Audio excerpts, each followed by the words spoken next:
good morning to you. Welcome along to TalkSport 2 this Friday morning. It is just coming up to 3:30 in the morning in the UK, and we're half an hour away from the first ball of the fourth Test match between India and England in Ranchi. We're continuing our somewhat side-to-side momentum up India as we've left the west coast and headed back east and northeast over to Ranchi, out towards Kolkata, if you know the area. This is MS Dhoni land, so it's a huge area for cricket. More of that very shortly, though, because it's important we now get down to the middle and join Ravi Shastri for the toss. Toss time, the two captains, Rohit Sharma, Ben Stokes, Jeff Crow, all in readiness. Rohit will give it a rip. Tails called. Yay. Tails, it is England. Well, Ben, you won the toss after two Test matches. What have you decided? Yeah, we're going to have a bat. Very important game this. 2-1 in the series. Still plenty of cricket to be played. Yeah, definitely. Obviously, going 2-1 down obviously puts a bit more importance on this throughout the series. But yeah, you know, every game we play is important. What do you make of the surface? Well, I think the first hour is going to give us some indication as to what it might do longer. But I think obviously being out in India here, if you win the toss, you generally have a bat first. Now, we've seen you loosening up with the ball, you know, on the strips next door. How's that bowling coming along? Yeah, it's coming on good. You know, slightly ahead of schedule, but still, you know, still got to put a lot more work in, I think, to really give myself the confidence, you know, because I've had a long time off. So it's just about building everything back up again. I mentioned the scoreline 2-1, but it's about seizing the moments because, you know, you've had your moments in this Test series which could have gone either way. Yeah, I think that's it. You know, we've been given opportunities throughout the series so far where, you know, we could have, you know, maybe assert ourselves a little bit better or however you want to maybe put it. But, you know, I've been real happy with the way in which that we've operated, you know, throughout the whole series. But yeah, being 2-1 down obviously gives us, you know, even more emphasis to go out there and try and force the result. And your combination for today's game in this Test match? Yeah, so Ollie Robinson comes in for his first game in place of Matt Wood, and Shoaib Bashir is in for Rayan Ahmed. Have a good one. Thank you, mate. Cheers. Cheers, boss. Come on. Well, Rohit, what would you have done? Batting as well? Yeah, we would have batted first. What do you make of this surface? Yeah, looks a little dry. Obviously, a bit of cracks as well. But yeah, I mean, look, that's the nature of the pitch here. You know, we got to play well to win the game, like we've done in the last two games. You know, the last two games were very good for us. So we hope to continue the same way. I mean, a lot of character shown, you know, at times where the opposition was on top, but the boys have come back well. Yeah, I mean, look, that's something that I'm really proud of. You know, a lot of the young guys in the squad, in terms of the experience that they have, they've stood up to the challenge and taken the responsibility. You know, so that's a good sign moving forward as a team for us. You know, these guys are the ones who are going to be the future of our game. So hopefully, you know, they can continue the same way. And a few debutants in that last game. You would have been thrilled with the way they showed up. Yeah, look, they're very confident guys. You know, very confident in their skills, what they want to go out there and do for the team. Very confident in whatever they want to do. So, like I said, you know, moving forward, it's a good thing for us. You know, if they continue to keep doing what they've been doing, you know, it augurs well for the team. And what's your combination for today's game? We heard some claps in the background. Another debutant? Yeah, we've one change. Bumrah obviously misses out, and Akashdeep will make his debut. Have a good one, Rohit. Thank you. Well, that's the news from the centre. It's England have won the toss, and they've decided to bat first. Thank you very much, Ravi Shastri. So there are the details. England have won the toss and will get first opportunity to bat. Very tellingly, where Ravi Shastri then just asked Rohit Sharma about the pitch. There was a very deep pause and an inhale of breath, wasn't there? that was very telling in itself. A very good morning to you. I'm Andrew McKenna. It's just gone 3:30, so we are half an hour away from England batting first in this Test match. England, as confirmed yesterday, two changes from the team. From Rajkot, Mark Wood and Rayan Ahmed are out, with Ollie Robinson and Shoaib Bashir coming in. What we can now tell you, as it's been revealed in the last couple of moments, is that Rayan Ahmed has unfortunately have to leave the tour for personal circumstances. He becomes the fourth player in this series to have a press release written about him using the phrase personal circumstances. So Rayan Ahmed is having to head back to the UK now, won't take any further part in the tour, is what we are told. So that is part of the reason, at least, behind the England selection, although we did hear Ben Stokes for the last couple of days talking about how Bashir's extra height and bounce would be a fact here. For India, so Akashdeep is in for Jasprit Bumrah. We knew Bumrah was going to be rested. It is Akashdeep who is taking his place. Well, David Lloyd, we were hoping to have with us after being with us for the last game. Unfortunately, Bumble's not been well for the last couple of days, so get well to him. So how do you replace one plain-speaking northerner? Well, we get another one here at TalkSport 2. Welcome back, Steve Harmison. How are you, big man? Good morning, Andrew McKenna. Good morning to everyone at home. Yeah, a little bit different speaking northerner. Fast bowlers. We're blessed for fast bowlers in this game, so we should have our, I think, our hands full looking at the pitch. I'm just looking at the pitch as a camera goes over the top of it, and it doesn't look the greatest, to be honest. It will be one of these pitches which will play a hell of a lot better than it looks, and that's not going to take much, to be honest. But hey, the most important thing is Ben Stokes has won the toss. England control the game from now. They dictate where this game goes. Bat first, bat big, first innings runs, and a surface like the looking like this has. You'd expect it to deteriorate. Normally pitches in India deteriorate after days, halfway through days 3 into day 4. Be amazed if this is still together after day 2. So I'm expecting a quick test match. Which kind of, looking at it, Ollie Pope's described it as platey. Basically, it's like a collection of dinosaur scales, really. We were in Vizag, and Vizag was platey. That's not platey. That just looks as though it looks as though it hasn't been touched for about 3 months. It looks as though from obviously we're not on the ground, so from above it looks very sort of clumpy grass, mossy area. It really does look as though it's been out of use and out of action for quite a while, and somebody just took a mower on it, stuck some paint down, put some stumps in and said, here we go. But they do look, we're joking aside, they do look a lot worse than they actually play. I can't imagine this international venue having a pitch which will only last a day and a half, 2 days. This will probably play better than it actually looks. Well, let's hope so. Right, let's go through the England team then. I've just mentioned Shoaib Bashir is in for Rayan Ahmed. 2 sides to that story. Bashir's extra bounce, and of course Rayan Ahmed now being unavailable, having to go home. You can kind of go each way on that one. Mark Wood rested because he bowled his socks off in Rajkot. Ollie Robinson in for his first test match. No, strike that. Not his first test match. His first-class game since July. Well, the old phrase is best when fresh. He's fresh.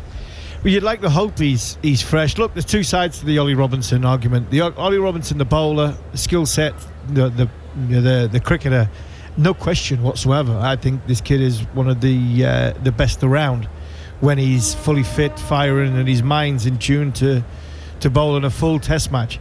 Ollie Robinson, the bowler who, from a fitness point of view, there was always going to be question marks. He's walked off 2 Ashes series. He's not been, I think, the most durable bowler for England, and I think that's come down to the selection as well. I would like Mark Wood in the side from a pace point of view, but I fully understand where England's at on that one. England couldn't go into this game with 3 spinners, one seamer. I think when the decision was made, possibly Rayan Ahmed was still up for selection, and you couldn't go in with just Ollie Robinson because Jimmy Anderson bowled 35 overs in the second test match is the only seamer. I think Mark Wood bowled 26 overs in the first test match is the single seamer. Could you ask Ollie Robinson to do that with full confidence? I'm not sure. So I think the bowling attack is right for this surface. I don't think there's going to be a great deal of pitch. Obviously there's not going to be a great deal of pace in it, but with the wicket looking the way it is and the cracks having to open up and develop, I think that the style of bowler of Ollie Robinson, Jimmy Anderson's skill sets on any given surface is unbelievable. And I think they've gone down the road the right seamers. They've gone with 2 tall bowlers who not only are they going to make the ball turn, but if there is any indifference in the surface, inconsistencies, then their release points driving into the pitch will obviously get a lot more out of it. So I think all in all, it's a well-balanced attack. I hope Ben Stokes fields in his trainers for the next 4 days and doesn't even contemplate putting his bowling boots on. But it's good to see the captain bowling. It's good to see him back. It's another option for further down the line from a fitness point of view. But as it stands, I think I look at this bowling attack and think, you know what? Yeah, I'm happy where Ben Stokes is at when he's picked his team from a balance point of view, as well as he's also won the toss. We're going to be talking more about Ben Stokes and bowling in a few moments' time, because we'll be hearing from James Anderson in a few minutes' time. But let's turn our attention to India. Akashdeep is the man who has got the nod to replace Jasprit Bumrah. 27 years of age, 30 first-class games, 104 wickets at an average of 23.6, and he takes those every 46 or so balls. We saw Mukesh in Vizag. They couldn't go back to him, so the other options were bring back Avesh Khan, who again would be making debut. So instead, they've gone for Mukesh. They've gone for Akashdeep, a man who plays in this part of the world for Bengal. So it's a heck of a leap to take the world's #1 seam bowler out, and whoever you replace him with, the chances are it's going to be potentially a step down, and in Akash's case, it's a step into the unknown, with it being his debut. Yeah, unknown debut. They couldn't pick Mukesh. He was hopeless. He really was. And I'm trying to say some nice things about him. He just couldn't get the ball off the straight. You could see he was a reverse swing bowler. Rohit Sharma likes 2 seamers. I think the other option could have been Axar Patel, led into batting, looking at the surface. You driving the ball into the pitch, but you know, for some reason Rohit Sharma and Rahul Dravid, they like that comfort blanket of a second seamer just in case it does reverse swing. So Avesh Khan was a chance. I thought it was between 2 really. You bring in somebody from the outside, or you bring in Axar Patel and play the extra spin bowler, but you've already got 3. You know, could you go down the route of playing the 4? So I think it makes perfect sense. We'll see where we're at, you know, first up, because he's going to get a chance with a new ball, but I'm not sure Mukesh Kumar was ever in the equation. And when it comes for replacing Jasprit Bumrah, he's about Jimmy Anderson inning. Really, he's irreplaceable. And you know, the series that Bumrah's had, I think a lot of the batters looking at that surface, standing there, visualisation and all the nonsense that they get told to do before a test match, the likes of Crawley and Duckett and Pope, I think they might have been standing down, looking at their guard, thinking, right, where am I going to score? And I think they're also looking at the surface thinking, I'm just pleased Jasprit Bumrah's not running and hitting these cracks from 22 yards away. So, you know, every cloud has one. Unfortunately, Jasprit Bumrah's not involved in this test match, which is a shame for the viewers at home, because we were out there for the first 2, Macca, and he commentated on the last one. He is one of the very best bowlers in world cricket, and he's shown it in this series. It's TalkSport 2. We are just over 15 minutes away from the first ball. If you are just joining us, England have won the toss. They will bat. Well, just because you're on debut doesn't mean you can't perform. Dhruv Jurel was the debutant batter wicketkeeper for India in the last test match. He only got 1 innings. He made 46 in it and played pretty darn well. He's been speaking with the host broadcasters this morning. Obviously, it's always been a dream to play for Test cricket team, and I'm glad that I got the opportunity to play. And sir, I still remember since I was playing under 19, in under 19 days, I had an interview. So they were asking me about my goals. So I was speaking about that I want to play 200 Test match for India. After that, I got to know that's a lot, 200 Test matches. So it's always been in my mind that I want to play Test cricket for India. Always aim very high. 200 is not such a long shot for you. Yeah. When the news came, how did it come to you? And what was your reaction when the news came that you're in the team now? So I was very happy and I was shocked that my name is, so I called my father that, Papa, I'm in Indian team. So he was asking me which Indian team, because at that time I was playing India A. So he was like, which Indian team? So I told him that Virat Bihar Rohit Bihar team. So he was very happy. Wow, that's brilliant. Yeah. Now, the actual game, we were all impressed with the way you played, and of course, that tactic of Mark Wood. You know, I was watching you, and I'm thinking, when would he have played a bowling attack with this kind of a plan, almost like a body line attack? Sir, I'm always a big believer of hard work. So that time you all saw me for the first time. I'm facing Mark Wood, but in my mind, I already played him. Like, I'm a big believer of visualization, manifestation. So before that night, like, it's been 1 week or 2 weeks that I got to know that I have to play for Indian team. So I was just visualizing each bowler. If Anderson is bowling, Mark Wood is bowling, so I always in my mind that I'm gonna go and play them and I'm gonna smash them. You got 2 very important roles, in fact 3: batting, keeping, and DRS. Yeah. So a lot of pressure. Yeah, so it's very difficult because this is my second game I'm playing. But when you know that it's a age or it's impact outside off or something, like it's a pressure. Like what would I say? Like I'm not sure. Senior around me, so I was very hesitant to take a call. But it's okay. I learn from it, sir.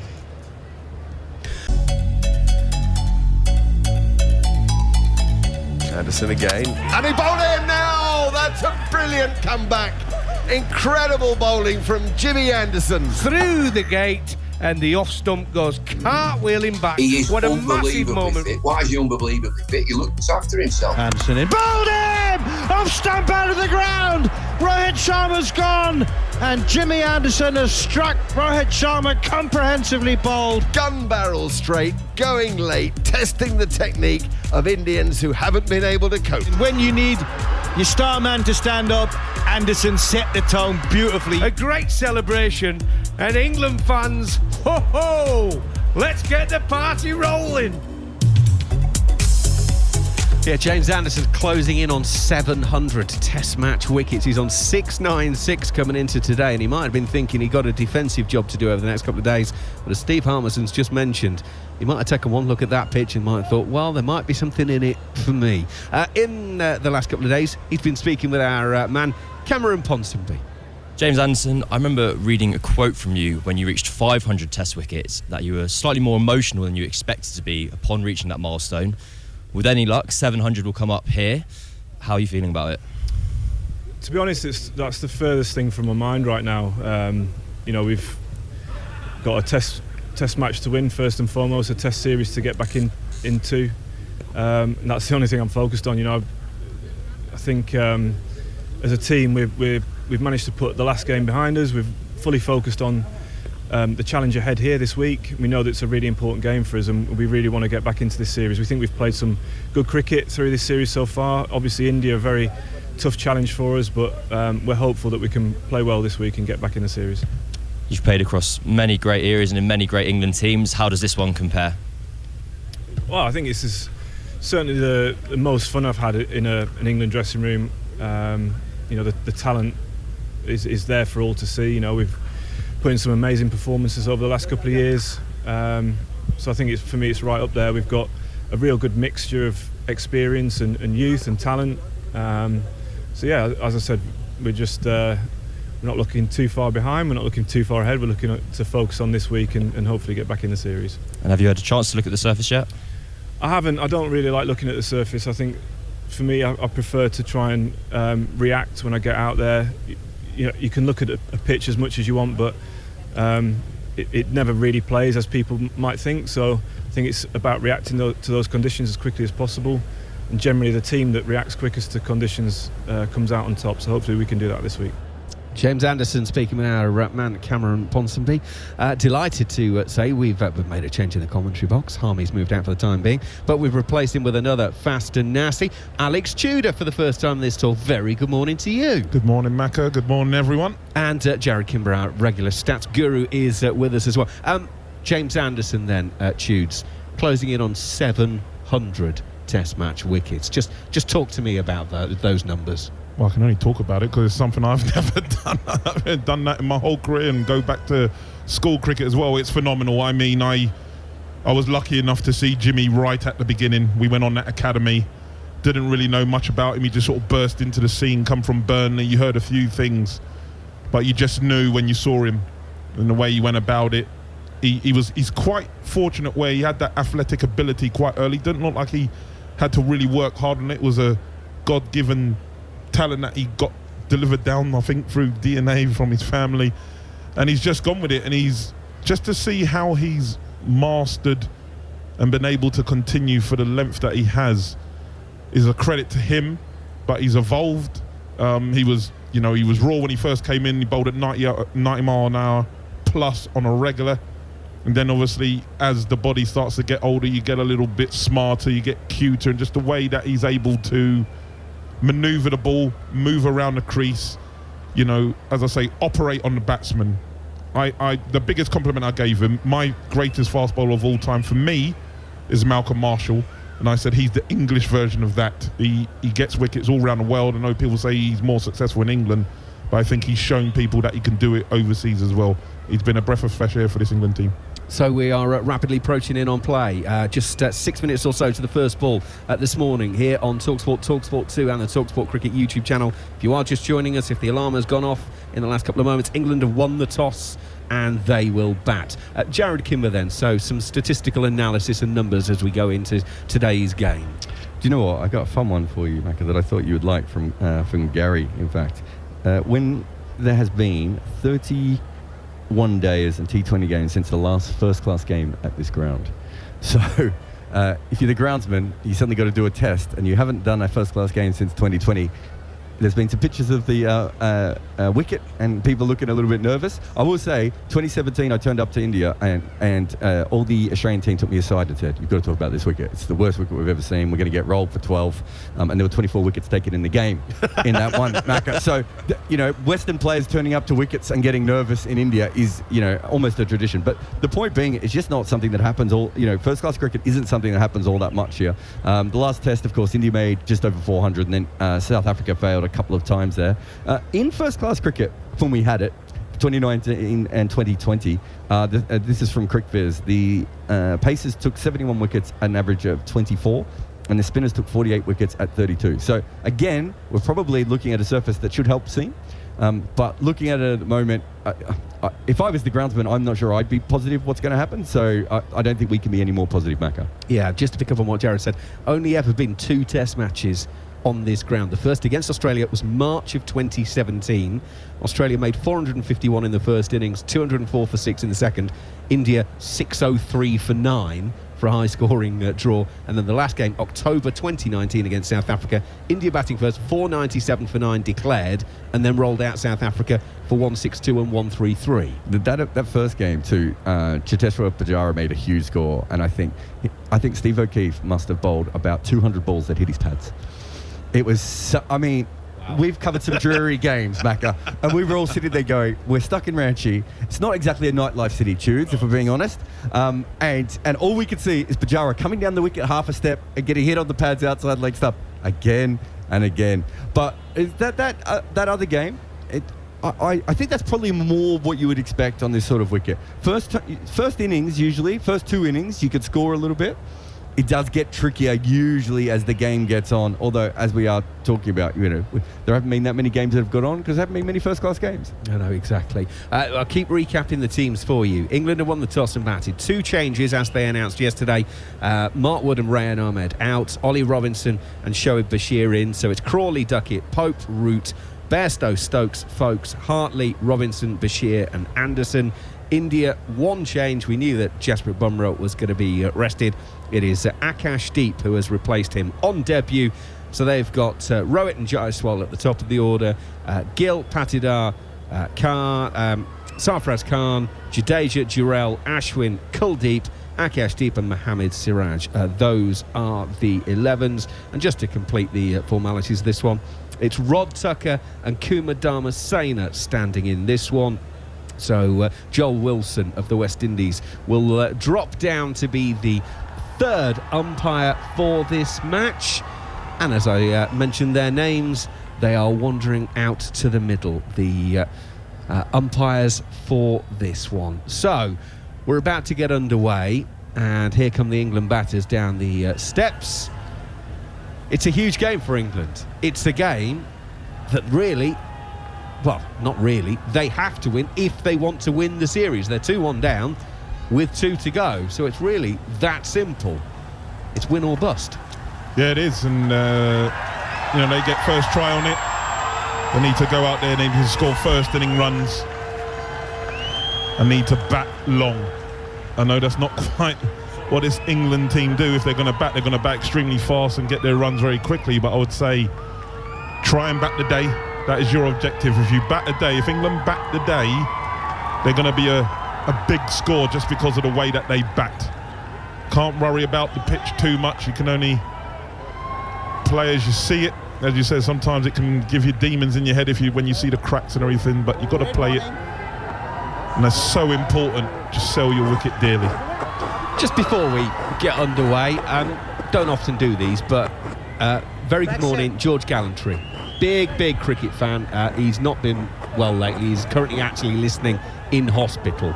So, George, I hope we're at least brightening things up a little bit for you at the moment. So, hope things progress in your favour. Right, players out in the middle, and Zach Crawley is taking guard.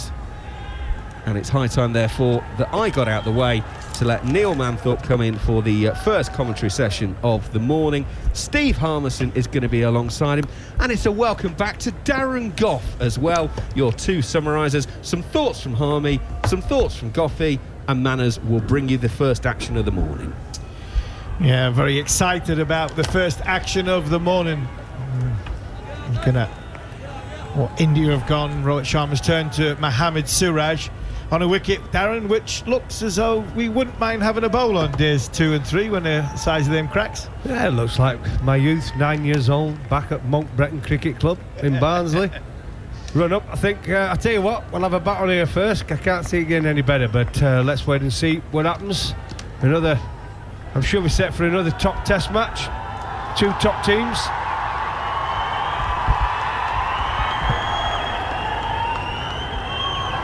Doesn't look much like Barnsley to me. Have you ever been to Barnsley? I have once. Yes. I got lost. Crawley on strike then. Here's Mohammad Siraj. First ball of the morning, and it's down the leg side. It was quite quick, and it bounced. It's always interesting to see where the keeper takes the first ball. It looked like a bit of carry there. The Barmy Army trumpeter, I think Mr. Finch is he? Can you hear the trumpet? Yep, Jerusalem's going. Sometimes it's unaccompanied. Sometimes Mr. Finch struggles to get his trumpet through security. But I think he's done that. Siraj in, good away swinger, beats the edge. Crawley driving, not an unfamiliar sight, but not great foot movement. Certainly some swing. Well, what we've seen as a fast bowler as well, when you run in and bowl that first ball, just going back that previous one, you always wait. You just, because you don't know, dear, till you get on there, you bowl that first ball, and you immediately look for the carry. Yeah, decent carry, we like that, and that dictates then your length, right? But yeah, a little bit of swing. But with Siraj, we've seen him throughout the series. We know what we're going to get. We're going to get good balls and we're going to get bad balls, right? But he is a wicket taker. That's one thing he is Siraj. 3 slips in a gully, and that's a good bouncer. I was just about to say there's no short leg in. I was just about to say, why haven't they got a short leg in? And Crawley has gloved that one. It might have gone over short leg's head, but ooh, hello. Hello, I'm just thinking it's into Darren Gough. We wouldn't mind bowling on this in days 2 and days 3, but how about it's now? It's gone after a day. The pitch has gone after 3 balls. The first ball bounced. The first ball hit crack and bounced. The second ball didn't hit a crack and didn't bounce. Jarrell took it ankle high. That one there has just leaped off a length. Zach Crawley's 6'5". That's hit him in the glove in front of his grill off the back of a length ball. Woohoo! Here we go. Strap yourselves in. Siraj in again. That one keeps low outside the on stump. That one didn't get up at all. Well, immediate thoughts is, well, it's obvious what we've got is we've got a very two-pace pitch. And that's probably due to the dryness. It's black soil, isn't it? They say they normally slower and lower, or they get slower and lower as the game goes on. But we've seen a lot of cracks in this pitch. There's been a lot of talk from the players from both teams, not quite sure when you look at it, it's ugly, isn't it? It's an ugly pitch. Yeah, it's an ugly pitch. You see the cracks, and there's green grass grown around the cracks. Siraj in again to Crawley, leaves one alone outside the off stump, and now that one is also taken by the keeper with his fingers pointing upwards. Beauty is in the eye of the beholder, and I think if you were standing there with a brand new SG ball in your hand, you wouldn't be thinking it looks ugly.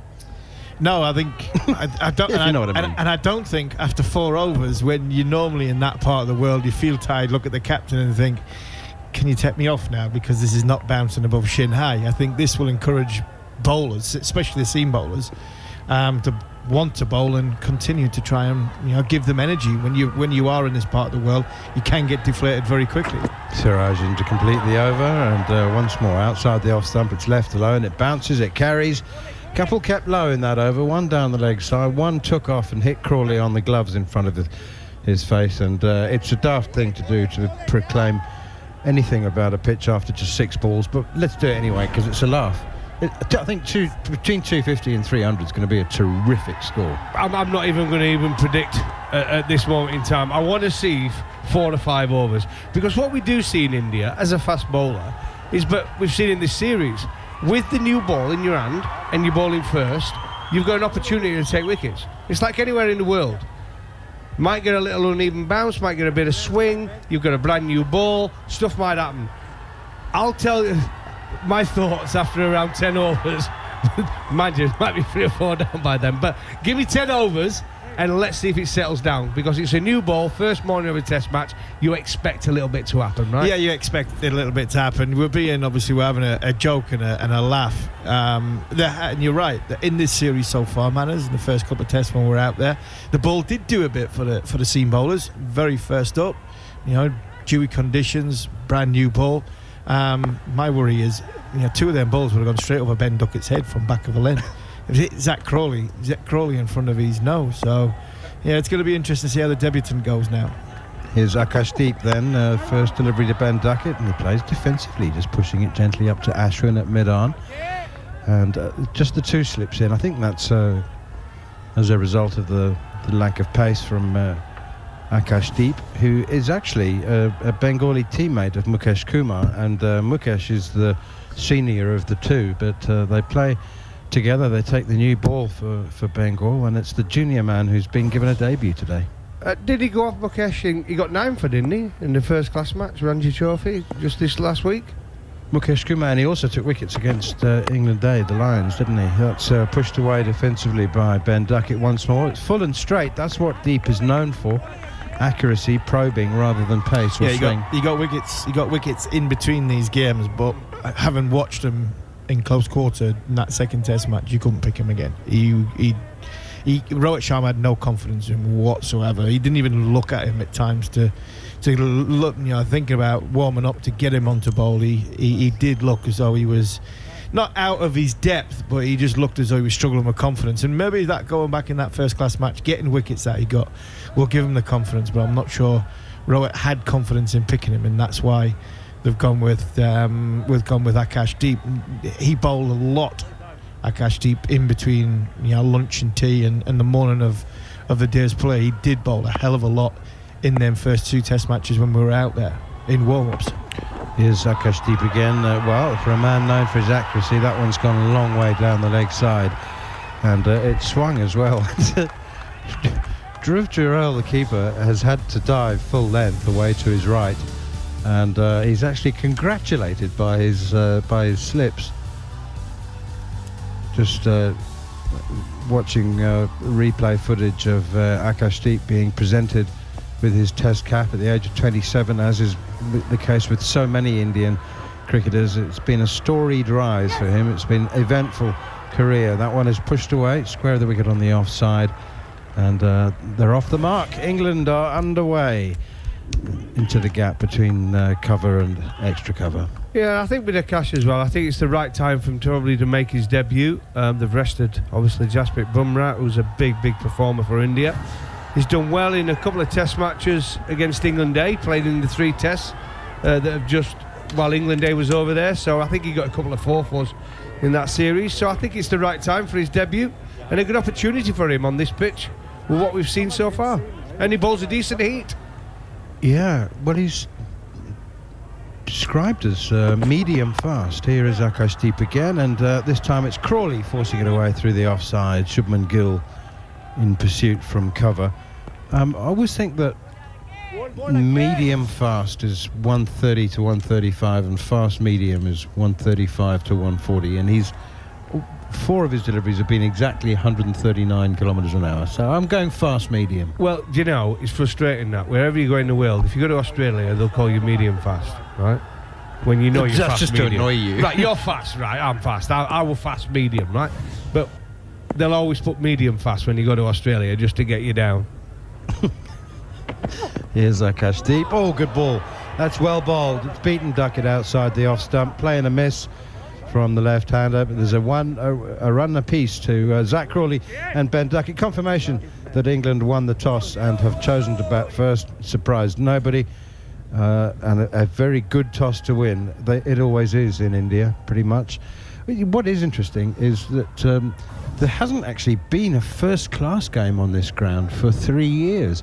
But if you go back to the last 10 first-class games, make of it what you will, the seamers have taken more wickets than the spinners.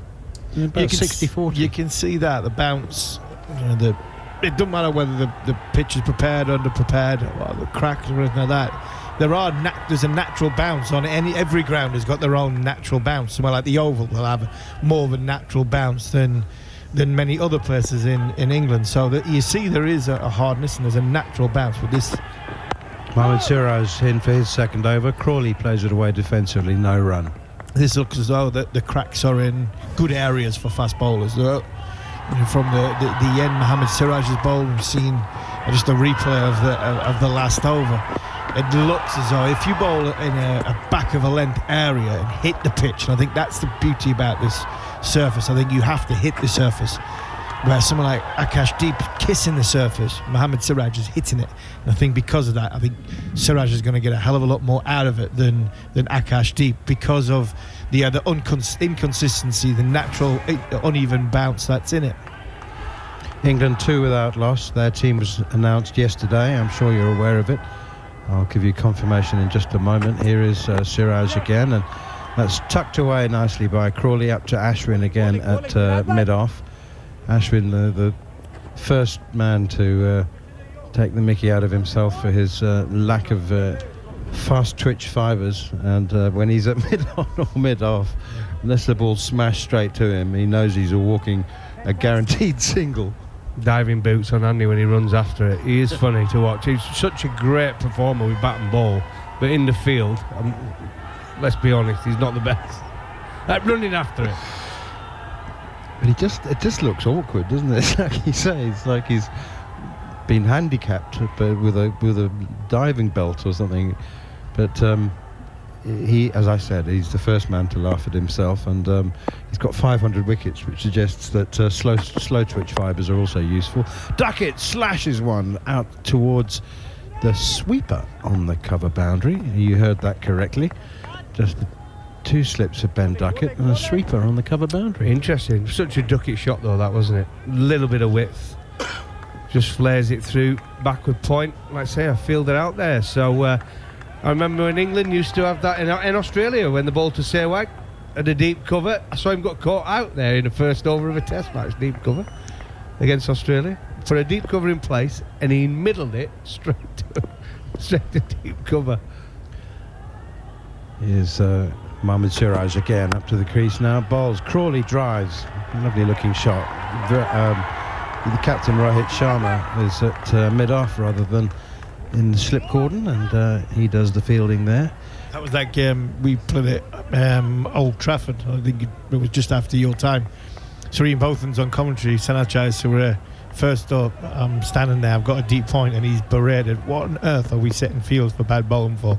Bowling our fault. He went straight to, I can't remember who it was, Sajid Mahmood, I think, straight down his throat. Thank you. Siraj in again to Crawley, and that's tucked out towards mid-wicket again, and there's no run. I'm chuckling because Sean Pollock had Virender Sehwag caught third man in the first over of a test match. And again, people were going, what on earth is a third man doing down there? And it was the third ball of the test. Well, it's vital, and I think now people wouldn't even look twice at it, would they? I mean, they'd say, oh, it's just normal. But back then, 10, 15 years ago, 20 years ago, people would say, oh, what's he doing there? That's negative. It's not. Against some of the players, like a Kluzner, a Chesaria, Sewag, it was an important position. Duckett. Yeah, Duckett. You'd have a man position out. for Duckett. You definitely would have a man out there for Duckett. Yeah, a man at deep point is far more, I think, important than a man at mid wicket. Stops him scoring as well. I mean, that's the point. Duckett likes to score quickly, and if he's slap driving and he's only getting one, Siraj into Crawley. He's groping for this one a little bit outside the off stump. Might also have kept a little lower than he anticipated, but he does get a single through the leg side. 5 without loss, England after 3 overs. And then also, if you bowl that wide delivery because whatever you don't get it right, slips and keeper are still in place, and deep cover, if he then doesn't get over it, he's in the game. So you've got lots of options to get him out, even if you bowl a rubbish delivery. That's what I'm saying about Ben Duckett. And I wouldn't have a mid wicket to Ben Duckett. I would encourage him to close the face of the bat, bowl that sort of outside the off stump. Say to him, right, we're not going to give you the boundary shot, but if you want to play that slash drive, you can do. Bowl to his strengths, if anything. And then say, well, you're going to have to hit it straight, or you're going to have to hit it, if you want to get the boundary, you're going to have to hit it a little bit later. When he hits it a little bit later, you bring in Bold, because he chops on a lot, and he does nick it behind as well. Here's Akash deep once again, and that is pushed away out on the offside. I don't know whether it came off the bat or whether it actually beat the inside edge and came off his thigh pad. It trickles away towards backward point. Akashdeep's got 3 slips in a gully for Zach Crawley. It was off the inside edge onto the pad. He's got 3 slips to Crawley and just the 2 to Ben Duckett. Does Duckett, he's not a clipper really, is he? I mean, no, if he goes through mid-wicket, he's pulling it. Yeah, but he lets it come and it works it. It's going to drop, and I think that's going to be the important thing in this next half hour. Akashdeep, once again, 27 years old, right arm over the wicket. That's played defensively by Crawley. Bearded is Akashdeep, and tremendous physique. Doesn't look like he's carrying much, if anything. You look at England's starts so far in this series, the opening partnership has been very fruitful for them in a way which has been with boundaries. I think on this surface, England are going to have to, hopefully they've learned that about the surface. There's going to be a lot more, have to rotate strike, a lot more singles. They're not going to find the boundary as easy. Here is Akashdeep again. Oh, Crawley, inside edge. Yeah, ironically enough, he's got a single down to fine leg, but the inside edge is a shot that Crawley he'll be remembered for him. Jeremy says a couple of spells, hasn't he, where he's had 3 or 4, got away with them, and he always seems to get runs rather than get bowled. Well, he throws his hands at it, doesn't he? He plays away from his body, throws his hands at it, and it only has to be a little fraction movement back into the batter, and he's going to get that inside edge, and that's why he does it, yeah. 6 without loss. Cautious start, I would say, from England's openers. Here is Akashdeep, right arm over the wicket, and Duckett opens the face of the bat, steers it. There he is, to the sweeper on the cover boundary, Mohammad Siraj. I'm interested that Virat Kohli is, I keep saying that, Rohit Sharma. It was 7 years he was captain. Rohit Sharma has taken himself out of the slip cordon and has positioned himself at mid-off. Sarfraz Khan and Yashasvi Jaiswal finished the first two slip positions. Here's Crawley on strike. 4 from 15 balls. England 7 for none. Akashdeep bowled him! Off stump out of the ground. Crawley's gone, kept a bit low. Nipped back. Tough one to keep out. Oh, are we going to hear it? Are we going to hear it? They might be close to a no ball. It's an absolute beauty. It's a little bit low. Zach Crawley, nowhere. Oh, my word. A bit like Ben Stokes. You had a wicket with one of the first overs of Test match cricket, but unfortunately just got excited. Couldn't keep his front foot on the line or behind the line. And heartbreak for Akash. Heartbreak. He's just over the line. It's an absolute beauty to get rid of Zach Crawley. But unfortunately, the umpire's got his arm out and Zach Crawley's got a reprieve. Unbelievable. Couple of centimetres away from glory. I mean, how do you feel? Your first Test wicket, you just want to get one. You want to get in the game. It makes you feel so much better. The adrenaline's going. You probably bowl half a yard quicker. You're right into the game in his second over. An absolute beauty. Kept a little low, correct, but nipped back. Back again he goes. Oh dear, here is Akashdeep bowls Crawley with his first life on 4, tucks this one off his hip behind square on the leg side, and Mukesh has got to get that out of his head. That's a really crass and easy thing to say, but he's shaking his head now, he's tutting and cursing. Have you noticed that enormous watch he's got on his left wrist as well? Looks like he'd be able to tell the time on Mars with that, and he's oh dear me! It was a snort. Oh, beauty, absolute beauty. Just seeing it again, nip back. Zach Crawley was a little bit in no man's land, but I'm not surprised on this surface. This is not a very good surface. We're 4 overs in. Mukesh deep into Ben Duckett, plays defensively straight back to the bowler, and there is no run. 4 overs gone. England are 9 without loss. One thing I would suggest is, without dispute, is that Duckett and Crawley have assessed conditions and realise that this is not a situation in which to attempt to make a flailing start. Well, it's a bit like in England, April and May, isn't it? When you play on a wicket which is zips about a bit, makes you look foolish. And, the bowler's going to beat the bat an awful lot, and then all of a sudden it dies down and you can cash in. So my worry is if it starts going up as well as going down. Mohammad Siraj begins a new over, and there's a loud but speculative appeal for LBW. Rohit Sharma immediately suggests it was a bit high, so he's not going to review it. 9 without loss. More from Harmy and Goffey, and then John Norman will take over. That was high. It was, I don't think it was excitable from Mohammad Siraj. And the ball is going up. Once it starts going up and down, and then you've got a surface which I think is pretty much unplayable. In this, I know I'm only 4 overs in.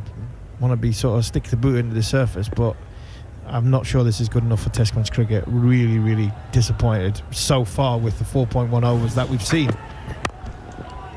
Siraj again, and he's been greeted on the full by Zach Crawley. First boundary of the day, and it's driven handsomely past the stumps. And Crawley, who has had a reprieve, moves to 9. Good morning, chaps. Good morning, mate. Yeah, interesting start, isn't it? Like I said, there's a lot of cracks on this pitch, John. And there's been a little bit of uneven bounce, bit too pace, so not an ideal start to a Test match. You expect on the first morning for it to nibble round a little bit with a new ball in any conditions around the world. But I think it's just the difference in pace, too paced, and a bit of uneven bounce so far we've seen in the first 5 overs. Siraj again. Good length delivery on off stump, and Crawley is on the front foot. He wasn't quite on the front foot enough, was he, when Akashdeep thought he got his first wicket in Test cricket, and indeed he had for about 3 seconds for the pretty early call, wasn't it? I think Rod Tucker knew straight away as soon as the ball had been bowled. I think with the off-field umpire given the no balls, I think still the naked eye of the umpire gets drawn attention to something which is not quite right. I think Rod Tucker knew straight away it was a no ball. Tell you what, I've been watching you guys on comms, awaiting my turn to come into the box, and the little knowing looks between 2 former fast bowlers has told, and we're on the stream of course on the TalkSport Cricket YouTube stream. Pitched up again from Siraj on the pads of Crawley, flicks this ball through mid-wicket. 2 fielders there, but he'll pick up a single. Well, you know our next career move, Army. Big Brother house. Big Brother house. Yeah. The camera, right? I even forgot that camera was there. It could get us in trouble all the time, couldn't it? Yeah, I'm not sure I could go into the Big Brother house. That's one of the few you didn't do, isn't it? Yeah, I was going to say Goffey was one of the only ones that mustn't pay any money, do they? Cash is not king in a Big Brother house. I think I'd have a go at the Big Brother house. You'd get bored. Jamie O'Hara did it, didn't he? You would just eat, don't you? Yeah. Perfect. I don't think you could bring your iPad in. There'll be no cricket, no footy. And I don't think you can get Just Eat either. Don't think you can get Just Eat. No Sopranos. or whatever your box set is at the moment. As Siraj is in, bowling to the left-handed Ben Duckett, who covers up and defends. England 14 without loss. Winning the toss. That was important. The tosses have been important, haven't they? England, well, all three matches have gone the way of the team batting first. Slightly less conventional win for England in the first test, as opposed to India's in the second and third. But it's been a real test for both Crawley and Duckett. Duckett facing up and defending, playing with a straight bat down the wicket. Well, the amazing thing what we've seen so far is, but I think Duckett's looked quite composed at the crease, and nothing much has bounced to him. And Zach Crawley keeps getting all the deliveries that are bouncing and keeping low. So I think with Duckett at the moment, he kind of just playing normal. Nothing really looked out of place bowling at Ben Duckett, but to Zach Crawley, he seems to be the one that's getting a bit of indifference in bounce and movement. Yeah, I think that is in the length of the surface. I think what I'm seeing is that the length you have to bowl to Zach Crawley is different obviously to Ben Duckett. You've got to bowl a little bit fuller to Ben Duckett because he's shorter in stature, shorter in height, so your natural length to Crawley is a little bit further back. I think that's where the demons are on this surface, back of a length. Akashdeep is back and bowling at the start of his third over, and he gets Crawley playing forward inside portion of the bat, fielded at short mid-wicket. 14 without loss. England batting first on a pitch, well, it depends which side you're looking at, essentially. And then when you throw in the huge difference in height between the left-handed Ben Duckett and the right-handed Zach Crawley, certainly made for an interesting start to this Test match. Yeah, I wouldn't have fancied facing me and you on this surface. You know, the sort of similar pierce through the air, but when it comes to the tall from one end bounce, hit the surface, and skiddy trajectories the other end. Here's deep again, and there's a big swing and a miss from Zach Crawley. First bit of width from deep. It was a tempter. Crawley went with the shot, but no run, no connection. Yeah, but nice start, really, from deep, actually. Bowled decent length, good length, actually. And he is a little bit smaller than Siraj. But you're right, and I think it is one of them pitches. When you see cracks on a surface as a fast bowler, you can't just run in and put it on a length. As Army mentioned earlier, you have got to hit those cracks so hard, and that's where you get the uneven bounce. Akash is in and gets Crawley playing forward again. He's a good 3 or 4 kilometres an hour quicker than Siraj.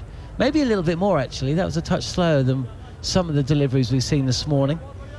But it just seems to be getting the batters to hurry up a little bit more as well. It seems to be noticeable. Well, the thing with Deep is he's a little bit shorter, and I think release point shorter than Siraj, so he's kissing the surface. So I don't think he's getting as much bounce as what Siraj is. He's getting movement, it's hitting the crack and going sideways, where Siraj is getting a little bit more unevenness, where Siraj has made the ball bounce. Akash again beats Crawley, who plays inside the line. Crawley 10 not out. The score, England 14 without loss here on TalkSport 2 via the TalkSport Cricket YouTube channel.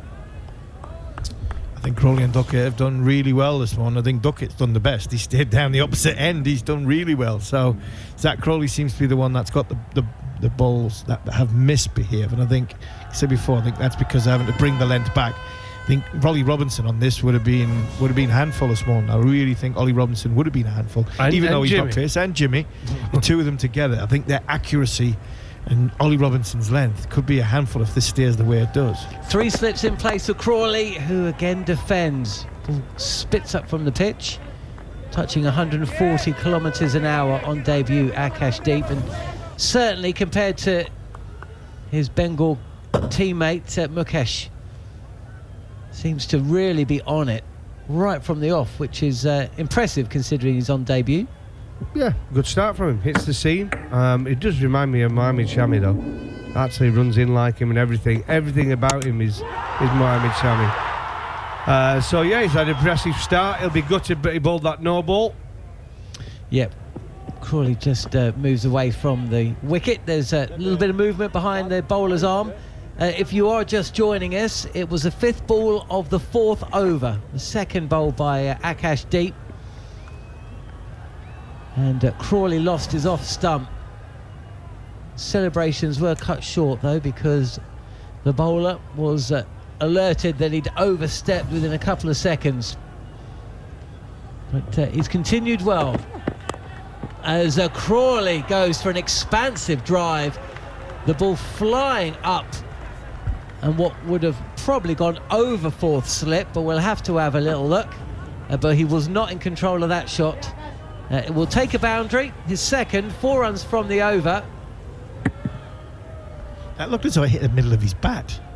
That's gone over full slip off the. It looked as though it had gone off the middle of his bat. He's playing well away from himself, and you don't blame Zak Crawley for throwing the kitchen sink at anything that's wide, because he's been bombarded with balls that have either bounced, kept low, nipped back.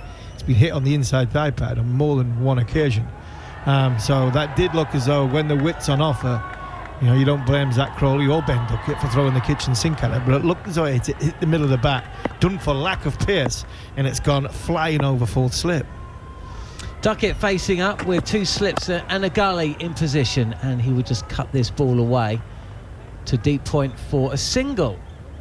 I mean, looking at that pitch, it almost looks like someone needs to get the old the mildew spray on half of it. No, what was that game you used to play when you were a kid? Hopscotch, was it? Something like that? Hopscotch, yeah. Play hopscotch down the middle of it. But if you're a fast bowler, on either side in the squads, you'd be thinking, oh, I wouldn't mind a little ball on this morning. I tell you what, this is the first time I've worked with you guys for 10 years, and it's the first time I've looked at you both, and you're both thinking, I'm getting loose here. And then I realised how much it's going to hurt me knees. Forward is Crawley, inside half of the bat on to pad. There is a short mid on, and if he's at short mid wicket, possibly that ball pops up to the fielder. Do you know, it's gone out of fashion. Short leg, actually, to fast bowlers, I think in modern day Test cricket is kind of just about left the game. But on a pitch like this, where it's just jagging off the cracks and a little bit of an even bounce, it's a big position. It's a huge position for the nip back. Totally agree, and I think reading the room and reading the situation, it's not your typical flat pitch going to hit it for 4. Crawley forward, driving handsomely, beats the bowler Siraj, and the ball travels past Rohit Sharma at mid-off as well. And that's another good-looking shot. Another 4 to the score. England moved to 23 without loss. And you look at even that one there. It was a big shot, a little bit fuller of length. That's just trickled to the boundary. It hasn't flown to the boundary. It hasn't timed off Zak Crawley's bat. The Rohit Sharma didn't get a hand on it. So again, a bit like what Goffey's saying there. If you read the situation, England, even if they are going hard at it, the likelihood is they're not going to be timing it perfectly. So your fielders can be a little bit closer to put pressure on the batter. Make sure they're not rotation of strike, but you could potentially have a short leg. Well, there's no short leg as Siraj is in, pitches this up, and this is clipped quite beautifully as Siraj strays onto the pads past mid-wicket, and that's another 4 to the score. Crawley moves to 22 and England move to 27 without loss here on TalkSport 2 and also on TalkSport. Yeah, I think that's his best shot probably. Got in a good position. The ball just nipping back into him. Played it through. It was hit middle and leg, but played it through, kept his head still and played a nice shot actually. Nice and balanced at the crease and just clipped it off his legs for another boundary. I'd say that's the first time in 6.5 overs that a batter's looked comfortable with the shot that they've played. Really comfortable. Siraj in. He's gone for 2 boundaries. And is he going to go for a third? He is, Clipped again, this time square up, drilled straight down that deep square leg, but the fielder is backward a square and he cannot cut this ball off. 3 fours in a row. And Crawley, who had looked troubled with the ball in and around off stump, or maybe a touch back of the length. Siraj erring by bowling 2 full and 2 straight.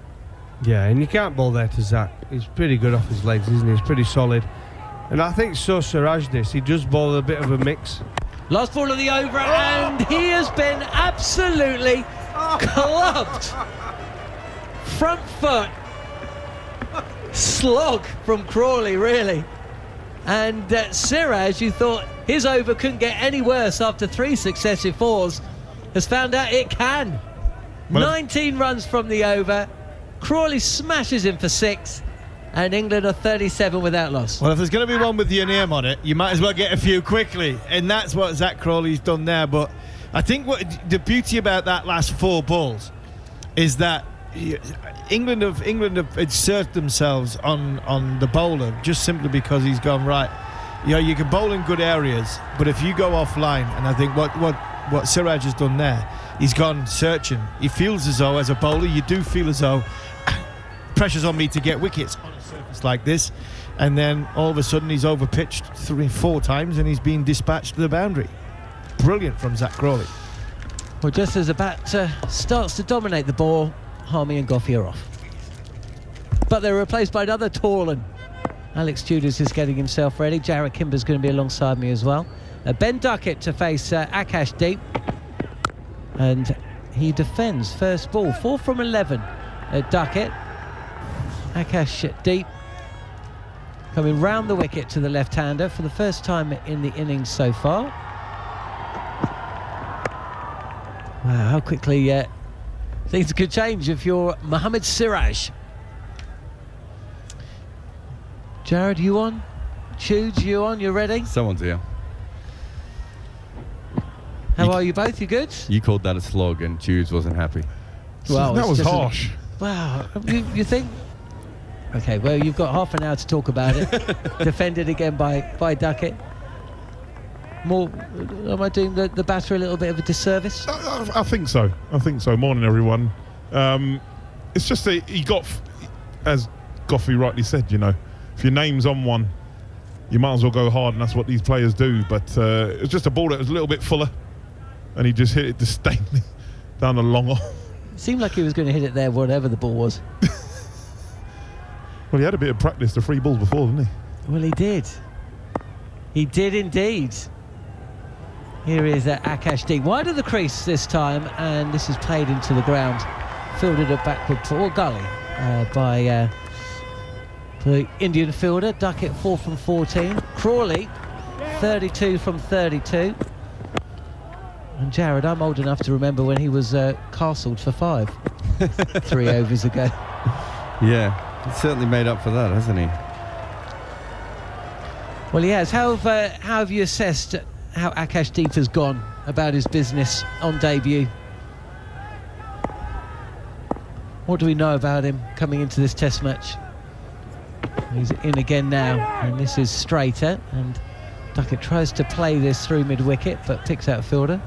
He was stripped over a flat bit of the ground then. I don't know what happened to him. He looked like a sniper had got him He nearly lost himself in the divots, I think. Yeah. In the cracks. I hope that wasn't the pitch that he tripped on.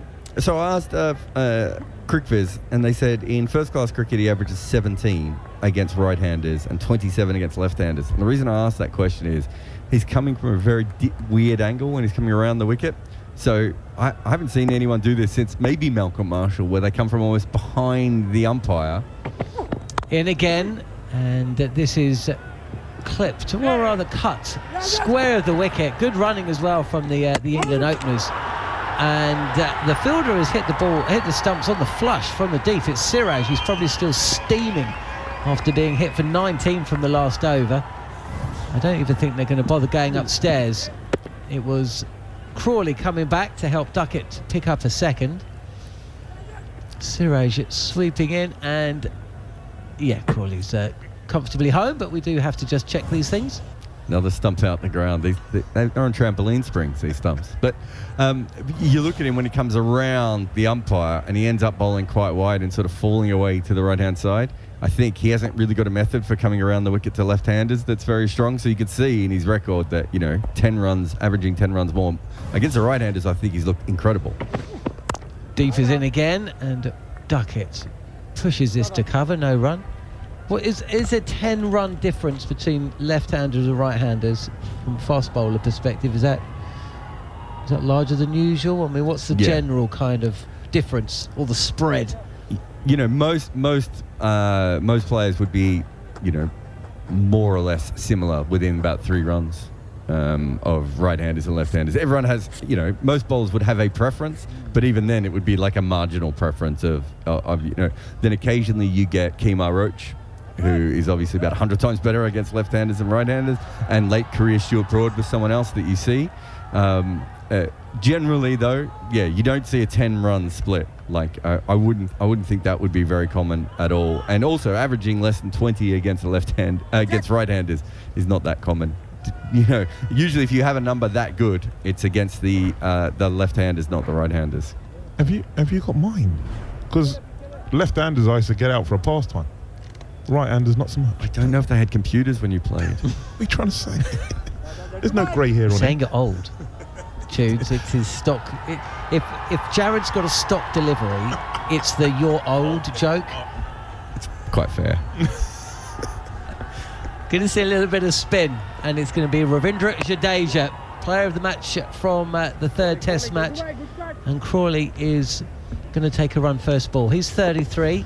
He was bowled for 4, only for Akash Deep to have his celebrations cut short. He'd overstepped. First Test wicket. Who? Did Ben Stokes? Was Ben Stokes' first Test wicket a no ball? That's a long time ago now. Yeah, it was. Mark Wood as well. Producer Scott is telling me in my ears. Either way, since then he's added 29 runs at a run of ball, including 21 from an over. As this is pitched up from Jadeja. Bit of flight there to the left-handed Duckett.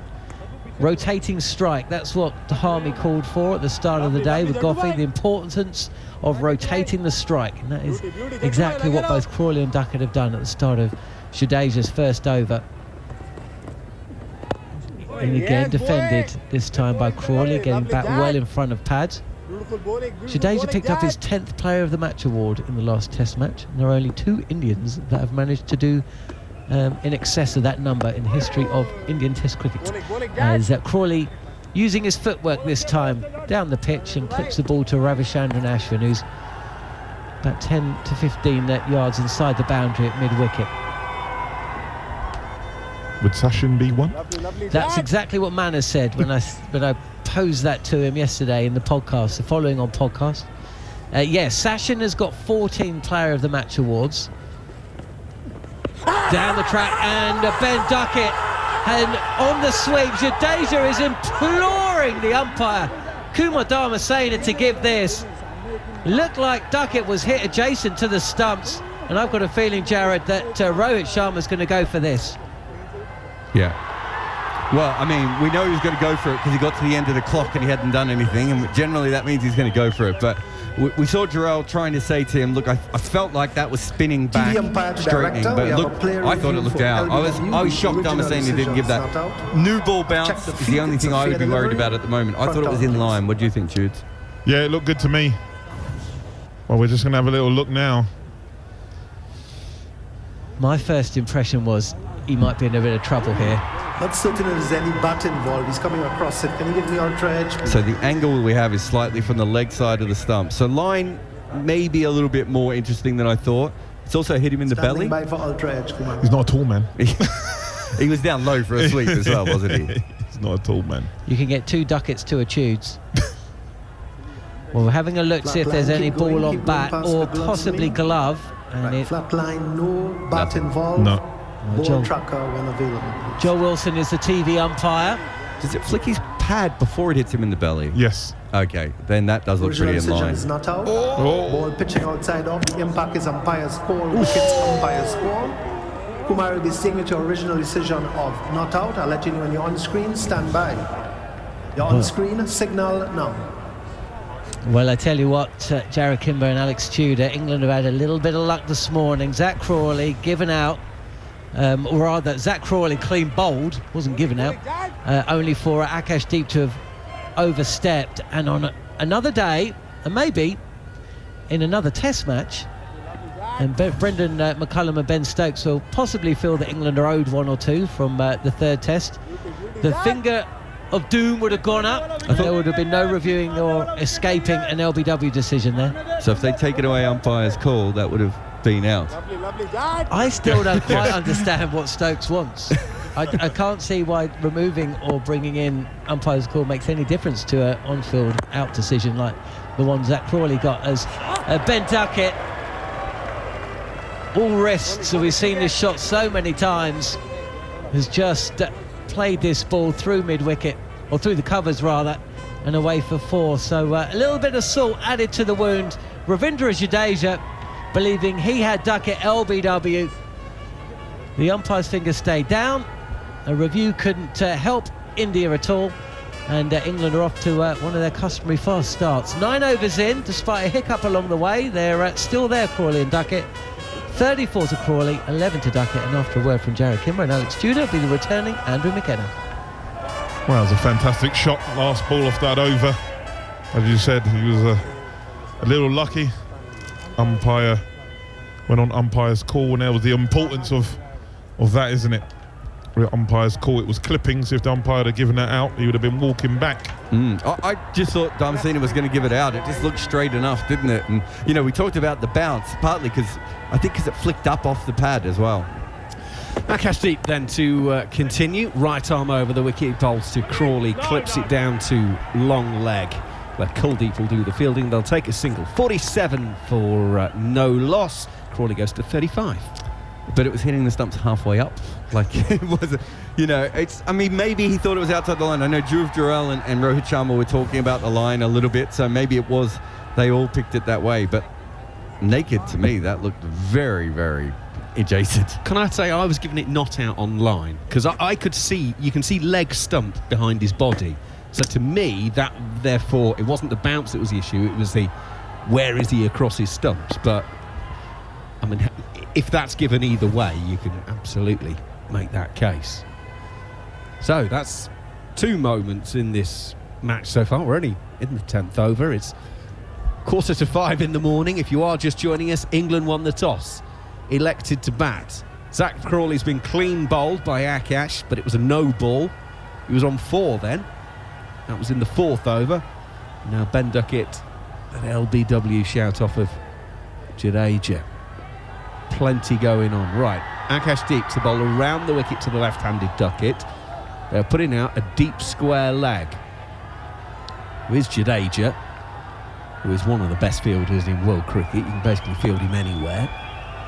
And he's going out to deep square leg. Akash then around the wicket. Pitched up, edged and out.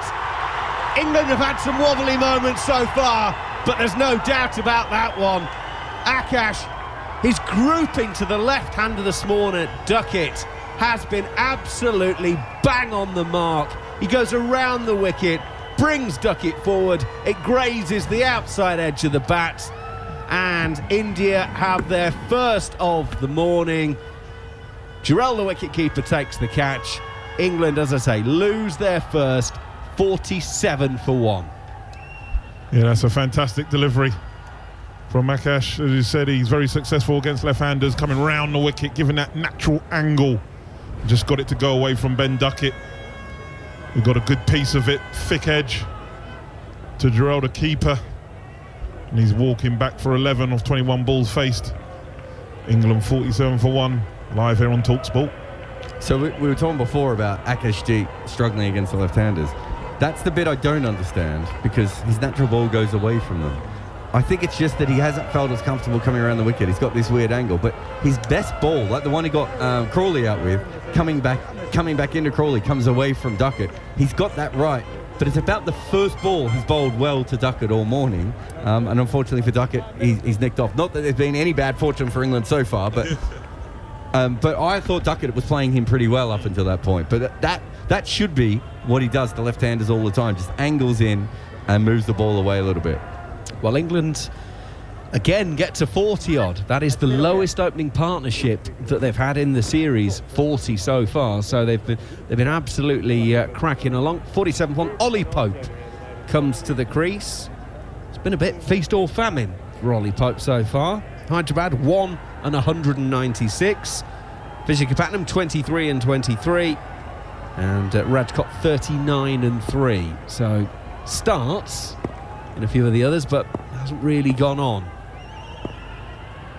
Akashdeep Right arm over the wicket. He's angling the ball into Ollie Pope, brings him forward, pushes to mid-wicket, where Siraj will field. And there's no run. 47 for 1 here on TalkSport, TalkSport 2, and the TalkSport Cricket YouTube channel. Morning to all of you watching on there. Yeah, bowling with good pace. That last delivery at 143 kilometres per hour. We're just seeing this ball again to Ben Duckett. It's a good length. Draws him in to that forward stroke, just angling away from him. And he got a thick edge to drill the keeper. Really good delivery, but there was a point where Akash is in. Ollie Pope's using his feet to come down the pitch. It takes him on the pad. Now India are screaming for an LBW, and there's going to be a decision about review here. There's been a shy at the stumps that's missed, that's gone for buzzers, and it's gone for 4. So is it 4 runs, 4 leg byes? They are reviewing this. I think he might be over 3 metres down, bearing in mind he's used his feet. That's part of the reason he does it, isn't it? You know, to put off the bowler's length, but also occasionally you get that. I'm not sure they should have gone for this one. So India have asked the question. Remember, it is not out originally, so umpire's call is in Ollie Pope's favour. We'll come back to umpire's call in a moment when this is done and dusted. Right then, Joel Wilson was thinking he might have a quiet couple of days here, maybe not. Well, it's hit him. Doesn't appear to be any bat, but Ultra Edge outside just a bit check, high. please. It's also taken him flush on the knee roll, and he's using his feet. A little gap as the ball passes the bat. It's a flat line. Ball tracker when it's Height, you would think, has to be a bit of an issue here. If India have burnt this one off, then yeah, that will be an odd one. Standing by for ball tracker. Original decision is not out. Ball pitching outside off. Oh my days! Height isn't an issue. It's thudding into the top of leg stump. And Ollie Pope is out, and England are 47 for 2. Well, that just goes to prove that the naked eye isn't necessarily to be believed. England 47 for 2. Ollie Pope, a 2-ball duck. LBW to Akash Deep. Akash, 2 wickets in 3 balls, 2 for 13 to his name. Incredible, because it was so hard to tell for the umpire, and I don't blame the umpire giving that not out at all, because Ollie Pope's coming down the wicket. It hits him on the knee roll. You expect it probably to go a little bit higher, and also it's hard to tell if it hits him inside the line or not because he's moving. But well done by India. While they were throwing away runs, we thought, Jude, they were all having a conversation. No one went to pick the ball up because they were all worried about the LBW, and they were right to do so. And incredible scenes, but all credit goes to them, because I think most teams probably just don't review that. Yeah, totally agree. Didn't like it, didn't look favourable at all for the Indian team, but as you said, naked eye, as Macca said, how wrong we were. And I thought that the height was going to be an issue. The ball deviated quite a bit, pitched well outside off stump, nipped back sharply and hit him just above the knee roll. Yes, Ollie Pope's not a tall man, but as Gerard said, he advanced down the wicket and sort of off stump line as well. It's hit him flush. And ball tracker says it was going on to hit leg stump. So Joe Root wanders to the crease. Inside of 10 overs, England 2 down. 2 other close squeaks. We thought this game might go quickly. It is. So, Joe Root now then. How is Joe Root going to play this innings? If you stick to the England mentality, then his approach doesn't change with them being 2 down inside 10 overs. If it's there to be played, he will play. We will find out. Here comes Akash. 2 slips in the gully waiting. Joe Root is solidly forward. It's screaming for an LBW. Now, they're asking the question, is there an inside edge? I think there might be. And Joe Root, I'm sure, is outside the line as well. Wasn't it outside on? Well, I think he's middled it. I can't see any way where I thought that was out. Ashwin is saying, he's making the shape as if to say, oh, they've reviewed it. Ashwin's making the shape to say, I think there's an inside edge. And we're going, I'll tell you what, Joel Wilson better be getting paid per appearance. He's going to be raking it in. There's a lot of excitable voices in that one, wasn't there? On both sides of the argument. And then Rohit does what he does all the time, too. He waited to the last second and he did it anyway. Go on then, Joel. I'm sure he's middled this. It's just outside off. Oh, do you know what? Maybe he That's hasn't. very close to pad. Can you give me ultra edge? I think it hits outside off no matter what. But it might have been pad first. They might have picked that bit. Right, I got pad first. Ball hitting pad first. So when you are ready, ball tracker, please. Right, so he didn't middle Waiting it. on ball tracker rod. Stand by. I tell you what, we make terrible umpires first thing in the morning. We're having a howler. Well, between us, we got it right because I said it was outside off. You two thought he hit it. It just didn't look right. Original decision is not out. Ball pitching outside off. The impact is outside. Rod, you'll be staying with your original I'll decision tell you of what, not though, out. Stand by. It is going to be not out because the impact On is screen outside. signal now. The angle, though, would have taken it in and it would have clattered into off stump. No, I just think when you make a review like that, when you've got two, and to be fair, he just got away with one with Ollie Pope, so all credit to him. But in that case, I was like, well, he's either hit it or he's outside off stump. I just think that's the one I would have held back on. But they're buzzing, dudes. They're going to go for everything. They are buzzing. Rohit might review this ball before it's delivered. Just make the single. Akash is halfway through his run-up and Rohit makes the signal. Akash is in. That's a lovely looking forward push from Joe Root to complete a very eventful over. 10 overs has been sent down by India in 54 minutes. The over rate's not special, but the action has been all-encompassing so far. So, Zach Crawley is 35 not out from 36 balls. Joe Root not out from 2 deliveries. England won the toss and batted a 47 for 2. Just to go back to the umpire's call thing that Ben Stokes raised after the last test.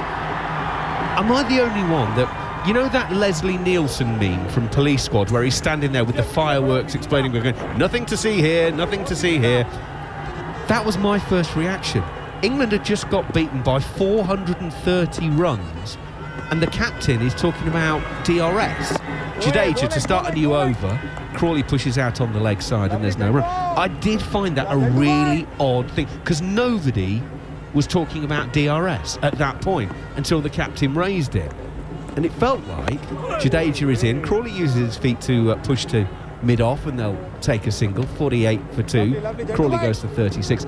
So I did wonder if there was nothing to see here, we just got beaten by 400. Everybody look over here and let's have a conversation about DRS, which is kind of what happened for 24 hours. I think he did before at the end of the second test as well. So after both tests, he brought it up. So it is interesting. I'm not sure it was that.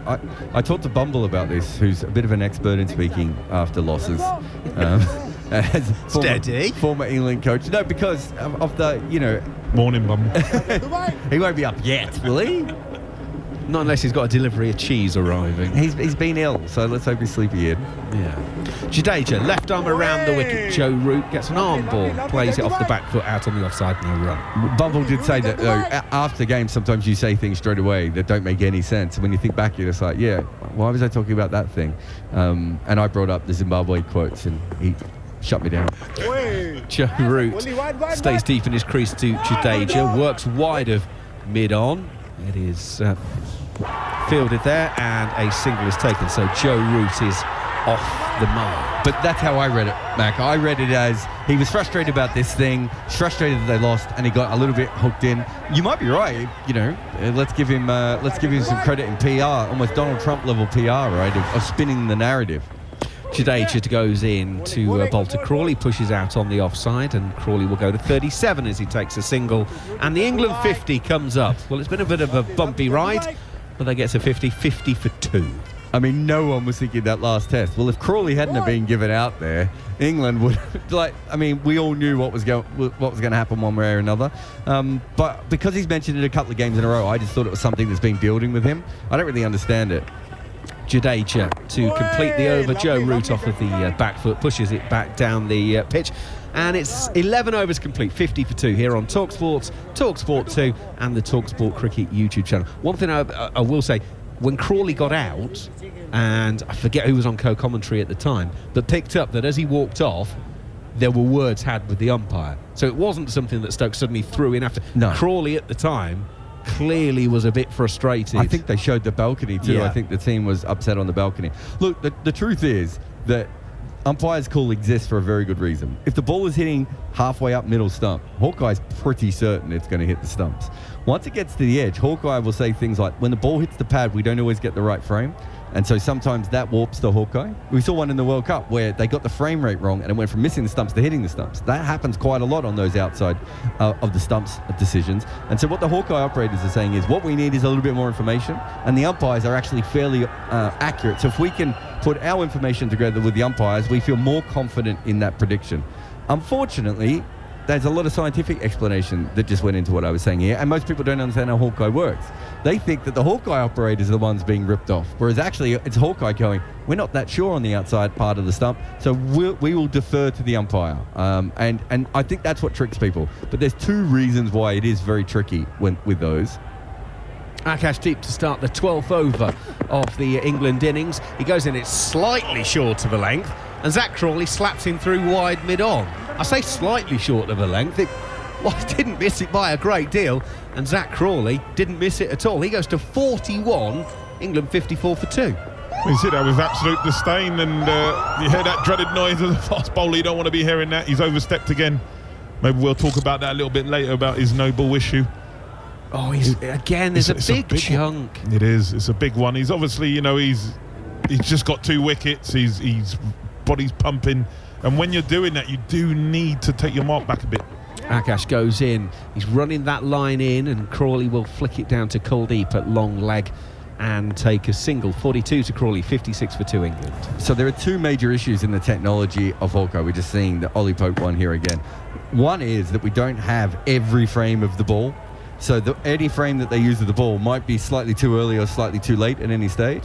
And the other one is that, and if you're watching on YouTube, I can show this, pads crumple.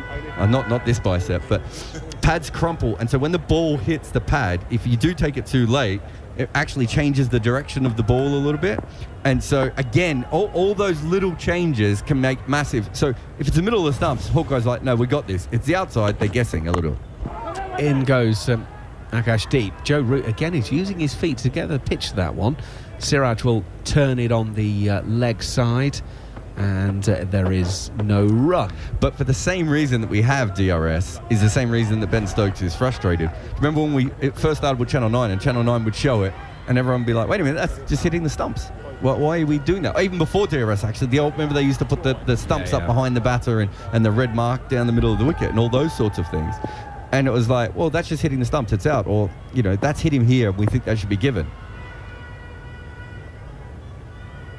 Akashdeep turns, runs, bowls right arm over just to outside of off stump. Root off the back foot, punches to point, no run. And so now what you have is the technology is saying we need to just pump the brakes a little bit because it is predictive. We're not 100% sure. But the fans at home are going, but that hit the stumps, right? Or the players are saying that hit the stumps. If it hits the stumps, it's out. If it doesn't hit the stumps, it's not out. Doesn't talk about the times you hit the stumps and the bails don't come off. Never see that in Hawkeye, do you? But just saying, man. Let's not go down that road. But the point being is it doesn't always look good on TV, but that's why these things exist. In goes Akashdeep once again. He's bringing Joe Root forward. Gets a thick inside half of the bat down to Kuldeep at long leg once again. Single to Joe Root. Doubles his score to 2. England 57 for 2. Should we have bails is another question in modern cricket for you, Macca. No, I like the bails, and I like the fact we're playing with zing bails. Did you see the ones in the Big Bash where the whole stumps almost... Yes, they've got LED strips on the stumps. I'll be honest, when I've watched cricket on TV and I've seen zing bails in test matches, in bright sunshine, I kind of thought, what's the point? And then I'll be honest, when we're in Hyderabad for the first game, and you're a long, long way away, it makes a difference. It really does make a difference. In goes Akash, who bowls Zach Crawley this time, unless he's overstepped. He's knocked his off stump out the ground earlier in the day, and the pause is being put on. He's been pushing the line, so they are going to check this again. Rod Tucker has got the word. This one is out, and Zach Crawley, he survived one bowled from Akashdeep earlier in the day. He's not going to survive a second. He goes for 42 at a run a ball. England 47 for 3, and what a selection. Akashdeep on debut has got all 3 wickets with another seed that has nipped back in off of the string and takes off stump. It's done him for pace as well. It's just gone through him. He's done it before, and it was a no ball, and he just looked nervously back at the umpire just to make sure that his foot was behind, and Rob Tucker just gave him the signal to Zach Crawley, who departs for 42. But what a ball it was. It just gets that ball to come back in, and that's the ball you would want to bowl to Zach Crawley quite early on. Yes, he's got 42 from 42, but that's the ball to try and get him out. Just bring it back in. And as I said, I think it just rushed him. It just beat him for pace, because as he's trying to come through, the ball's gone and lashed the stumps down. I mean, that was a tremendous delivery. 3 for 20 from the new man. He's looking dangerous. You know, he's already hit the top of off stump twice, hasn't he? Like, he feels like, to me, he's missing a little bit of a front arm when he comes in, a little bit. But his ability to nip the ball back and be very accurate with it, you know, at good enough pace. You know, he's not express, Jude, but he's skiddy. He is. He's sort of bowling around a 143, 140, so that's quick enough. Yeah, exactly. A bit like we saw with Shimar Joseph at times in Australia, just quick enough with lateral movement that you've got to worry about him. But it's the length and the accuracy that I think is really, really interesting with him, with just that little bit of movement. But again, I mean, he's basically bowled Zach Crawley with the same ball twice. Yeah. Well, I tell you what, we've said throughout this series, Bumrah, world class, number 1 in the world, no issue there. India have had a problem with the second. Siraj in the first test, Mukesh in the second. I think they found the bloke to partner him. I think. Well, you think, obviously, sadly with Mohammad Sami being out, and I think I've just heard he's going to miss the whole retire of the IPL because he's playing in that World Cup with a bad ankle, is it, or something that. I know he's had an operation, hasn't he? I think so. I think he's out for a while. Yeah. But he normally, I mean, you put Bumrah, him, and now this young man. I mean, it's a serious lineup. I mean, Siraj still averages 28 with the ball. It's just that the problem with Siraj is he's like short broad, right? It doesn't come out, he can't get his rhythm, or no one can hit him. There's no middle ground with Siraj. So if you've got Bumrah at the other end, you're fine. But when you're the second seamer and you don't have a third seamer, it's a bit more of a trick. Right, it's drinks after the first hour. So let's recap where we are, because it's been a heck of a first hour. England won the toss and elected to bat. They are 57 for 3 after 11 overs and 5 balls. And it could have been worse than that, because Zach Crawley was bowled by Akash for 4 in the 4th over, but it was a no ball. Ben Duckett was LBW to Jadeja. DRS, though, said it was umpire's call and therefore not out. And that was before the wicket started falling. Duckett was the first to go, caught behind off the bowling of Akash for 11. That was 47 for 1, 2 balls into the 10th. Ollie Pope was then LBW to Akash, a 2-ball duck. 2 balls later, DRS giving that, and Zach Crawley out, bowled by Akash, 42 at a runner ball. So 47 for 1, 47 for 2, 57 for 3. Johnny Bairstow is striding to the crease, about to take guard. There's 1 ball left in this incredible spell of bowling, and here comes Akashdeep to bowl to Johnny Bairstow, who is solidly forward, pushing out on the offside. Alex Tudor and Jared Kimber have taken far too many wickets in this spell, as have I. So let's get some thoughts from Steve Harmison and Darren Gough, 2 fast bowlers who I think would have enjoyed watching the way that Akashdeep has gone about his work, and then Neil Manthorpe will pick up some ball by ball. Yeah, Akashdeep has bowled really well this morning. He has. Yeah, that little disappointment with the no ball, but he's been right on the money, accurate. Asked questions of the not so much the technique of the England batters, because I don't think it's a technical thing here. I think this is about the surface. You put the ball in the right area, something will happen, and I think that's what's happened for Akashdeep. He's really held his line well, held his lengths well, and said to England, well, there's one in here with your name on it, and it's just about a matter of time, and see if we can keep the pressure on. Jadeja continues, and this one is driven sweetly into the covers by Joe Root, steered it into the gap, and takes a single, gets down the other end. We're going to be chatting, the 3 of us, about Johnny Bairstow on the verge of his 100th Test match, and I was looking through some of his achievements. That run of centuries, 5 in consecutive Test matches last summer, truly extraordinary. And his record in India, however, higher score of 37 and 4 noughts in his last 10 innings. The 37 is his highest score in India in 10 innings. was in the very first innings of this series, and we thought that he looked very good. Harmy said that that is a attempted cut shot from Bairstow. Not so much a cut, it wasn't a flat bat, but he was trying to force it through the offside, kept a bit low, taken by Jarrell, he missed it.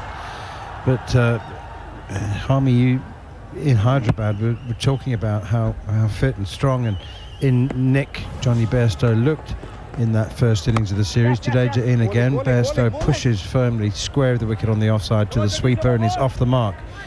But he's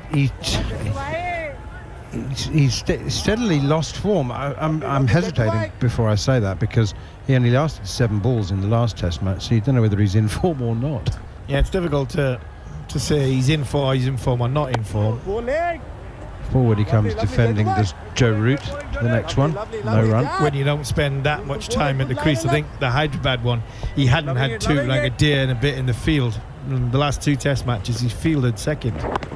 Jadeja in again, and the Root pushes behind square on the offside now. Sorry, batted second. In Hyderabad, he looked, fresh, quick on his feet. Movements were good, and that was down to the fact that his body was fresh. He was coming off the back of a long break.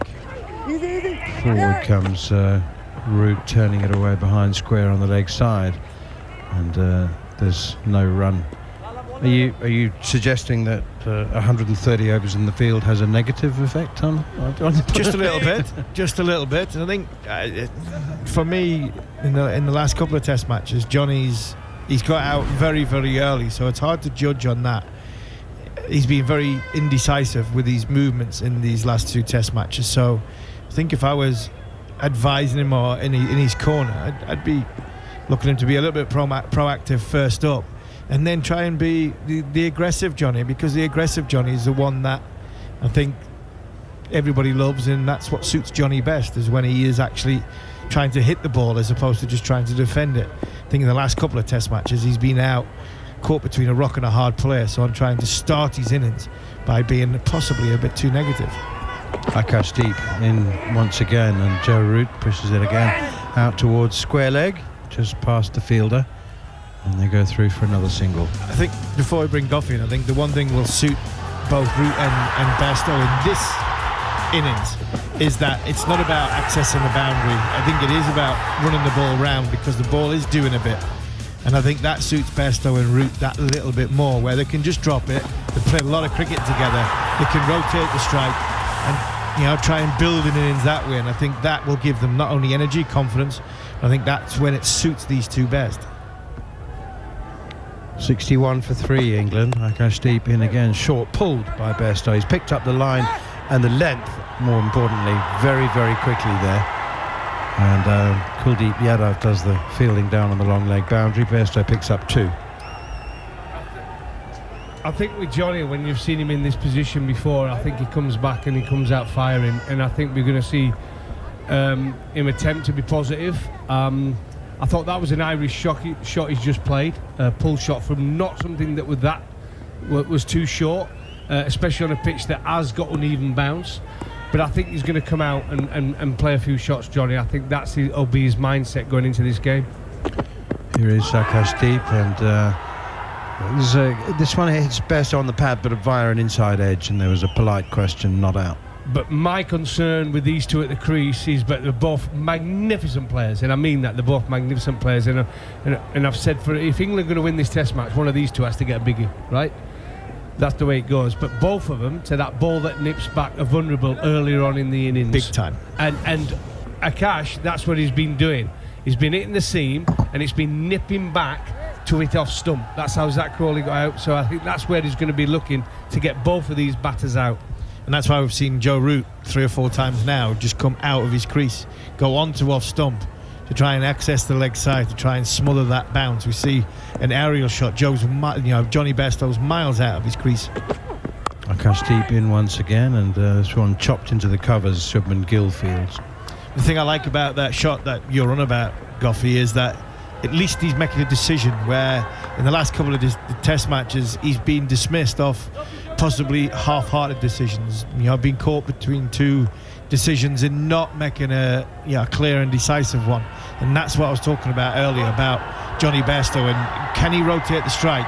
And if there is a shot to be had, then play the shot, make the shot, and the best chance of playing that shot, not get yourselves in a do I, don't I, and then you get caught on the crease, you nick one that you don't really want to nick. Joe did it in the second test match in Vizag, livid with himself.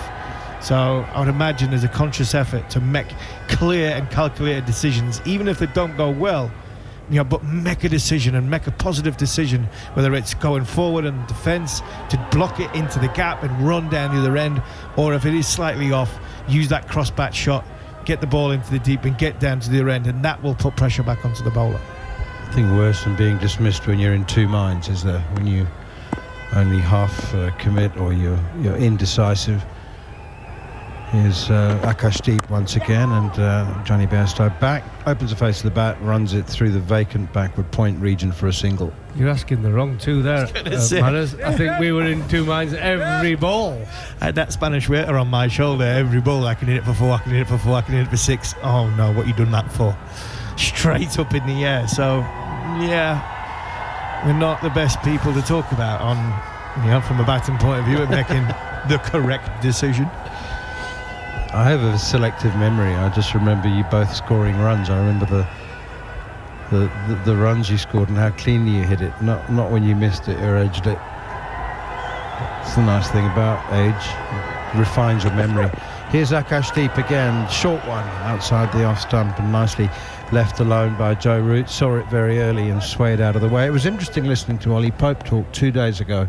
He did the media, and he was also right then was talking about how cracked the pitch was, and if it was going to be up and down and unpredictable, then he said the best way to counter that was to play more shots. Absolutely. You have to be positive in your movements, positive in your decision making. It's not a case of being reckless and playing big shots, but it's making sure that if you're going to go all the way forward, you go all the way forward. I think Zach Crawley did that quite well in that first throws. He got hit on the inside, by the inside, edged a couple, but you knew what he was doing. You knew he was coming forward or he was hanging back. There was never in between any half-hearted shots, and I think that's what you need to be on a wicket like this. I remember all of my early days playing at Durham. Here's Jadeja, once again another over of left arm spin. This one is cut to backward point and nicely fielded by Devdutt Padikkal, I think that is, a backward point diving away to his right. Here's Jadeja once again, and forced off the back foot by Bairstow out towards cover, and there's a very good diving stop. Shubman Gill had a lot of ground, dive to his right, keeps him down to a couple, Bairstow up to 6. He's being positive. Well, throughout the series, I think he's looked for that back foot cut shot to the left arm spinner, the ball turning away from him, and that's his go-to shot, isn't it? That's him getting off strike. But yeah, definitely his feet are moving better, and he's looking to be more positive. He still hasn't got a sponsor on his bat, though. It was Shazvi Jaiswal actually fielded that. That's pushed out towards Silly Point, fielded by Sarfraz Khan. With the IPL around the corner, I think there might be one coming, Darren. I think there might be one coming, but it is better from Bairstow. I like the win. I like it when Johnny plays like that, even if he gets out playing like this.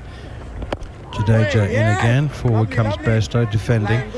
He's got to be aware of Jadeja's slider, though, hasn't he? Yeah, and that's the problem he had in the last sort of 4 innings he's had in India. He's got caught in the crease, just wafting his bat at a half-hearted shot. Jadeja in again. Oh, beats the outside edge into the gloves of Dhruv Jurel.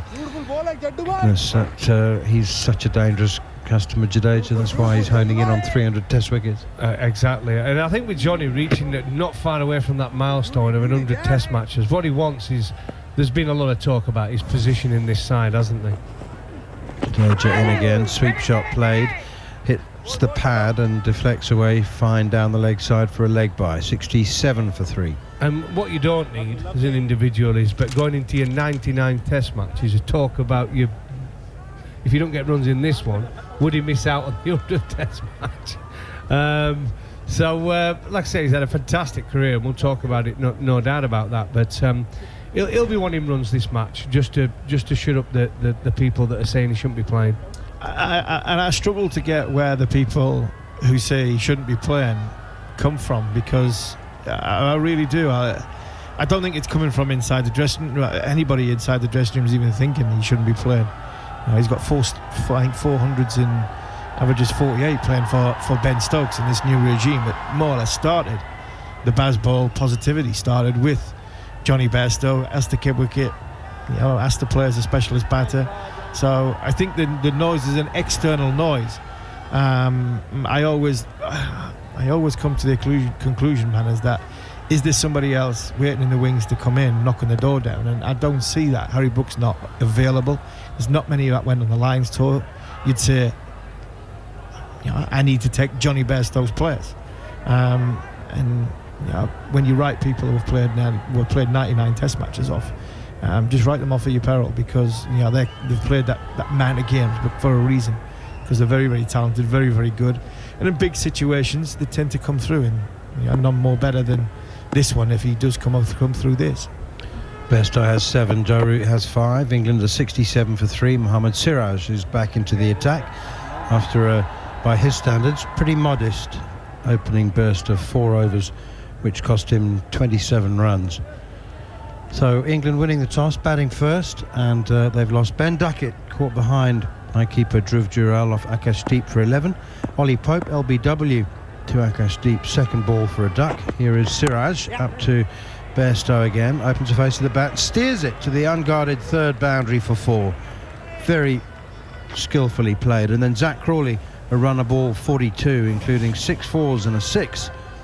Hoik over mid-wicket was bowled by Akashdeep, so the debutant has all 3 wickets to fall. It's a lovely shot, Goffey, from Bairstow. Lovely shot, but Siraj comes back in. He's just wanting to get a maiden out of the way to get back into the game. Like I say, he's been disappointing start from Siraj on a helpful pitch. We're going to hear a clip of an interview with Johnny Bairstow at lunchtime. He's now hot under the collar. He's very cross. He's frustrated with movement behind the bowler's arm, and he's telling either the umpire or the bowler all about it. I like this. He does. I like it. Though, Johnny. Yeah, I know he likes a moan, but I like it. You see the steel in his eyes, and the determination in his eyes. Johnny's out there for business now. He looks as though he's got that little bit between his teeth. He's got a lovely boundary before. He's walked down the wicket. Rohit Sharma's having a go at him. He's having none of it. He's giving it back to Rohit Sharma. Somebody is putting me off, and I'm not prepared to start this game until I am ready. Good on you, Johnny Bairstow. This is good signs, hopefully, for England. Here is Siraj once again, and it's back of a length and steered by Bairstow into the diving gully. He really was giving a gobful to... Was it Rohit Sharma? Rohit Sharma. Yeah. Oh, he does though. Listen, Johnny is an amazing character.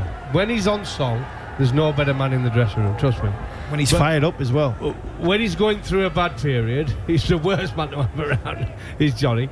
And let's say he's got fire in his belly. His dad was exactly the same, by the way. I was lucky enough to play with his dad at Yorkshire many, many years ago.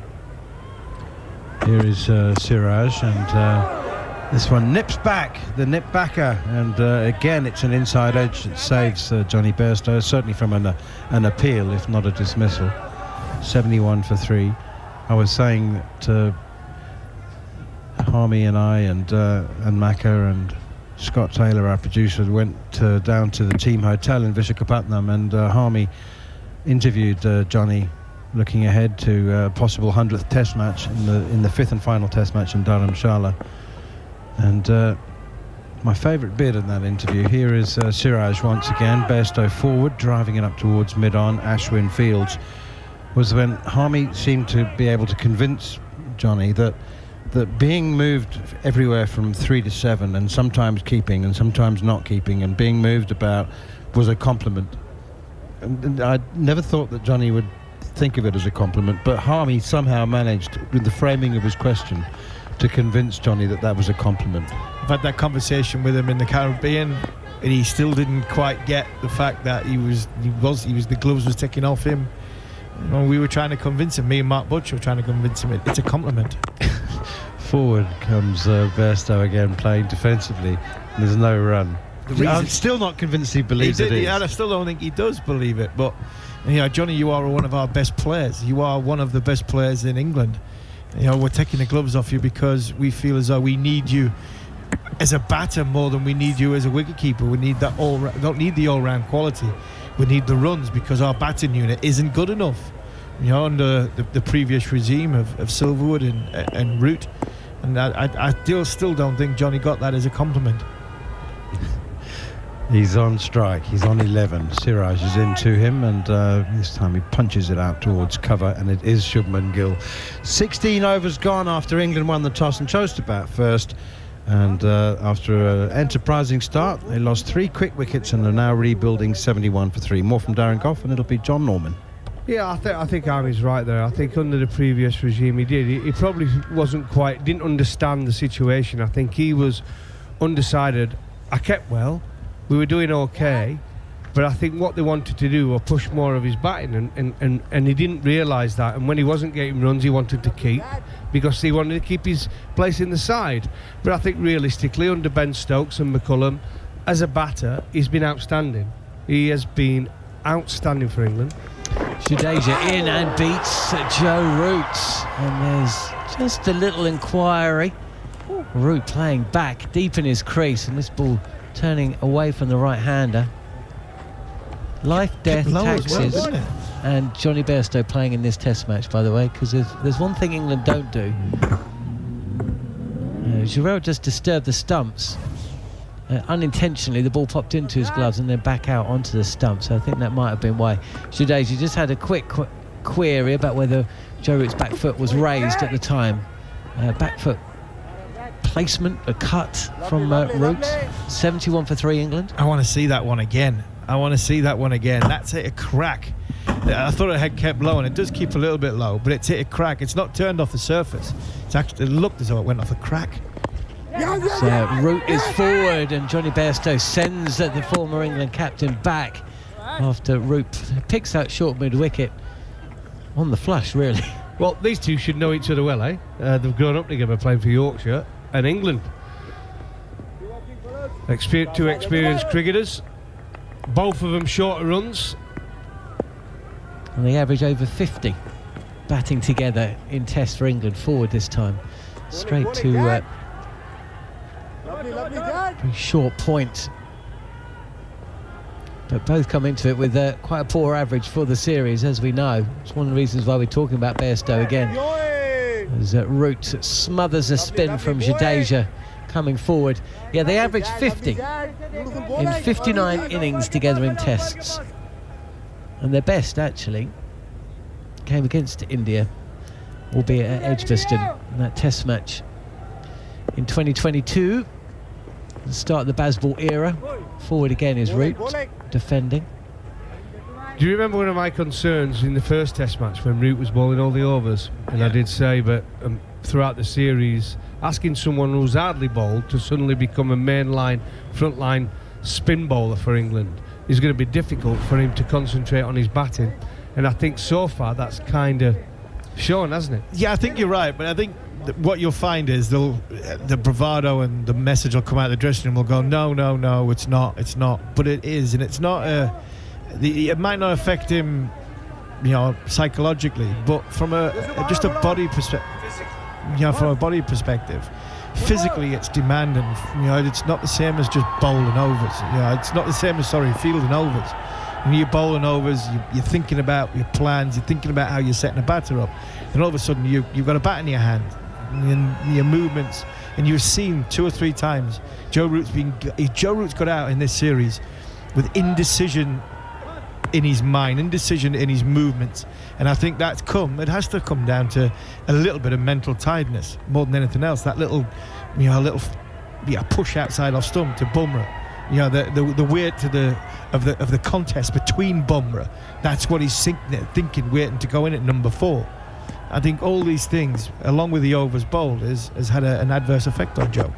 Siraj has been expensive. His 5 overs have gone for 31, and Bairstow plays the ball back to the bowler. There's a little word between Bairstow and Siraj. I think that there was a few words between Bairstow and Rohit Sharma, but it involved the bowler in the last over. Siraj had to abort his run-up. Didn't like it. Bairstow gave him a bit back. Sharma got involved. Bairstow gave a lot back to Sharma. And now Siraj is chirping away. This is a contest within a contest. There's parallels with that first test. You mentioned Joe Root. He's bowled 100 overs in this series, I think. He's never done that before. Siraj again is in past the umpire. And Bairstow forward. Big gap between bat and pad, and that's where Siraj is trying to sneak the ball. No real control at the moment from Johnny when he's driving at the moment to Siraj. I think I'm a little bit concerned about it. If he gets his line and length right here, Siraj, one of them's going to sneak through. He's got a big gap between bat and pad. Yeah, he has, but he's coming forward. I don't mind the way he's doing it. He's coming forward, he's going to get something on it. If he's staying in his crease and throwing his hands at it, then he's in trouble. But because his body shape and his momentum's coming forward, he's been able to get that inside edge. If he stands there and throws his hands there, it misses the inside edge, goes through, and he's in trouble. And I think that's what's been happening in the first 2 or 3 test matches. But at this minute in time, because his body and momentum's going forward, he's getting that inside edge on and saving him. Root this time is forward. Again, the inside portion of the bat as fine leg comes up, and there's another single taken. There are parallels with the first test match. Seems like a lifetime ago. It's actually exactly 1 month ago, just shy. England losing 3 wickets for 5 runs at Hyderabad before a partnership of 61 between Bairstow and Root. England today losing 3 wickets for 10 runs. And now it's over to Bairstow and Root. Can they get England through to lunch like they did at Hyderabad? Siraj was expensive on that day, as he's is today. As again forward is Bairstow, and he places this straight to Rohit Sharma at mid-off, who maybe just takes his eye off the ball before it reaches him and allows it to go through. So Bairstow comes back for a second. 2 runs that weren't there, and the score moves along here on TalkSport 2 and TalkSport. 75-3 England. Yeah, you'll take them. Rohit just took his eye off the ball, didn't he? Run after it. He won't enjoy that as skipper. Running after the ball, had a little bit of a chuckle, realised, but there's not many people watching, just about, 10 million people in India? A bit more? A couple of slaps on the back of Mohammad Siraj, he has leaked runs, but just feel he's in the game with Bairstow playing like this. It's been 3 or 4 inside edges onto the pads as a full delivery is clumped straight back over bowler and umpire. Cutter possibly there from Siraj, and that's a boundary to the score. England 79-3.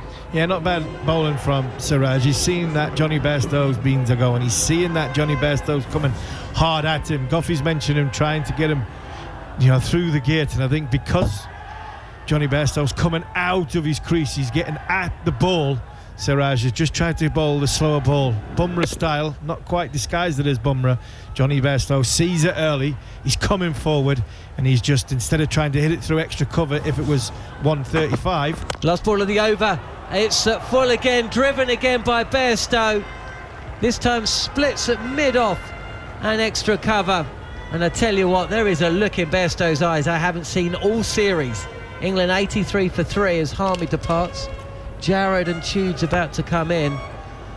Goffey, Bairstow looks like someone's insulted him as he's made his way out to the track. Well, that was his most controlled shot. I think foot was right to the pitch of the ball. His bat swing was lovely, and he got nice contact off Siraj. But I'll tell you what, Siraj has took some tap this morning. He is that type of bowler. But it's been 83-3. You're getting a lunch here now, England. They're going to have a good score on the board. If you're just joining us here on TalkSport or TalkSport 2, welcome, or via the TalkSport Cricket YouTube channel. We've got our own little audience there. So welcome as Jadeja is in, and Root plays back, and Patidar at point does well to scamper across and dive and prevent any more than a single being added to the score. Akashdeep, if you didn't know him, and few did, parallels with that first test match I was talking about, 3 quick wickets for England. Siraj expensive.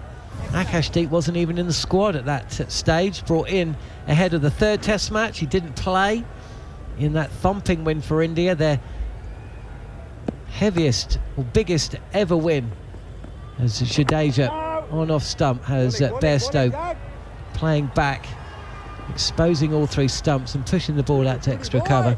Akashdeep with 3 wickets on debut. Ben Duckett caught behind for 11. Ollie Pope, LBW on review without scoring, and Zach Crawley bowled top of off for the second time, as this time Bairstow is forward, pushing this ball to Siraj at deep mid off. Or a single. Crawley, who had been bowled from a almost identical delivery, went on 4 from the same bowler, only for Akashdeep to have overstepped a reprieve. Crawley added 38 runs. Jadeja in again. And this is a beautiful little dab shot from Joe Root. Plays this so nicely. And with no third, it's a chase for Patidar from backward point. He can't cut it off. And 4 more runs are added to the score. 89 for 3, England. And it's a good morning to you, Alex Tudor. Yeah, good morning, everybody. Morning, John. Yeah, that's a class shot from Joe Root. We've seen that so many times, playing deep in his crease and then just guiding it to the vacant third. Fielder running after it had absolutely no chance. A little bit more loop this time. Root feels like he has missed out. Almost a full toss by the time he came forward and played the ball. Scuffed it really back to Jadeja, whose 5.5 overs have gone for 22. Plenty of talking points from the morning so far. Jarrod Kimber. Flatter from Jadeja, and Bairstow stops Root from coming through. We've had some DRS moments. We've had pitch chat. We've had Bairstow, angry Bairstow chat. We've had debutant 3 wickets chat. Have I missed anything? I feel like that's everything, isn't it? We've got Ashwin chat now. Do you want Ashwin chat now? What do you want if you're going to be that succinct as a broadcaster? I've got nothing to add. That is a first. Was it 15 years in? I did think that middle and off or off?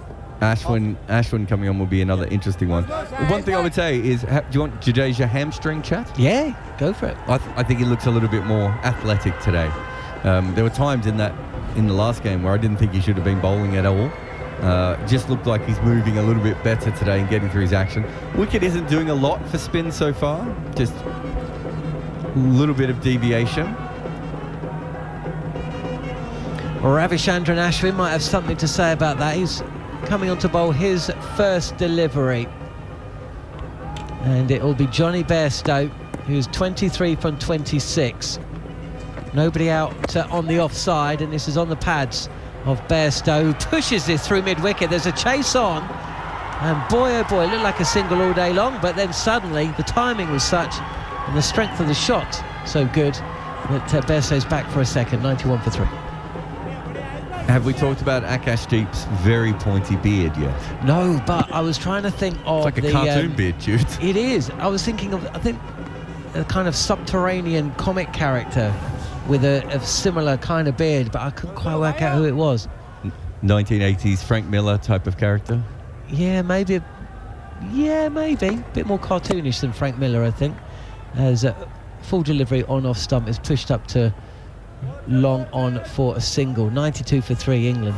Look, I think one thing we should point out is England are doing very well at scoring at this rate at the moment, because they're behind on wickets. Not massively, but 3 wickets in the first session. But because they've almost scored 100 runs, if they can get another 100 runs to tea, we don't know what this wicket's going to do at the moment. So they are putting some pressure back on India so far, and this might be the best time to score in the match. There is a short leg in places. Delivery from Ashwin is clipped to square leg. For a single, Joe Root moves to 12. Got a slip in place. There's a short fine. There's a catch in mid-wicket, a wide-ish mid-on, and a deep square. They're the fielders on the leg side. One more wicket from here, boy. Well, you could hear that. One more wicket.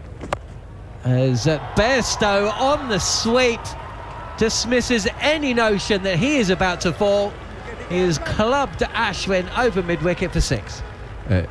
I was just wondering if Ashwin might not want to come around the wicket to him just to take this angle away, because once the ball's outside off stump, it's not spinning that much, so it gives Bairstow like a free swing for his sweep. I didn't expect him to hit it over deep mid-wicket's head for 6, if we're being honest, but incredible shot there. So Ashwin's already started to think now, I might just come around the wicket, change the angle and say, okay, if you want to play that shot, that's fine, but I'm going to pitch it on the stumps and straighten it on the stumps now. So if you miss it, you're out. Let's see what Ravichandran Ashwin does, playing in his 99th Test match, just like Johnny Bairstow. 501 Test wickets. Share a cake. Ashwin is coming around now as well. You called it. I just having a look, he's got the best record in the last 10 years of any spinner against a sweep shot. And I think this is a big part of it, Jules, is the minute he thinks someone's going to sweep against him, he just changes the angles and go, okay, you can still do it, but now the odds are slightly more in my favour. There's a long on and a deep square, so mid-wicket is there for Bairstow if he is so brave. This is push to cover. I think he averages around 26, 28 runs per sweep and an economy of around 8, whereas most spinners are up well over 9, 9.5 for economy, and 35 to 40 is the more common average. Ashwin again, and this is on off stump, and a touch airy from Bairstow, who will take a single up to long on. 100 up for England in the 20th over. That's what I mean. I mean, they're putting the pressure back on again, aren't they? That's what England do, isn't it? So, if you're an England fan, you're just waking up. Firstly, it's cold. But secondly, the 3 wickets are going to worry you, but they are putting pressure back on and they are scoring at a good rate. They're not letting India settle, and we are assuming this is going to be the best innings to bat in. Maybe the second innings might be as well if they go in, today, India. But I don't think it's the end of the world, Jude.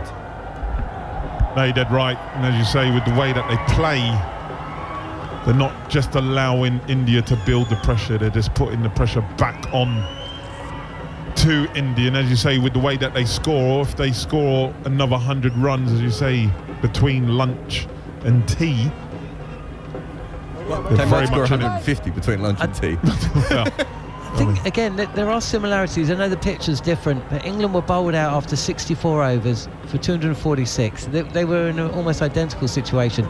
They're scoring a touch quicker in the 4th Test here than they did in Hyderabad, but it's the same 2 batters at the crease. They lost 3 wickets in similar kind of short time. They can add another 75 runs to that, as Jadeja is in, and he has beaten Johnny Bairstow. Is dropped behind the stumps by Jurel. And this is, of course, the ever-present danger, isn't it? Well, I think Bairstow, he tries to play inside the line against these left-arm finger spinners, which means that just every now and again he's going to lose his off stump. But he's decided that's a safer way of playing them than anywhere else. But he almost lost his off stump. Forward and pushed to mid-off by Bairstow. And it's a mode of batting. Abhishek Jhunjhunwala, when he was with us, he said, okay, I'll give you the outside edge, but I'm defending my off stump. He does get a little bit too inside the line there. As on the pads of Joe Root, this is flicked to a short fine, no run. I think what Abhishek was saying is slightly different than what Bairstow does. I think Bairstow is essentially playing up the line and assuming. One slip and a point as this turns from the straight and beats the outside edge of Joe Root's bat, and all of a sudden you were saying that there doesn't seem to be too much an offer for the spinners. Jadeja has got this one to rag. That was full. That shouldn't have spun at as much as it did, and also bounced and went quickly. It did everything that you don't want if you're a batter. This is defended this time by Root. He gets to the pitch of the ball. Touch too full from Jadeja. No run. 101 for 3 England. Don't want us to be seeing deliveries like that before lunch, do you? On the first day. It's the pace that it went at. Yeah. It's just so quick. The game is moving forward quickly. Last ball of the over, a fraction of width, and Root will cash in, certainly with one. And actually, he'll pick up a boundary. Akash Deep is in front of square on the offside, and he cannot run around to cut this ball off. A rare loose delivery from Jadeja, and on a track like this, you have got to capitalise, and that is exactly what Joe Root has just done. Jarrod Kimber and Alex Tudor and I'll be replaced by Andrew McKenna. Well, that was a class shot. That last shot there by Joe Root. Off Jadeja, just rocked on the back foot, plays it very deep in his crease and just angled the back, just placed it between point and sort of gully area behind square. It was a fantastic shot. Great timing. Good to see and good to listen to for the English fans. They said Joe Root hasn't scored the number, the weight of runs that one would have expect. But the way he's going about this innings, he's looking good. Ashwin to start a new over around the wicket to the right-handed Bairstow, stays deep in his crease and hammers it off of the back foot through cover for 4. 109 for 3 here on TalkSport, TalkSport 2 and the TalkSport Cricket YouTube channel. You know what? India bowled 2 bad balls in a row here, and to be fair to England, they are ready to cash in on them. That wasn't a horrible ball, but he knew there was no one out on the offside and gave himself just a little bit of room. Ashwin around the wicket once again. Bairstow on the sweep. There's a huge cry, particularly from behind the stump, for an LBW shout. To my eyes, that's pitched outside leg, but bearing in mind what happened earlier. Now, I think you're right, but he's reviewed it. I think this flicked the front of the pad on the way through and maybe put us off, and maybe put them off a little bit. Yeah, I'm not convinced. I'm like Macca. I think I might have hit just outside the line. It created a bit of an optical illusion. I want to see it again. I didn't think it looked out either. Right, so they've gone for it. They've already burned one review. Here we go then. Ashwin put in a PowerPoint display to get it. No, it's straighter than we thought. Yeah, it is straighter than we thought. Now this could be very close. This is good from Ashwin. That's that angle we were talking about, Judes, as well. This looks out. It's hit him up. The only problem is it maybe a fraction outside leg, but it looks like it's pitched in line and straightened just enough. Right, so there's no bat involved. It's then going to be on for the ball tracking. No bat involved. He's in trouble here, I think, Macca. When you're ready. We can see off stump. It thuds into Johnny Bairstow's back leg, the right thigh. It's not going to be high, is it? Just doesn't look like it's bouncing at all. I reckon that's hit him middle on leg. I think he's in trouble. Do you think it just pitched inside the line? That's going to be the question now. We're waiting for the technology to build so they can put the DRS. The tension is building. Yes. Everyone's looking at the screen. It's like a quiz show. We need tension music playing, don't we? It is a bit like, when we have moments like this when nothing's actually... It's a little bit like the disaster movie where everyone rushes to the screen, but nothing's on. Coming up now, original decision is not out. Ball pitching in line, the impact in line, and wickets hitting. So you'll have to reverse your original decision of not out. The out, I'll let you know when you're on screen. Stand by. You're on screen, signal now. Johnny Bairstow is given out. 109 for 4, England. Bairstow goes for 38 from 35 deliveries. England won the toss and batted this morning a couple of hours ago. Well, it's the first wicket to go in the match that hasn't gone to Akash. It is a 4th wicket as Ashwin gets another, and England 109 for 4, 2 balls into the 22nd over of their innings here on TalkSport 2. England live by the sweep, die by the sweep. We saw Ashwin come over the wicket, got one outside off stump, and Johnny Bairstow went, great, I'm just going to hump this over the leg side with a slog sweep and take a boundary without any issue. And Ashwin straight away went, okay, if that's the shot you're going to play, we're going to come around the wicket, I'm going to change this angle. We talked about it, Judes, and then it happened. The very next ball, Ashwin wasn't mucking around, right? And next over, he's got one in line. I think that, because I think you two both thought it was outside leg stump, but it just created a bit of a weird angle. Like, I understand why the umpire didn't give it on the field as well. It just looked like it didn't look like an LBW. Part of the reason was it didn't really spin back either. It didn't straighten. That one was just pitched on leg and sort of going across a little bit, but very good thinking by Ashwin. Look, I don't think England, again, I know it's 4 wickets and it's not lunchtime. They're trying to put pressure back on India here. It'll be interesting to see if Stokes comes in and defends, because that partnership was about 48 or 55 balls-ish. I missed the ball? I don't have the in your balls head? to my hat. Just count out loud at the moment. The worst episode of Countdown anyone's ever been on. Colin Murray, your job is safe. So it is Ben Stokes, and Ashwin's got 1 for 15 from 8 balls bowled. which possibly says as much about this series as anything else. Good right. spell. Yeah, well bowled. Take a blow. So Stokes, short leg in place, slip in place. Ashwin around the wicket. And he brings Stokes forward inside half of the bat. It's on the bounce to Sarfraz under the helmet. 109 for 4, England. As I say, won the toss and batted. And that doesn't even take into account 2 very big close calls before they even lost a wicket today. Ashwin is in, Stokes forward, pushes to Shubman Gill at short extra cover, no run. Yeah, if you weren't with us right from the start this morning, Zach Crawley had his off stump uprooted, but Akash had actually overstepped. That was in the 4th over of the day. And Ben Duckett was LBW, but it was umpire's call, and therefore not out. That before the wickets actually started tumbling. Ashwin around the wicket, gives that one a little bit of air. Push drive from Stokes, he's off the mark with a push to cover with a single. England move to 110 for 4. And Johnny Bairstow, he's had a bit of a lean series, it has to be said. And the boys are going to be talking about Bairstow during the lunch break, because Dharamshala will be Johnny Bairstow's 100th test. Seems crazy that a man who's got 99 tests as of today still has so much discussion about him. Ashwin in, around the wicket. Joe Root pushes to mid-wicket. And there's no run to end the over. Yeah, so if you've got any thoughts on Johnny Bairstow, at cricket_TS, at TalkSport2. If you're a subscriber on the TalkSport Cricket YouTube channel, by all means you can send us a message through there. Get in touch with some thoughts for the boys, because, yeah, I can't think of many players in the history of the game who've got to 99 test matches and still have so much debate about whether they should actually be in the side or not, and what their role should be in that particular side. Normally by 99 tests you pretty much got it nailed down. It's probably a bit different now, because we've had guys like Broad and Harbhajan, maybe players like that are a little bit more in and out.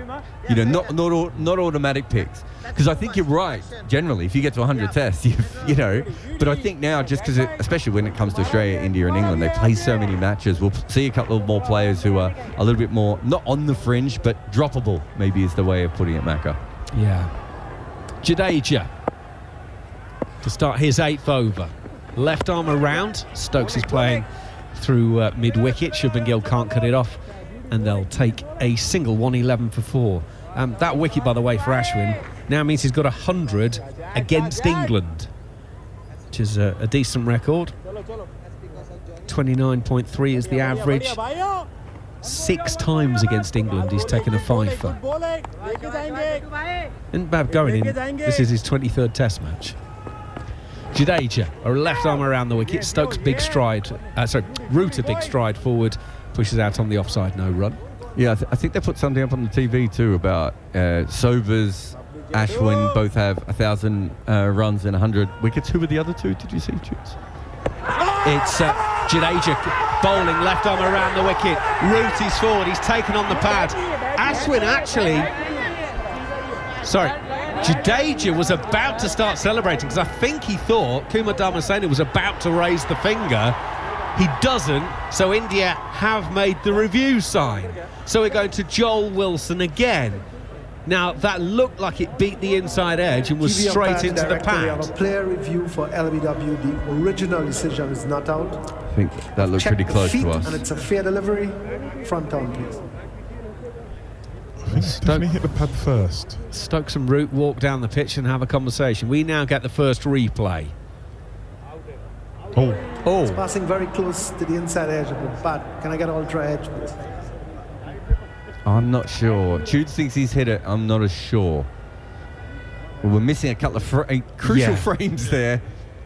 Slow. Yeah, bring it back. But the edge comes up. I think his bat hits his pad and the ball hits the pad. Bring it back. And go forward. So slowly, let me explain. Slowly, as the ball is approaching the bat, we then get a waveform, which looks like it appears before the. I have bat first. Ooh! Bat first. I don't think he's nailed that. I don't think he's got it right. That ball has not reached. Kumar, you staying with your original decision of not out. The on-screen signal. I tell you what, he would have lost 4 wickets, but they've had some. He's luck got that this wrong morning. for me. He's got that wrong. as you said, the ball's not quite hit the pad, and there's a spike. So which that indicates to us is that he's flicked his pad with the bat before the ball hits the pad. Yeah. It just doesn't quite match, does it, when you look at it like that? Nah. It just didn't make sense. How's he not seen that, though? I reckon he's gone a bit early. I think he's had to watch that again. I don't know what he's seeing with the spike. The spike, you can see there's clear distance between the ball and the bat or pad, and there's a spike, so it tells you that the bat has hit the pad. He should have asked for that camera from mid-off that shows the other angle, which would have actually shown him whether there was an edge or not. Stand by for Rohit after the game then. Jadeja, left arm around the wicket, bringing Joe Root forward. Pushes back down the pitch and there's no run. This is why you need specialist third umpires, because a specialist third umpire would have known that. We saw the umpires use that in the last game and work out one that was very similar. Sometimes the technology doesn't work as much as an camera angle. Jadeja, left arm around the wicket, hurries this one on to Joe Root. He's deep in his crease, no run. We've had everything, haven't we, in this first session? I do not want to hear from anybody telling me that Test cricket is boring. Let me tell you, we've had everything. Jadeja is in. Joe Root deep in his crease, opens the face, tries to guide it through third, can't beat the fielder, and it ends 23 overs. England 111 for 4. Well, actually, maybe you should amend that. Test cricket's not boring when we're on, because we've had basically all of the action this morning. Harmy and Goffey are sitting out the back thinking, hang on, we've gone wicketless. I mean, in fairness, they did get, was it first over the day? Zach Crawley punched one off the glove from one that reared up, nearly took his nose off. Then he was bowled by Akash off of a no ball. But in terms of action, I'm afraid they've rather dried up and we've hogged things. So we're 6 minutes away from lunch. Ashwin will continue, so probably 2 overs. And in goes Ashwin to Stokes, down the leg side. Clips away, they'll take 1 to fine leg and only 1. And it's 112 for 4. Stokes goes to 3. We're on a 5er, lads, aren't we? We're on for a 5er. We are. Have you ever got one? You must have had a couple ball in your leg spin. Yeah, of course. As a leg spinner, you get them just by going out there. So it's the double of 1,000 runs and 100 wickets against England. And I'm going to be honest, I'm going to defer to Jared. There's a couple of Australians on that You don't list. remember Monty Noble? You didn't watch him bowl? Strangely enough, no. George Giffen was the other one, and George Giffen was a captain who basically bowled himself like half the overs in every game. He's like the 4th 11 captain who doesn't trust anyone, but he did it in Test cricket. Absolute genius. You call him Corky? Ashwin around the wicket to the right-handed Root, pushes back down the pitch, no run. Sorry, Dom, you know I love you. Well, you know he's not listening because he's in Pakistan at the moment, so we can call him what you like. Ronnie used to do it a little bit at Essex with a new ball. Ashwin around the wicket. Root is very deep in the crease. Turns it to short leg on the bounce, no run. Well, the new thing, of course, is captains in T20 bowl in the 7th over. And just go, I got through that one for only a couple of runs. I don't know why you guys are all getting hit. Ashwin in once again around the wicket. Root turns to Sarfraz at short leg, no run. But in the old days, especially in first-class cricket, but club cricket more so, you'd just get a captain who just wouldn't trust anyone. It would just take one end for the whole day. And so Giffen did that in international cricket. Ashwin. Again, it's Root deep in his crease, trusting his hand-eye coordination. If he misses it, he's in a world of trouble. He doesn't miss it. He turns it to Sarfraz, no run. But interesting, it's 2 older players who are on that record, but obviously and 2 modern. Root turning the next delivery to short leg again, no run. I mean, I say modern for Sobers because he's modern compared to Monty Noble or George Giffen, but but it's a hell of a list to be on. I mean, Ashwin not a genuine all-rounder, but in Asian conditions before his back went, probably was. He's a good bat over there, but outside of Asia, he's more a number 8 who gives you something, I'd say, overall. But a fantastic cricketer. Absolutely. He's got through that over in, well, next to no time at all. So we're definitely going to get one more over, and if Jadeja can get through it at the same speed, we'll have another one after that. They're trying to get steal an extra over here, aren't they? So England will start to pat the wicket. Jadeja then. Left arm run. Oh, it keeps really low on Stokes. Stokes is hit on the pad. He's walked for an LBW. He knows he's out. And Jadeja has got one. It's the old Gazunda. It virtually rolled along the floor, that one. England are 112 for 5, and the captain is walking off with a grin on his face. He's got 3 from 6 and he's walked for an LBW because it's unplayable. It's hit him on the logo on the bottom of the pad just above the ankle. If that reminded me of my good friend Nasser Hussain, Carl Hooper in the West Indies literally hit him on the shoelace. I mean, all you could do is smile, Ben Stokes. There's nothing you could do about that. That is an absolute... That's gone underneath. Stokes is stopped on the edge of the boundary. They have to be checking for the no ball. Why is it taking this long? Yeah, I know. The noise would have gone off, really. Or is he waiting for Root to come off because it's lunch, Macca? That's the other option, but... I think he's out. I mean, he gave himself out. Yeah, he was just waiting for Root to come off. Yeah. Right. I mean, I was going to say before that I thought Jadeja, the way he's been bowling, might just trouble Stokes a little bit, but I thought it'd more be that one where he comes forward and doesn't fully come forward. That wasn't troubling Stokes because of a good delivery. That has just rolled on day one of a test match with a hard ball. No, not just day one, in the 26th over or whatever it is. First session, I mean, listen, there was a lot of talk, wasn't there, before the day, you know, once the players got to see it, Ben Stokes went up and the players and had a little look and you saw the craters and that creates those demons in the head, and sometimes you don't quite know what it's going to play like. Well, we saw it first over, didn't we? Siraj bowling to Zach Crawley and one going round the nose hole, and then all of a sudden that creates that indifference to the batter and he's not quite moving his feet and he's flaying out a few. And then that one, I mean, that's just unplayable. Absolutely unplayable. On the first day of a test match, spinners bowling, there's purchase. You're thinking there'll be good bounce. Nope. It's going underneath. Right. Deep breath, everybody. 2.5 hours ago, England won the toss and elected to bat. At lunch on day one, they're 112 for 5. They'd reached 47 without loss, although I'll come back to that in a minute. Duckett caught behind off the bowling of the debutant Ash for 11 from 21 balls, 47 for 1, 9 overs and 2 balls. Ollie Pope, LBW to Akash for a 2-ball duck, 47 for 2, 9 overs and 4 balls. He actually used his feet to try and get down the pitch. Was given not out on field, but DRS said it was going on to hit stumps, and enough of the ball was hitting the stumps that therefore it was overturned.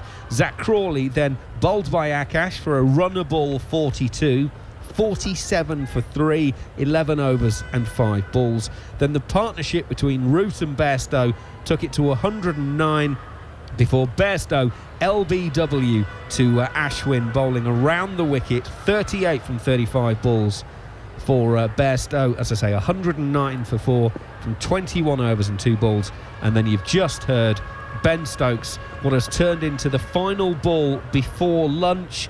LBW to Jadeja for 3 from 6 deliveries, 24 overs and 1 ball to take that particular wicket with a ball that has basically rolled. And that doesn't take into account Zach Crawley, bowled by Akash in the 4th over of the innings when he was on 4. It was a no ball due to Akash having overstepped. Duckett had a DRS review in the 9th over, and Joe Root 111 for 4 in the 23rd over, DRS given not out because of an inside edge that we're not quite sure that the technology has got quite right, and Joel Wilson may have been slightly stuffed on that one. So Alex Tudor, England are 5 down, bordering on 6 or 7. I mean, sum up that 2 hours for me. Well, to say it was eventful, Macca, is an understatement. I mean, we saw absolutely everything, didn't we? We saw runs, wickets, good bowling from the debutant Akash, bowling with decent pace, bowling with good length and troubling the batsman. And then Bairstow went about it, 38 from 35, scoring extremely fast. And then that last one from Jadeja to get rid of Ben Stokes, well, there's nothing you could do. You know, even he had a wry smile on his face when that hit foot, really. Can't even say it hit his pad, hit his foot, and he just didn't even look at the umpire, he just turned and walked off. That's all he can do. We sort of felt that this could be the situation when we saw the wicket and we heard all the reports of the wicket in India, and we said it was going to happen very fast this game. But that is a session. 112 for 5, 24.2 balls have been bowled. It's been eventful, but the game is still in the balance for me. As Gerard was saying, you know, even though England have lost the wickets, they've still scored at a healthy rate. I felt that last partnership between Stokes and Root was going to be very important. I thought they needed to at least get to 200, and then you've got folks and the bowlers to come in and get you up to, if you can get to 270 or so, because you said it's going to be best to bat first innings. It looks like India are going to get that chance today, but what England end up with, we'll have to wait and see. Well, I don't know how many bookmakers are up at this time of the morning. I imagine quite a few of them, but I imagine they're not offering odds on a 5-day match anymore, and I think the draw is probably completely out of the equation. Let me give you the bowling figures. Mohammad Siraj, 6 overs, 0 for 43. Akashdeep, the debutant, 7 overs, 3 for 24. Ravindra Jadeja, 8 overs and 1 ball, 1 for 28. And Ravichandran Ashwin has 1 for 17 from his 8 overs. If you're just waking up, well, you've missed 2 hours of action-packed cricket. 112 for 5 England at lunch. Winning the toss, deciding to bat. Plenty of talk in the build-up to this test match about the pitch. Well, that talk hasn't gone anywhere. England losing 3 wickets for 10 runs, 47 without loss, became 57 for 3 when Zach Crawley was the third of 3 wickets to fall to the debutant, Akashdeep. A mini partnership of 52, hitting their average actually pretty much between Bairstow and Root, coming to an end when Johnny Bairstow was trapped leg before wicket from Ravichandran Ashwin for 38. But the ball of the morning, perhaps the test, the last ball of the morning, Ben Stokes trapped LBW. I'm not sure Jadeja actually appealed, and Stokes certainly didn't wait for the decision. He walked off laughing. Jadeja just celebrated. Shades of Nasser Hussain all those years ago. Essentially, if there was any grass, the ball would have tickled it on the way through to the bottom of Ben Stokes' pad. It really did keep low. So is that a sign of things to come? Certainly Steve Harmison, 4 overs in, was calling it. The pitch has misbehaved from pretty much ball 1. We've had all sorts of action as Ravindra Jadeja is in to bowl his 9th over, and first ball after the break. Ben Foakes will get off the mark with a nice clip to backwards square leg for a single.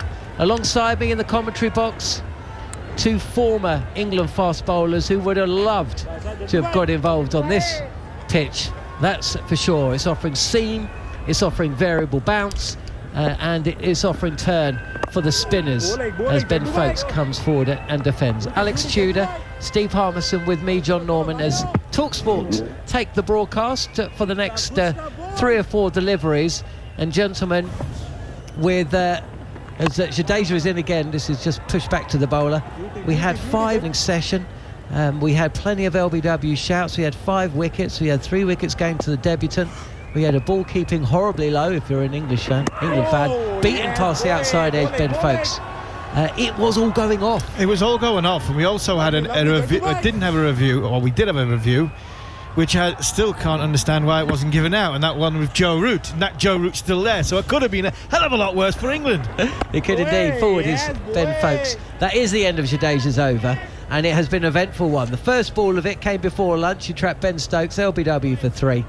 Couple of runs at sense, but yes, it could have been even worse for England. Ben Duckett as well, if he'd been given out on field. Well, there was no overturning that one. He escaped an LBW shout on 7. The 2 batters that have been given LBW, apart from Stokes, were done so on review. Do you think, Steve Harmison, that little complaint that Ben McCullum and Ben Stokes had about LBW in the last test has just played a little part? in proceedings today? Not really. I don't think Kumar Dharmasena is a very good umpire. I really don't. And Joe Wilson, even with technology, has proven that he's not very good either. I really struggle with them two. I really think they're substandard. Okay, well, how about you get off the fence, Harmy, as TalkSport listeners leave us. If you want to continue listening, we're on TalkSport too. So head over to the TalkSport app and swipe away. And we're also on the TalkSport Cricket YouTube channel. Yeah, there was a big moment, wasn't there? Because just to let listeners in on the action, Joe Root, not out call on field. Ashwin is in, and this is dabbed to backward point as a dive from Jadeja, who's excellent in that part of the field. Actually, it's Jaswal. He can't get down quick enough, and Root comes back for a second. Yeah, so it was given out, not out on field, and essentially India were absolutely convinced that, and we see this from Joe Root, saw it first ball actually, he got his bat just caught behind the pad, a little bit low, a little bit late, and the Indians felt that it hit pad first as Root is forward, pushes this to mid-wicket. So it went upstairs to the third umpire, and to my eyes, it seemed quite clear the ball had hit the pad first, but to Joel Wilson's eyes, the TV umpire, he felt that it was bat first. So on the leg stump this time, and Root will call Ben Foakes, or rather Ben Foakes calls Joe Root through for a quick single. What I didn't get, John, and Harmy's right, he's had an absolute shocker, Joel Wilson, because what's happened, as he's playing the ball, the bat has hit the pad, which then gave the spike, but the ball hadn't arrived yet, and then the ball hit the pad. So I even with technology, I don't know what he was thinking. I don't think we've seen the tracking technology yet, have we? I'm not sure we ever will. No, but I don't think we needed it either. It was right in front of all three. You just trapped him on the crease. He trapped him on the crease. He had nowhere to go. Just seen another 2-3 replays of the Ben Stokes.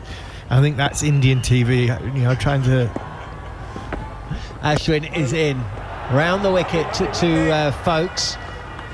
There's a very short catching mid-wicket and a wideish mid-on. So they're bowling straight onto the pads of Foakes as he plays straight this time. The point you're making is, did Ben Stokes and Brendan McCullum have any influence on the umpires? Leg stump line again, and this time Foakes can get the ball away because he hits it squarer to the right of Shubman Gill at mid-wicket, and he gets off strike. That's really what he wants to be doing. He's 3, Root is 19. In a low-scoring encounter, moments like that, especially with England's premier bat involved, could prove key. Massively key. All England's hopes revolve around their best player in Joe Root, and can he get them a score which is got a 2 in front of it, possibly 250. But hear the point that you're making. Did the umpires influenced? I think the TV. This is middle and leg from Jadeja, and it's full as well, and it's played by Foakes to Ravichandran Ashwin, who is at short mid-wicket. No run, 118 for 5. Jadeja again. This is given plenty of flight and off stump this time, and it's the fielder at mid-off. Siraj, I think. He throws the ball back underarm to the bowler. Jadeja, who's getting through his overs quickly. He always does. Forward, little bit of excitement there as outside portion of the bat from Foakes drops shy of first slip. Rohit Sharma. This is one of those tests, every ball, every ball, especially when Jadeja's on, because he bowls so quickly. You listen to TalkSport 2. Alex Tudor, Steve Harmison will get a word in edgeways shortly. Left alone this time by Foakes. No run. 250, Harmy. They'll bite your hand off now, I tell you, England. Sheesh. Definitely would. I think Joe will get 100 if he can get to 250. This is plenty of flight. It's actually a full toss, and it's pumped to mid-off. And Ben Foakes goes on a KP Red Bull run, and just for a second he's treading water as the fielder shies at the non-strikers, misses. We'll have a little look to see how close that was. Yeah, good from Foakes. He's realised who it was. It's Siraj. I think he'd have been tight, but he's trying to rotate. He needs to rotate. Can't just die in a hole. He would have been gone, even though he picked one of India's worse fielders, I think he would have been just short of his crease. But it's important that they rotate the strike. Don't want to just keep adding pressure after pressure after pressure, especially the pace and the way Jadeja not only delivers the ball but gets through the over. Last ball of the over from Jadeja, unless he oversteps, and sometimes he does, as Root is forward and pushes this ball between the fielder at short fine and at mid-wicket. He wants two, but he's going to have to stay with one. Folks is quite happy to be at the non-strikers end for the start of the next over. England 120 for 5. So, guys, what kind of score then, realistically, do you think England will be looking at on a track like this, considering they, A, back quickly, but B, they kind of lose wickets quickly too? Listen, I think if they get anything above 200 is game on. Yeah. Definitely game on this wicket. What we've seen, we got two tall bowlers in the lineup. Ollie Robinson, Hartley, Bashir, they're very tall. So they're going to be throwing it into, obviously, two are spinners, but they're going to be throwing it to the surface, which is abrasive and got cracks in it. It's going to cause issues for the Indian batters. There's a forward short leg for Root as Ravichandran Ashwin continues round the wicket, and this is played to short fine. There's also a mid-on and a mid-wicket for Root, who's 20 not out from 46 deliveries. Ravichandran Ashwin in again, leg stump line again, and Root for the second delivery in a row picks out the same fielder. I think if England get 200, they're in the game. I think we can safely say they're in the game with 200. Anything less than that, then India probably start then controlling the game. Here is Ashwin. Much more flight, and then it rushes on. Root, though, is playing circumspect cricket so far today. With 200 on the board, India, even if India go and get 250, India have to bat last, and the way this wicket is, it's not going to be any fit state come day 4. This is dragged down a touch and it goes across Root. Probably feels like he's missed out. Played this straight to the cover fielder, no run. Did you say day 4, Army? Yeah, day 4. Well, that's what you've got to have in your mind, that as the wicket, if England get 200 and they get 250. Here is Ashwin again, and Root plays back again, and this is a smart bit of running and good calling from Folkes, as is hit quite hard to backward point, but the fielder is relatively deep, so there's enough time for the batters to cross. Did have a look back at that test back in 2021, which we covered, Ahmedabad pink ball test, which lasted 2 days. I kind of had a bit of a moment during the break, Yeah, it did seem that first hour that 2 days could be a long test match, to be fair. Fuller again from Ashwin, and he's drifting on the pads. This is a bit of a gimme ball actually from Folkes. Akash Deep is in the deep. Commando roll at mid-wicket. Folkes comes back for a second. 123 for 5, England. 112 for 5 at lunch, and it's 112 that England scored 3 years ago in 48 overs. India then hit 145, I think, and then England were rolled again, second innings, leaving India a notional target. So England have gone past that. They've got 5 wickets in hand, and I think I agree with you two. I think a score of 200 keeps them in the game, because it would mean you'd feel that India need to score 300 to be ahead of it, big time. Jadeja's back, and this is on-off stump as Root comes forward. So yeah, I'm thinking 3-day game, and hoping a little bit as well, truth be told. Pushed through cover point for a single from Joe Root. There's a slight misfield, and Root is a couple of paces back from the non-strikers end, but Ben Folkes isn't going anywhere, and he was right not to. Just a single there. Jadeja picking up 1 wicket so far today. That was Ben Stokes as this hurries up and goes straight on with the arm. Folkes jabs his bat down, defends. I mean, we always talk about Bairstow, but both of these batters, including Folkes, could do with a run or two. Forward in defence this time is Folkes. The ball just bobbles out into the leg side, no run.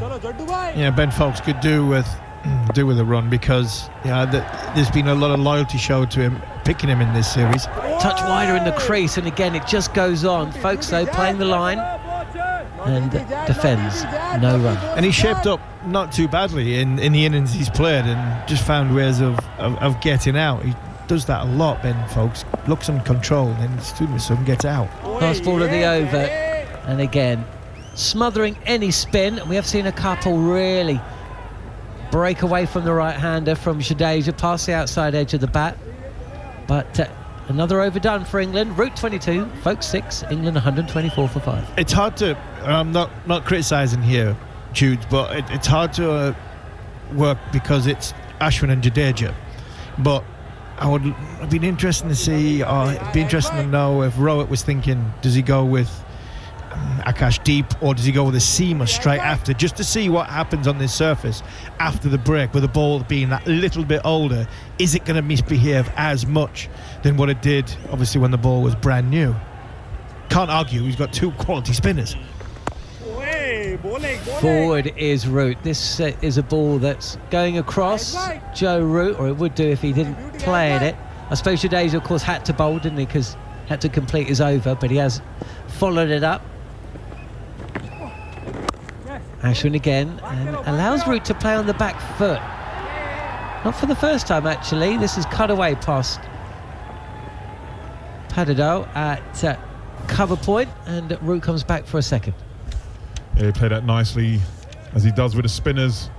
Stays deep in his crease, just gave him the angle. He was able to open up the blade and just guide it just wide of cover for a comfortable 2.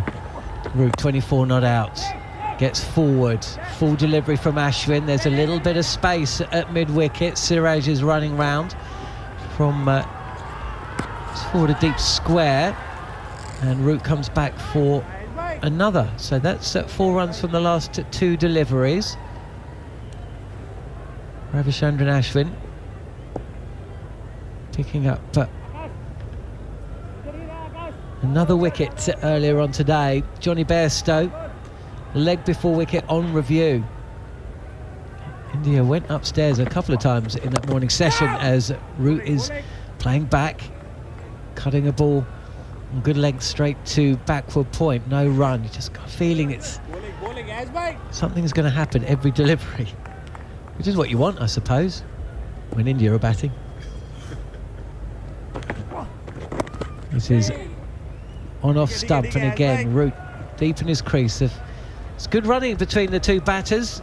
The fielders seem to be caught between 2 stools here. They're a little bit too far out to stop the single, but then they're not close enough for a catching position. LBW caught behind are always going to be big factors though on a pitch like this, and you do have a short, very short mid-on as Foakes tries to do as Root did, but doesn't get the ball square enough. So it's no run. 5 runs coming from it. England 129 for 5, and we've had 30 overs of action.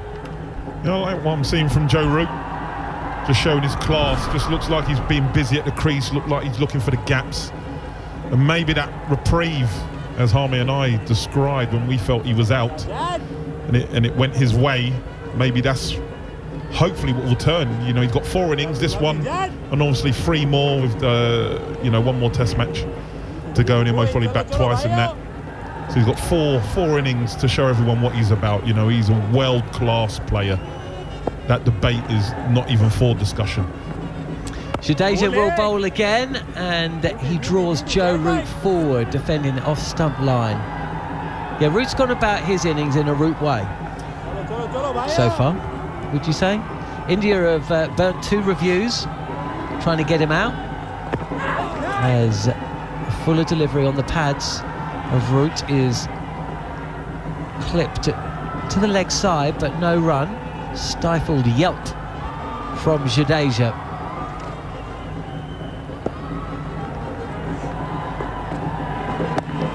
Fraction of width this time. A little tempter for Root.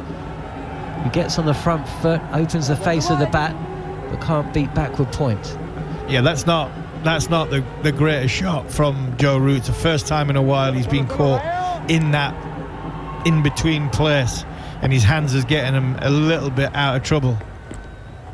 Slower from Jadeja, straighter, and Root is forward and defending. Actually, it wasn't that much slower. It's 95 kilometres an hour. And again, same again from Root. He's playing every ball on its merits, and this was too straight and on decent length, so it's defended by Root, who holds the pose for a fraction before retaining, and he unfurls another perfect forward defensive shot, pops the ball out to cover, and that is another speedy maiden. It's gone the way of Ravindra Jadeja. 129 for 5 here on TalkSport 2 England. I was going to ask Harmy a question because I don't know. I think I'm showing my age, and luckily Gerard's not in here to hammer me. But where are you with these shirts out, Harmy? I can't have it. Shirts out. Yeah, shirts out. So Jadeja, Hartley does it, and I think I commented on it, and I was just like, for Test cricket, I'm like, no. Yeah, I'm not a big fan of the shirt out. The thing I didn't like was the sort of figure hugging shirt, the tight ones, the ones that looks like have been sprayed on me towards the back end of my career. Yeah, I'm not really that fussed. Ashwin again, Folks is facing, and with a short mid on and a mid wicket.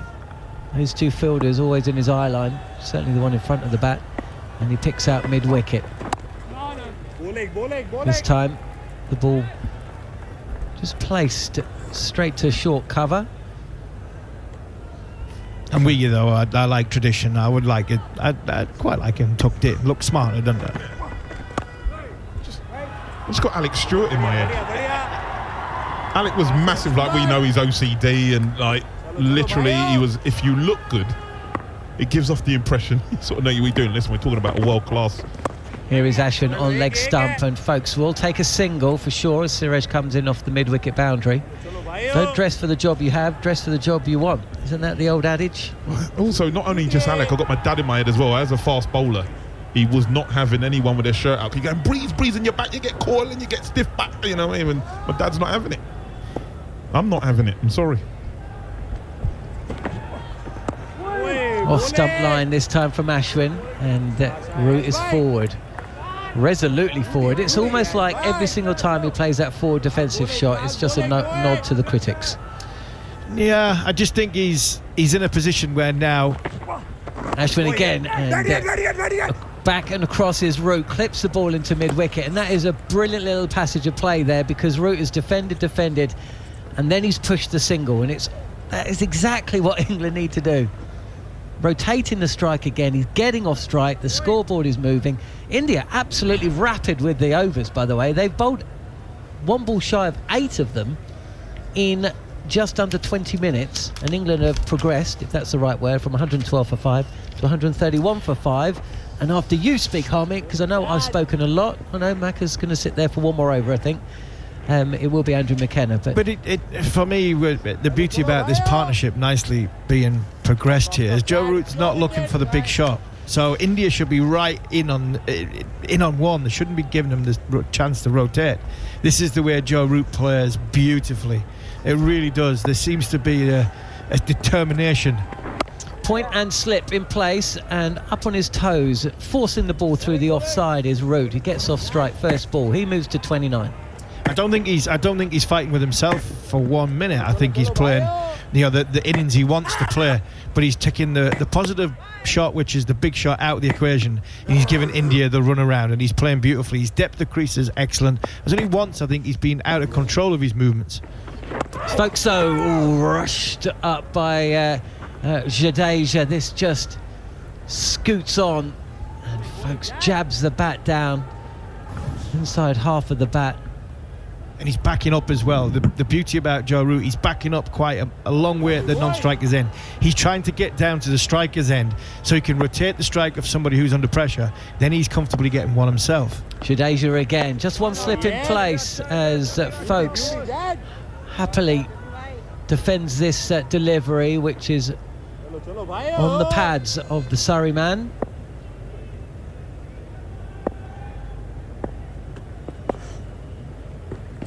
do have a deep point as Folkes plays defensively. Not too much width on show for a deep point to be called into play as Folkes is forward. Shubman Gill fields the ball at the second attempt in the covers. We're coming to the back end of Jadeja's 13th over. You're listening to TalkSport 2, live and exclusive coverage of the 4th Test match from Ranchi. And Folkes sees out the over with another dot ball on the front foot, playing defensively. England 112 for 5 at the lunch break. They lost 3 wickets for 10 runs in the morning session, and then another couple. Bairstow Stokes going just on the cusp of lunch. But since then, they've moved the score on. 20 runs added since the break. And after a word from Harmy and Tudes, it'll be Andrew McKenna. I just wonder if Rohit Sharma's thinking of possibly that seamer. Does he change it to have a look at the seamer, or potentially Kuldeep? Kuldeep's getting Ben Folkes out quite a few times in this series, so he might think to the wrist spinner, because I think Folkes is the wicket. You get Folkes, then all of a sudden you've got the tail. Ashwin will start the new over. Root is forward as Ashwin goes around the wicket, pushing back to the bowler, and there is no run. Well, good morning, everyone. If the alarm's just gone off at 7 o'clock, boy, you've missed some action so far. Ashwin around the wicket, bowling to Joe Root, pushes to deep gully, and there is no run. Root is 29 not out. England 132 for 5, having won the toss and batted. There were 5 down at lunch. Ashwin around the wicket. Root turns on the onside. Shubman Gill will field, and there is no run. Yeah, and that was after they were 40 odd without loss. It would take me far too long to tell you everything that's happened this morning. I'll try and make my way through it. Ashwin is around the wicket. Root defends, and there's no run. Macca, the way these two get through their overs, you've got little of no chance of getting through what happened this morning in between the way Ashwin and Jadeja bowl their overs. It's going to sound like horse racing commentary. Ashwin in. Root clips on the onside. Lovely shot from Joe Root. There is a deep mid-wicket, and Akash Deep is the man who is out on the leg side. He fields it and gets it back in the air. 2 to Joe Root, 2 more to England, 134 for 5. And Akash was the man who started it all off. On debut, first 3 wickets to fall. Crawley, Duckett and Pope. England 47 without loss, 57 for 3. But he could have started it early had he not overstepped when he bowled Crawley. To finish the over, Ashwin is in around the wicket. Root turns it backward of square on the leg side, and they will take a comfortable single. So, end of the over here on TalkSport 2 and the TalkSport Cricket YouTube channel. 135 for 5 England after 34 overs. Root's got 32. Folkes has got 7. Steve Harmison and Alex Tudor alongside me. So, how does this progress then? It's progressing nicely at this minute in time from lunchtime. 112 for 5, and the partnership's going nicely. Joe Root's batting beautifully. He's rotating the strike very, very well. He's getting a single at the end of each of the over, whether it's the 5th ball or the 6th ball, just to take some pressure off Ben Folkes. He had 2 bowlers that bowl well. Root has got Jadeja bowling around the wicket at him, pushing down the pitch, and there is no run. This is Joe Root's highest score in the series so far, 32 not out. He made 29 in the first innings at Hyderabad, and that's his only score of 20 or more. Jadeja is in around the wicket. Root solidly forward, and I mean solidly forward, pushing back to the bowler, no run. So 32 from 74 balls. Jadeja, left arm around the wicket, gives that one a little bit more flight. It was still quick, 96 kilometres an hour. It was a bit more just slightly up out of the hand. Solidly played though by Root. Jadeja, left arm around. Control C, Control V. Beautifully bowled. Very strong defensive shot from Root, pushes back down the pitch. But it's a simple game plan from Joe Root. He's just trying to rotate the strike. He's not looking for the big shot.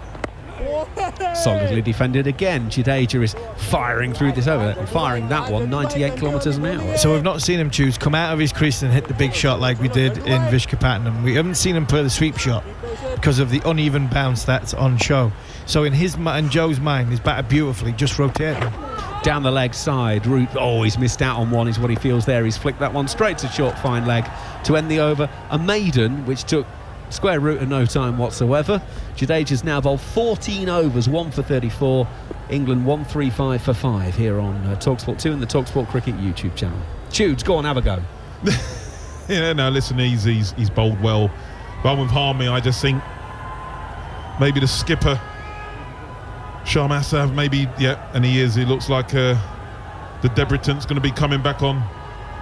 Ashkeep Deep, he bowled extremely well, bowled with good pace for me. Round the 140, 143 mark. The ball that bowled Crawley the second time just rushed him, just got through his defences and rocket into off stump, and he bowled extremely well. Bowled a great ball to Ben Duckett with the angle. And I think it's a good decision to get him on. You know, Ben Foakes is quite new to the crease, the way that he's bowled, just to see how he goes about it. But Joe Root, for me, he's looking good, and maybe that reprieve, as you said, when he was around 19, has maybe just flipped it for him, and hopefully a little bit of luck, because as you said, he's our world-class player, and with world-class players, they don't stop not getting runs for a long time. Yeah, and I think this little passenger player marker will determine whether this is a 2-day game, a 3-day game, or a 4-day game. It really will. If this is misbehaving, then we're in for a short test match. Akashdeep then over the wicket, the right-hander. Well, it's clipped off Foakes' toes straight through mid-wickets, and Mohammad Siraj, literally, it's gone straight through him. No excuse for that whatsoever, and 2 runs are taken. Foakes goes to 9, 137 for 5. Yeah, poor fielding. You want your bowler to be backed up, but you mentioned if this ball starts to misbehave, it's 35 overs old, and if it starts doing a bit and misbehaving, then all of a sudden I think game on for the whole of the overs. It's not just a new ball pitch. It's seen there's a little bit of spin. We've seen what the new ball's done to it. If the old ball starts misbehaving as well, then we are in for a shortened game. Akash is in. Folks pushing to Ashwin at mid-on, and there's no run. We're talking about misbehaving. If you've not seen it yet, check out social media, because the Ben Stokes wicket will be on there, I'm sure. It turned out to be the final ball before lunch, as Jadeja had him trapped LBW for 3 from 6. If I tell you that it kept low, it doesn't really do the justice. It basically hit the Gunnar Moore logo at the bottom of the pad, just above the ankle. I reckon if he left it would have been a no ball for the ball bouncing twice. I mean, it basically rolled. Akashdeep is in, bowling. Folks defensively solidly forward, no run. And what I did, as I do, I went straight to social media, put on the dismissal of Nasser Hussain when Carl Hooper got him, and he got exactly the same ball. But then what happens? The Indian fans jump on going, well, you're talking about us having a bad wicket. It was a seamer who got the wicket straight on. I was like, well, hang on a minute, guys. It's the first session of a test match. Don't really want to be seeing wickets like that, do you? They actually, during the lunch break, put the technology and the ball path on the ball. The line barely got off the cut strip. Foakes is defending as Akashdeep bowls right arm over the wicket to him, turns it to mid-wicket, and there is no run. Yet Ben Stokes actually walked for an LBW, which basically tells you all you need to know. A player walks for an LB. While giggling, walking off. Yeah. By the way, he does seem to... he's like a magnet. He does attract these strange... the balls that do a bit. Because if you think of all the dismissals of Ben Stokes this series, if there's one that's misbehaved, generally speaking, it's got his name on it. Akashdeep comes in, past the umpire, bowls right arm over. Foakes gets a little bit squared up on that one, maybe looking towards mid-wicket, takes the outside half of the bat, and it goes to cover, and there's no run. 137 for 5 it remains. Didn't mind the Nasser one though, it was hilarious, the Nasser one, wasn't it? He's like rolling along the deck, go on Nasser, sick of watching you back, go on, see you later. I can't say what he used to say when he walked into the change room, when he used to get those deliveries. It wasn't pleasant, but he seemed to get them as well, Nas. bless him. Yeah, you got the one where was it? Was it in Sri Lanka? The one that was it Pakistan? Pitched about 4 foot outside leg stump. Akashdeep goes in. That's the one that's running back in towards the pads of Folks. Seems to hit him a little bit too high. Strangulated appeal. End of the over. 36 gone here on TalkSport 2. 137 for 5 for England. I tell you what he reminds me of, Harmy. It always takes me a while when I see a bowler. But a little bit of Shami, where he creeps up on you. He's a little bit quicker than you think. And he bowls pace a up good off the surface. And that's always tricky as a batter. I think the man outside, Goffey, used to do it. We obviously bounce, and you were a lot quicker than me. But Goffey gained pace from the wicket, which, for a batter it's a nightmare. Yeah, sometimes on good wickets, sometimes they're nice to face because they come onto the bat. There's no mystery as in ball's going to bounce, or it's going to leave you, or it's going to spit at you. But in some situations, they are not very nice to face. And I think in this one, when the cracks do start to develop that little bit more, when it comes off the surface quicker than it comes, goes onto it, then all of a sudden they become, because of their skiddy trajectory, become horrible to line up and to make a decision whether you're going to go forward or you're going to go back. It's a little bit different to the one in I think it was Hyderabad, where Mark Wood was bowling 148 kilometres into the pitch, and it was going past the batter at 103 kilometres after coming off it. And he is somebody who you'd think would pick pace up off the surface. So, yes, we've had some different surfaces so far in this series. And at this minute in time, it seems to be the best one for Joe Root so far. Jadeja to start a new over, and he's bringing Joe Root forward, left arm around, pushes out on the offside. No run. Well, it's been the same head groundsman as far as the series has been concerned. He's been touring around with them, so there are individual crews, sort of one man in overall charge, as Jadeja is around the wicket. Root is pushing out to the cover sweeper and will take a single, because he's the one who was warning us off. As soon as you got within about 20 metres of the pitches in Hyderabad and Vizag, he was like, no, you don't come any further than that. Yeah, but all he can do is cut grass. It's not as though he's there for any prolonged period of time. To Jadeja around the wicket to Folks, plays defensively, no run. Lovely, go Dubai.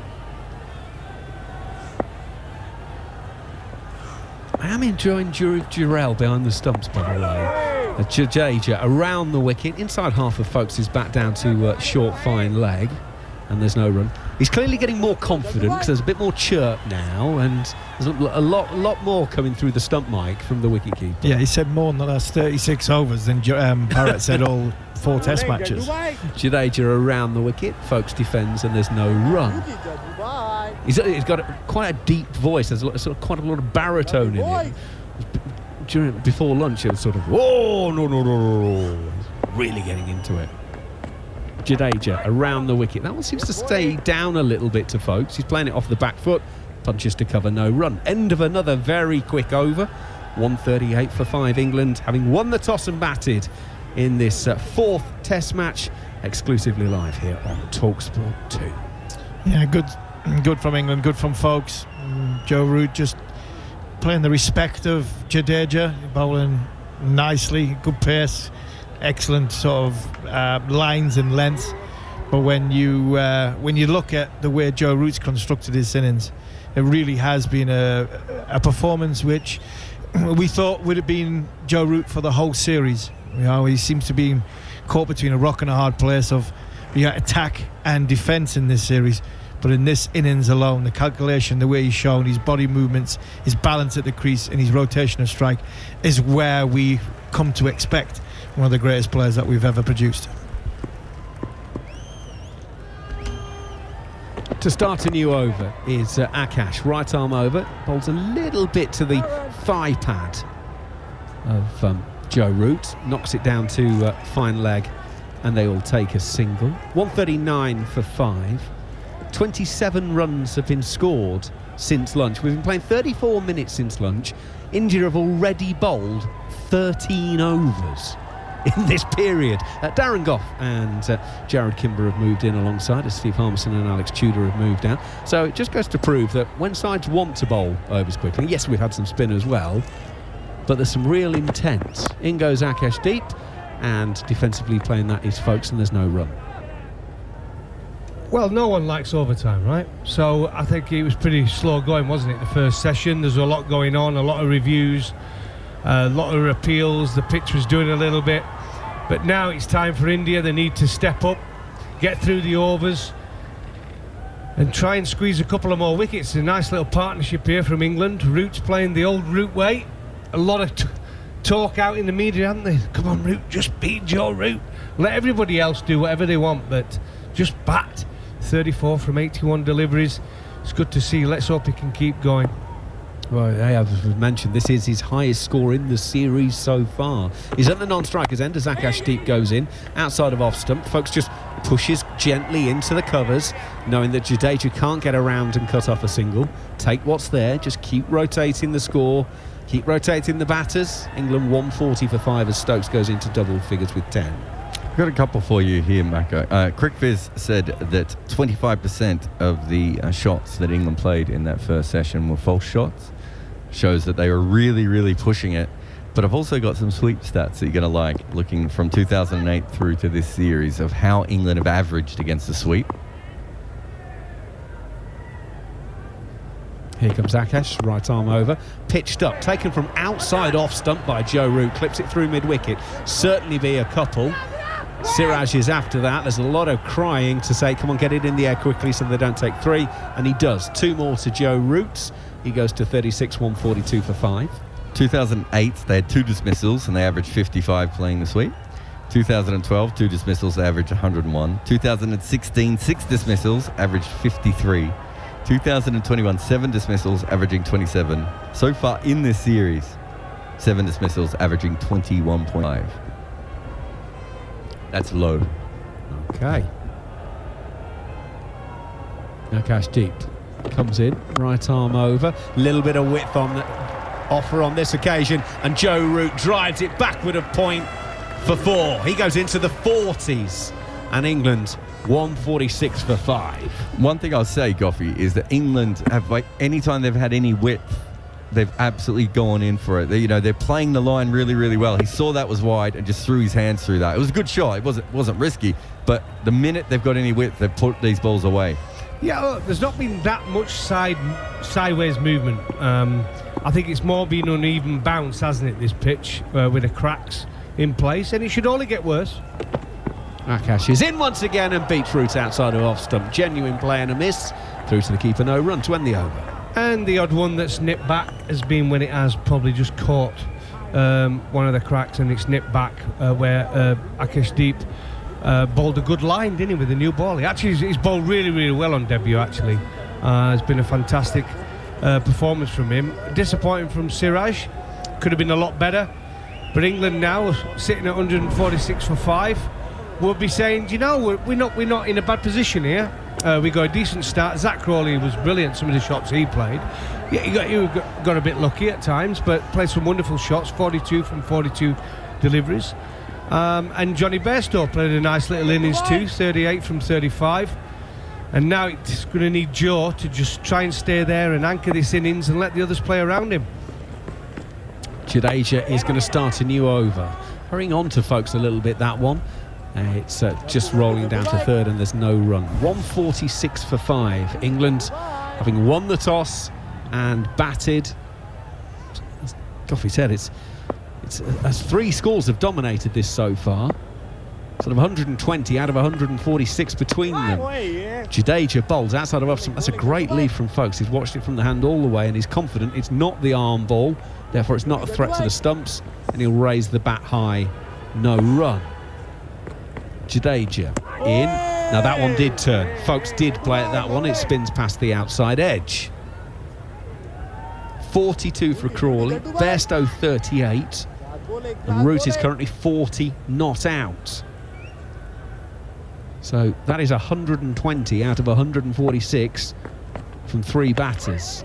Folks is getting a ball outside of off stump from Jadeja. Squirts it off the outside half of the bat down to short third. And I'll take a single, 147 for 5. Is there something going on with your printer? Yeah, it's running out of a certain colour. Yeah, James Anderson looks a bit green. I'm just saying, he's really making these players look creepy in some of these photos, isn't he? It must have been from when they did one of those 6-week boat trips to Australia. Scurvy kicked in. They look pickled, don't they? Yeah. Jadeja around the wicket to Root, coming forward, no run. It's one of the most frustrating things, that, isn't it, when you ink and it goes so quick on a printer, doesn't it? Well, if it printed the last page first, you're wasting paper. Dan Lawrence looks absolutely fine. He looks very healthy. And then it starts to go on the next page. Joe Root's got stripes as Jadeja is bowling to Root inside half of the pitch.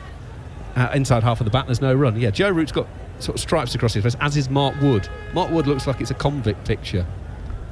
Yeah, you need a new cartridge. Yeah. 39 overs gone here on TalkSport 2 and the TalkSport Cricket YouTube channel. 147 for 5, England. Fourth Test match, India 2-1 up. If England harbour any hopes of winning this series, they therefore have to win this game. Well, we got the toss right. Won the toss. It gives them the best chance of winning the game. I honestly believe that. Yes, it did a little bit with the new ball, but you can score a good first innings score. We all know the scoreboard pressure and the deteriorating pitches in India gives you a good chance of winning the game, but you have to bat well the first innings. I'll tell you what, a minor victory for England, because as Akashdeep starts the new over, there's now only one slip in place. Folks defensively playing back down the pitch, no run, and bearing in mind the problems that they were having, and we said it earlier, it was 112 for 5 at lunch when Stokes was dismissed. So the fact they've got it down to one slip, it's just a little moral victory. Well, they've done that a couple of times, and I think because what they've seen, I honestly believe in this pitch is, but not much sideways movement, but it's been and bounce. And it's a bit too paced, isn't it? I think that's the problem with this pitch. So I would always have 2 slips, I think, on a pitch like this, but India have done it on a couple of occasions where they've only had 1 slip in place. Akashdeep's not a huge run-up, gets good pace into his delivery stride, bowls outside of off-stump, folks, has nothing to do with it, through to the keeper, no run. I think it's interesting they took out a slip after Root played and missed at that one that didn't move a lot, but it moved away a little bit. That was why I probably would have kept in another slip. I think generally, though, looking at Akash, he's bowling the wobble ball, but most of his balls come back in. I think we've only seen maybe 2 go away. So maybe that's what Rohit is thinking, that you're not going to do much, just having a look at the ball there. And I think what we've got to say is on this pitch, what I've seen so far as well is, but yeah, look, there's always a little bit of turn in India. Let's not be surprised at that. But I think it's very much when the ball is hard and the seam is pronounced, that's when we're going to see the hardest time to bat. It gets easier when the ball gets softer on a pitch like this. This is the 40th over. In goes Akash, right arm over, and again it's that natural angle in towards middle and off, and folks is turning it to mid-on, and there's no run. When Australia played India last year and the wickets were ragging everywhere, Ashwin made runs, Akshar Patel made runs, and Jadeja made runs, and all the Indian fans were like, oh, how come our bowlers are bailing us out? And I'm like, well, the ball gets soft. If they had to come in when it was bouncing and spinning at pace, they would have gone out as well. But what they were essentially doing is getting in around the 25-30 over mark just as that ball got soft, and then working their way into their innings. Akash in once again. It's off the back foot from folks. This one's slightly shorter. He's guiding it through cover. They're going to take one, and even Jadeja can't prevent a second being taken. So 2 more to England. They're up to 149 for 5. Folks, goes to 13. Yeah, and one of the things, we know this pitch is black soil, right? And they always say the black soil tends to be slower and lower. And we saw one really low, didn't we, to Ben Stokes on the first day. I can't remember seeing that on the first day of any Test match, where the ball literally was a P-roller, wasn't it? Yeah. Well, I said in commentary, it hit the Gunnermore logo at the bottom of his pad. That's how low it was. On its way down. Yes. In goes Akashdeep. Folks is just playing defensively out to cover no run. It's almost a no ball. Yeah, almost bounced twice. I honestly can't believe they haven't got a second slip in, because there is a little bit of uneven bounce. Yes, not a lot of sideways movement, but that bounce catches the edges of cricket bats, and I'm amazed they've got one guy in there playing like in between a first and second slip, so it's in like a no man's land position.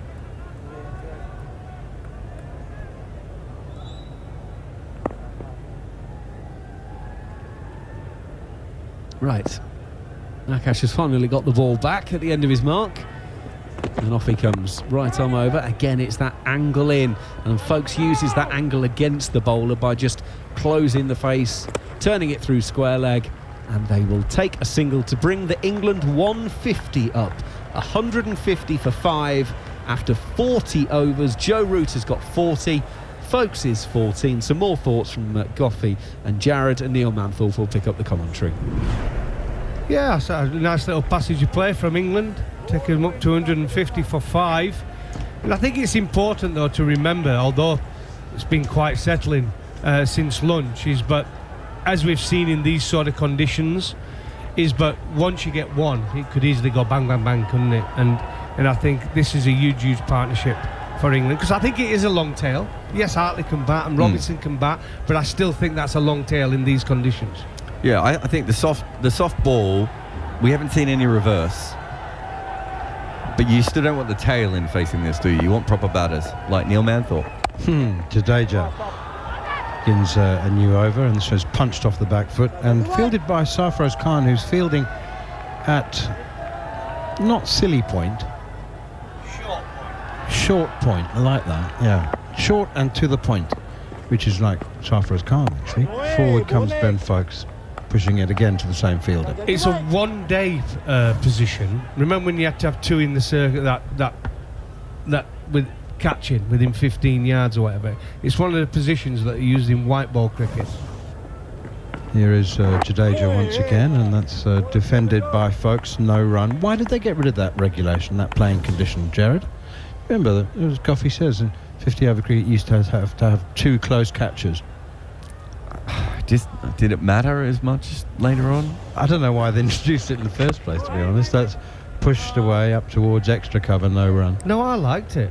I actually liked it, because if it did a little bit, you had 2 slips in anyway, but if you didn't and it was flat, you had to decide where you were going to put the second one. I liked it for that. Here's Jadeja again, and forward comes Folkes. What I liked is the capture go like, but I don't want catchers. I don't need them. I think what happened was that short mid-wicket, short cover and short leg didn't really exist as much in cricket, so it didn't make as much sense. Jadeja in, Folkes once more plays defensively from the crease. And that's why when I bowled, I either had, because I didn't believe in having a short fine leg. That was just wasted. I mean, I tended to go for the short point. So if it didn't quite get there with a drive, it might just splurt it there, you know.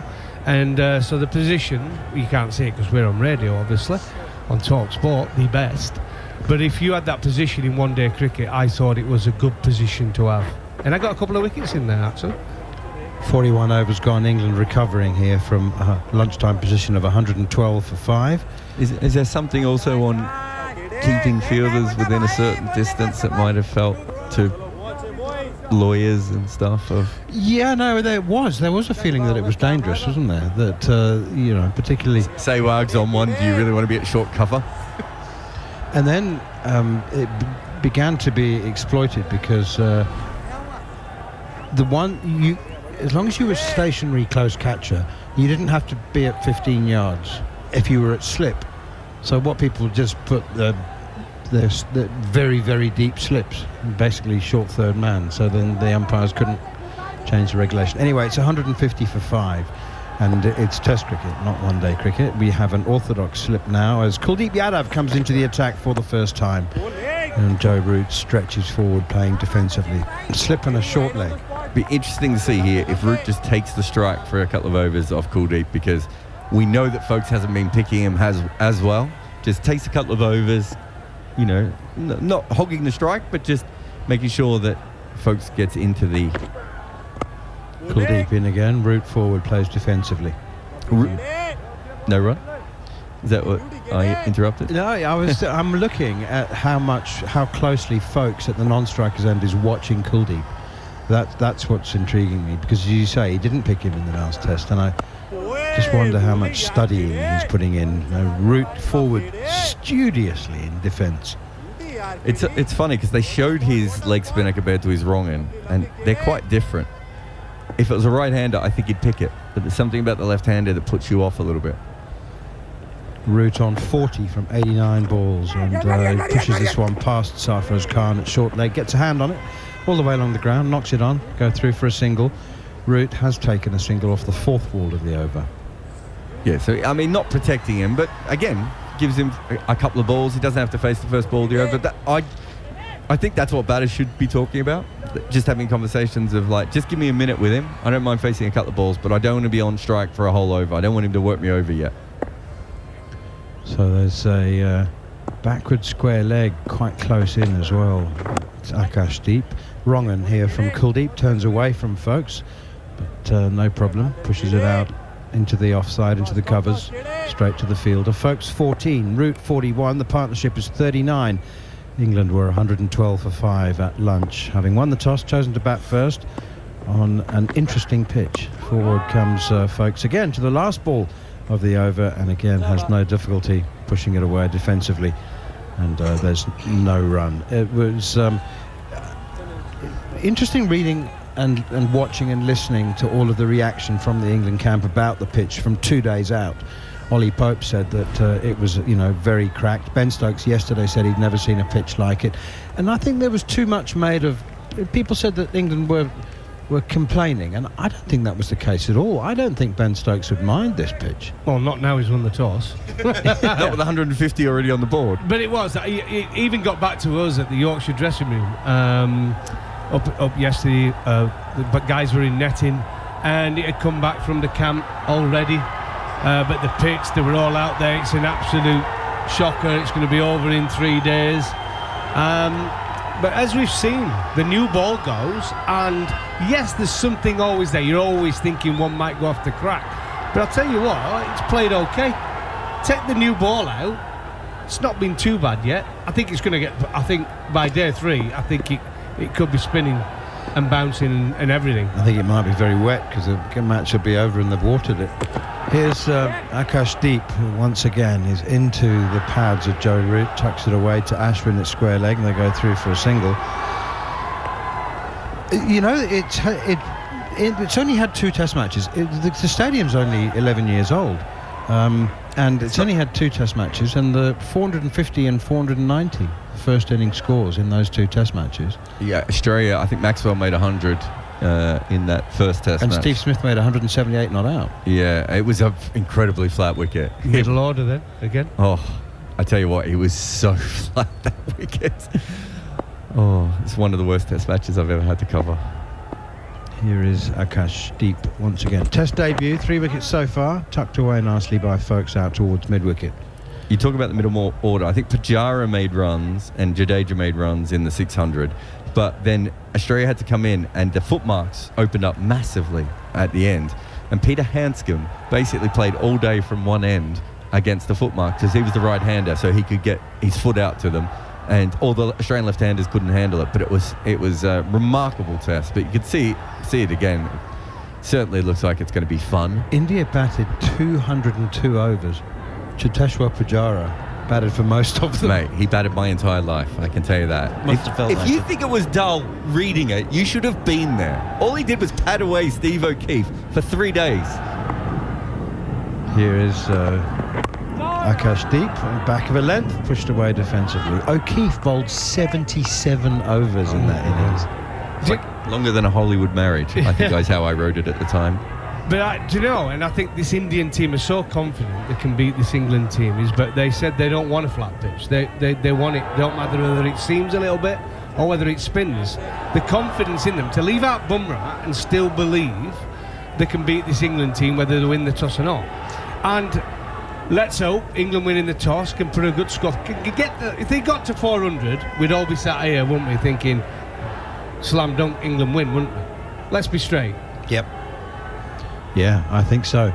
The last international game that was played on this ground was an interesting one. Here is Akashdeep again, bowls. Folks struck on the pad, bounces out wide of Yashasvi Jaiswal at second slip, and it runs all the way down and very quickly to the boundary for 4-leg byes. Well, I tell you what, England will take them however they come. 4-leg byes just as welcome as anything off the bat. Now 156 for 5, but it was a T20 international between India and New Zealand. Hardik Pandya captained the Indian team, and he described the pitch afterwards as an absolute shocker. New Zealand were bowled out for 99, and India crawled to victory, if there is such a thing in a T20, in 18 and a half overs. And you know, they weren't. I mean, they were trying to bat quickly. That was clipped away off his pads out towards mid wicket. There's no run. Having not seen that game, but with a white ball, hard, they tend to be out when you start bowling with them with the new ball. And if it's a similar pitch to this, I can see why that was difficult, right? Because we saw the new ball, how it had that uneven bounce. Odd one were nipping back sharply. Zach Crawley were getting it on the pads. One what flew in, he fended off in front of his face. So with a white ball, it would have exaggerated that bounce. That's exactly what it was. Batting looked impossible at times. It's driven down the ground, hits the stumps at the non-striker's end. It's a lovely shot from Folkes. And Joe Root had to regain his ground very quickly. You know how you have a man in the fridge who turns the light on and off when you open the door? Yes. Do they have a man under the stumps who just punches them out of the ground every time the ball goes anywhere near? You sneeze near an Indian stump and it goes 4 yards back. Well-watered stump holes. Joe Root, 42 not out from 91 balls. This is the old Joe Root. So old Joe Root fans, traditionalists, will be happy. There's been no reverse ramping. Well, Rahul Dravid, you would say Rahul Dravid would be happy, wouldn't he? The wall. He's playing a wall innings at the moment, and it's needed. It's needed on this pitch from England. I tell you what, small pet hate is those people who think that Joe Root plays those shots, and because he's trying to buy in to the Bazball concept and method of playing. Absolute nonsense. Here's Kuldeep Yadav with his left arm wrist spin, clipped away by Root straight to Sarfaraz Khan at short leg.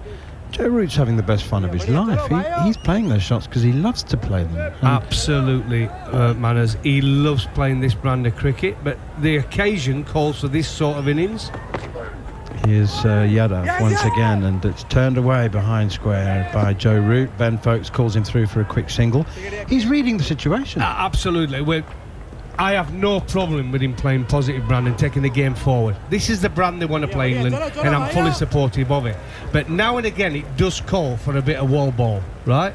And that means Joe playing this sort of innings when needed. He's assessed the pitch, he's realised it needs this sort of innings, and he can play it. Better than most in the world. Best technique, certainly top 3 techniques in the world in terms of a solid defence. Here Folkes plays defensively, and again there's no run. See, I don't think he has a great solid defence technique compared to some of the other guys. I think his best skill is just getting off strike. It's not staying still. He doesn't let you work him over for long periods of time. I think that's where he's at his absolute best. Forward comes Folkes. Wrongen. He read that one, I think. Pushed it into the covers. No run. Not that I mean he doesn't have a good defence, but I mean I think his main defence is that Australian style of just being, oh, you can't get me out if I'm at the other end. Although Ben Folkes did almost run him out a moment ago from the other end with that beautiful straight drive. Ben Folkes versus Kuldeep. We'll have a look at that after this ball. Here is Kuldeep once again, but he uses his feet nicely, Folkes. Straight drive for 4. Beautiful piece of batting. Nothing wrong with the ball, but he's used his feet. I think there was an element of premeditation about that, because the runs had dried up for Ben Folkes, but right on cue. What a shot. Absolutely beautiful shot. And just coming in, he has 45 runs for 2 dismissals in 6 innings with 14% Folkes shots. But I think he's probably lucky not to be dismissed a couple more times against Kuldeep. He just hasn't looked as comfortable, looking slightly better. And I don't want to push that too much because he might go out.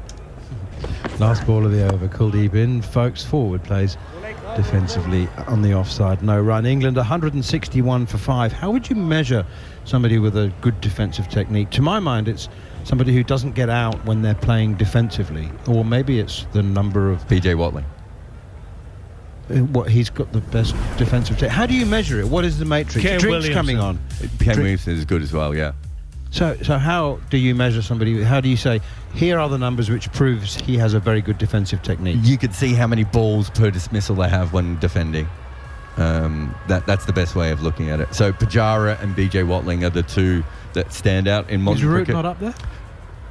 Root's okay, but think about the amount of times that How he gets Rabada and out. Cummins have got him out defending. He actually goes out defending probably more than you would think, compared to someone like, well, peak Steve Smith never really went out defending, and Kohli goes out playing that sort of cover drive more, doesn't he? Labuschagne?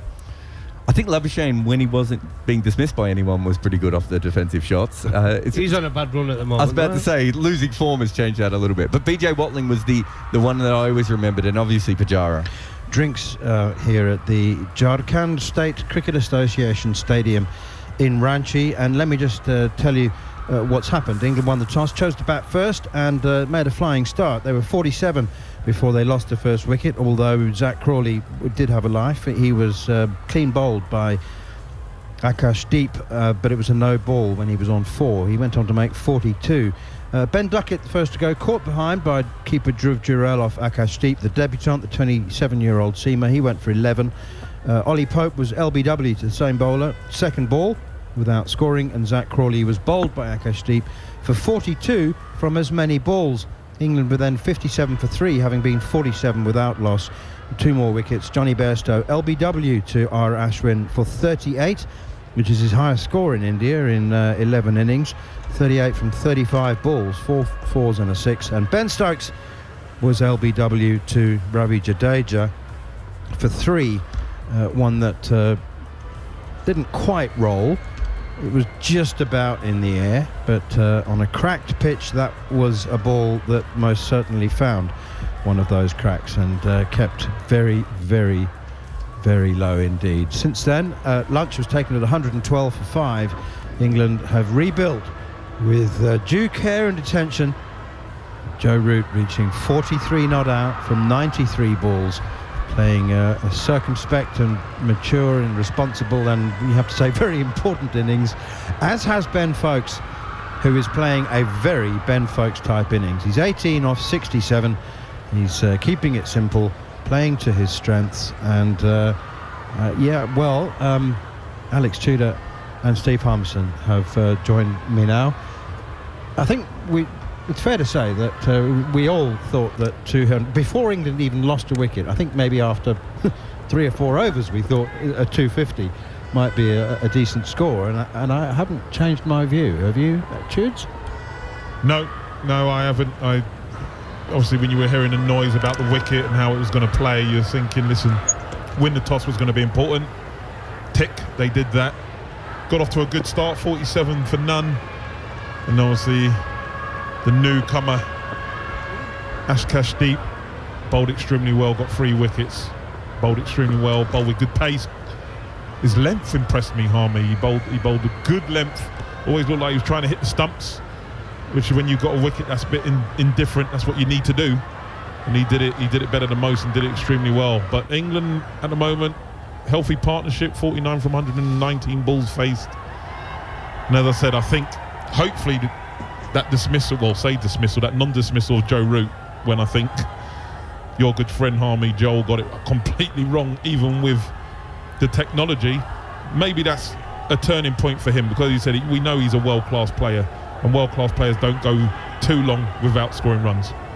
Akash Deep it is then, 3 for 38 on debut, and he's past the umpire and into his delivery stride as Joe Root just walks away from the crease, and I think he's signalling that he wasn't ready rather than there was movement behind the arm. But we have had a drinks break and quite a long time between overs, so Akash Deep is going to trundle back to the top of his mark. England 161 for 5 if you're joining us on TalkSport 2, or if you just wanted a reminder. They were 112 for 5 at the lunch break. Ben Stokes out to the final ball of the session, trapped LBW for 3 by one that kept very, very low. Impossible to defend, really, as Deep is in, cut away by Root. There is a half chase from the second slip, no third, so the partnership moves past 50, 53 from 120. Root moves to 47. And that moment that Chews was talking about came in the morning session. Joe Root, huge appeal for leg before. India went up. Ashwin, certain that the ball had hit the pad before going on to hit the bat. Joel Wilson disagreed. I don't think we've seen tracking, have we? I'm not sure. No, we didn't see any tracking, but it would have gone on to hit. I was with Ashwin. I disagreed with Joel. I thought that was a poor decision. Thought it had to hit his pad. Whether it was out or not, we don't know because we didn't see it. Here is deep again. Good length delivery, which is defended back up the track by Joe Root, who was on 16 when India lost that review, because that's important as well. Because they'd also lost a review for LBW on the same batter when Root had yet to get off the mark.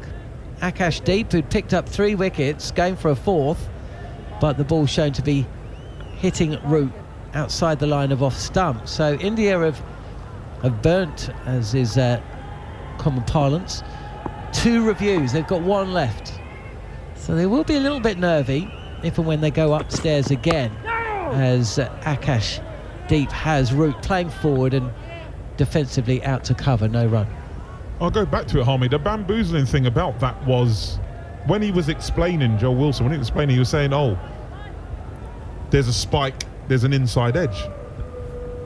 But the ball hadn't even hit the bat yet. There was a gap in between. I think it was the spike would have been the bat coming through, clipping the pad, which was the spike, and then the ball hit the pad.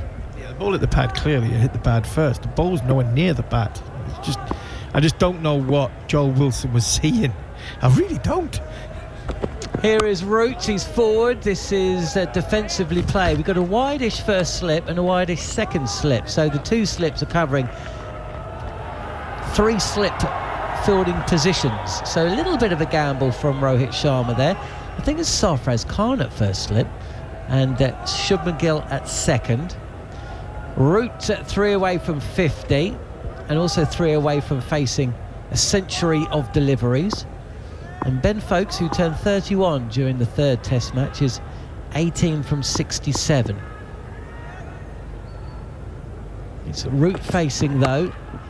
Defends, covers up, no run. Foakes famously said when we were in New Zealand, Harmy, I'm not what you call, what was it? I'm not exactly what you call Bazball. And you know what? Today, that's absolutely fine. It's absolutely fine. We don't need, we don't need them all to be like that. Yeah, I keep saying it. It's hard because you talk about leaving Ben Foakes out, and it's not because we don't think Ben Foakes is any good. It's the Brook by Bairstow argument. Foakes never lets England down. He plays his own way. Here is Root again as Deep comes in, and again has Root playing forward and defensively. There's a cover mid-off, mid-on, and a mid-wicket with those 2 slips in place. Pardon the pun. He is just the safe pair of hands, whether he's behind the stumps or even at the crease. He's had a couple of dismissals in this series where he probably could have been a little bit more decisive with his movements. I think the last Test match, or was it the one before, Kuldeep got him bowled and then got him LBW, where he was half prodding forward, half not. But there's no question Ben Foakes is a very, very good option for England, but he's not the crash bang wallop that this Bazball's being built upon. But there's nothing wrong with that. There isn't nothing wrong with that. And the biggest example is you watch the captain sometimes bat, and the captain sometimes bats in such a way where the situation requires him to play a more reserved, a quieter building innings rather than look to be positive. Well, Joe Root, he's got 47 off 99 balls. I'm not bothered if he's hitting 6s and 4s. I just want him to get a score. If he gets a score, the rest of it takes care of itself.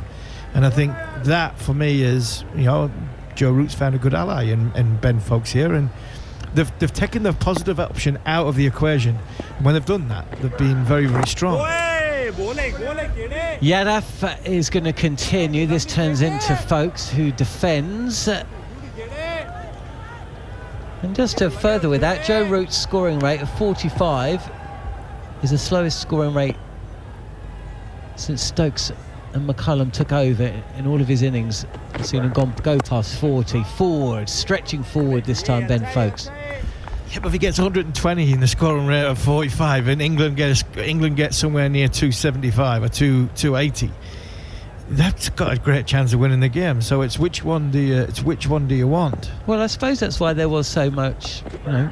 This is much closer to the wicket this time from Kuldeep Yadav. So straighter, forcing folks to play, but he does so defensively. 165 for 5 here on TalkSport 2 via the TalkSport Cricket YouTube channel. Welcome to our coverage. England were 57 for 3 and 112 for 5 in the morning session. Yadav in again, and this is straighter again, with folks playing with bat well in front of pad. Since the lunch break, though, England have progressed 165 for 5 now. Decent little partnership between two batters whose styles you feel complement each other. There's Yadav straining at the crease as folks again playing very, very straight. England winning the toss earlier today. No hesitation in batting first, as you'd expect. And really impressive new ball spell by the debutant Akash Deep, who picked up the first 3 wickets to fall. As folks jams his bat down on a delivery which again threatens at the inside edge and also off stump. But Maiden has been batted out, and England find themselves 165 for 5. And I think this was the conversation, especially on social media, with the fans, with the way that England go about it, with this crash bound wallop. This is the way we play. This is just assessing the situation. You know, on this wicket, I don't think you're going to get away with doing that. It's just seeing it out, accumulate your runs. When you feel it's your time, or it's the type of bowler that you feel you can get on top of, then go about it. But I just think the reckless, I suppose, display that they showed in the last Test match with the way they batted upset a few of the fans. But I said, well, you can't have it both ways sometimes. Why not choose? Everyone likes it both ways. As Root will take a single down to fine leg. Only because, John, I knew that was on the cards when I first heard his first interview, where he said, I ain't doing draws. And I said, we're going to have some real good times with this England team, but you're going to have some bad ones. And I said the last Test match was a bad one. I think for the purists and the people that love Test cricket, it's like, you know, you had a bowler that was gone for 2 days. Get the bowlers to bowl more spells, accumulate that way. You can't just keep going after the bowling all the time. If someone's bowling well, you've got to sit on them and see them off and let someone else bowl that you feel is not of the same capability, and then pick them off. But it was just this abandonment of I'm just going to go at it on every ball, which I suppose upset a lot of people. 2 slips in place, a backward point, cover, mid-off. Mid-on is there's a mid-wicket. And a backward deep square leg as Folks flexes the knees, is forward on the drive, cuts this through and away, and it will reach the boundary. That's a good looking shot from Folks. He moves to 22, and the score, England here on TalkSport 2, 170 for 5. Yeah, Akash Deep just getting a little bit full in his length. And as you said, that's good batting. You know, he's occupied a crease well, he's faced a lot of balls now. He's getting used to the wicket, if you can get used to this wicket. And he's just thrown his hands at that, played it beautifully through the covers.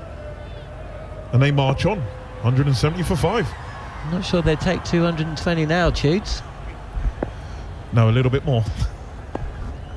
New ball pitch, what Neil Manthorpe was muttering to me earlier. This is straighter from Akash Deep, and also a fraction shorter. Folks rides the bounce and plays it to square leg, no run. Yeah, it is a new ball pitch, I think we've seen there, but I didn't give that shot credit due, because when I first seen that, I thought he's hit that in the air, because his ball just, he's hit it in the ground, it's bounced and it's gone high. So an excellent shot from Ben Folks. You say 220.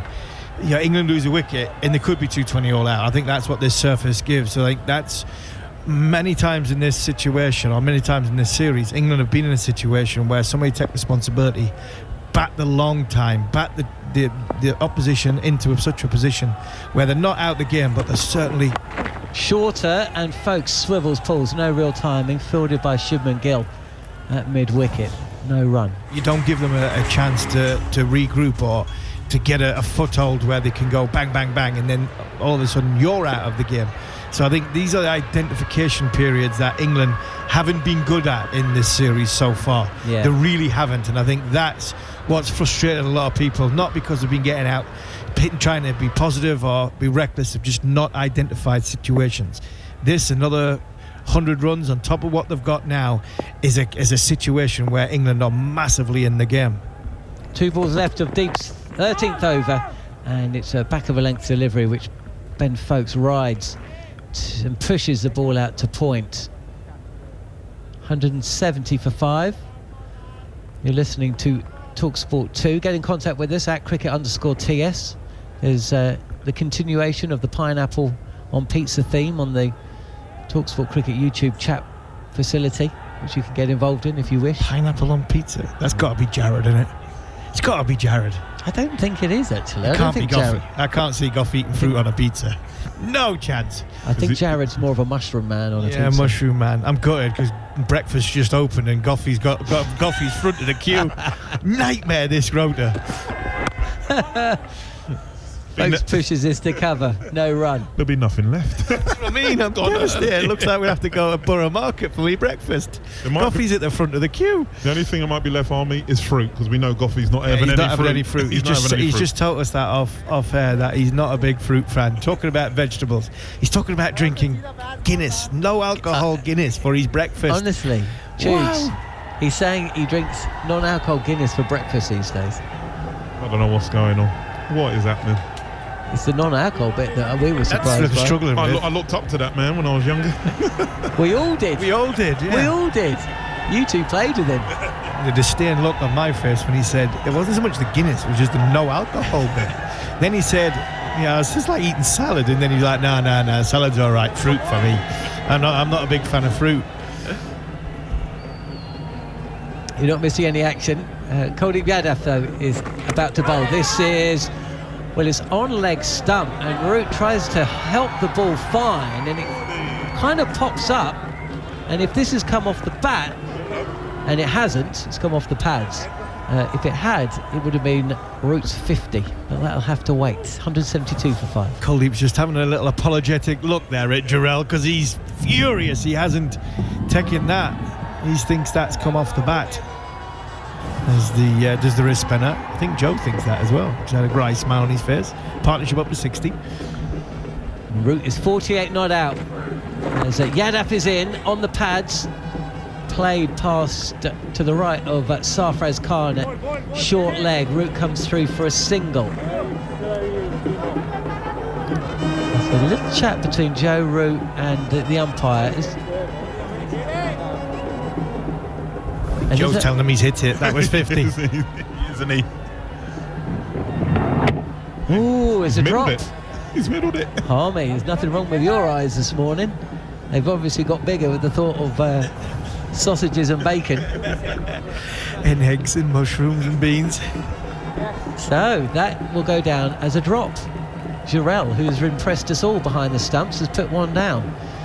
Foakes at 22 is playing back, and this again just skips through, pushes the ball out to the offside, and indeed it was. We're seeing ultra edge, fine inside edge, and Jarrell's put one down the leg side. It's another little moment that's gone the way of Joe Root. Kuldeep Yadav persisting with this predominantly leg stump line to both right-handers. Foakes this time, who gets off strike, and he moves to 23. 2 balls left of Kuldeep's 4th over. Root's had a life. I think Kuldeep would have gone up for it as well. I know India have burnt a couple of reviews, but Kuldeep was so sure by the way he looked at the wicketkeeper that he hit it. So I think Kuldeep would have convinced the captain there was something on that. Without a doubt, there was definitely a yelp. Shorter on the ball is Root, and that's a fine bit of work from Jadeja at short fine.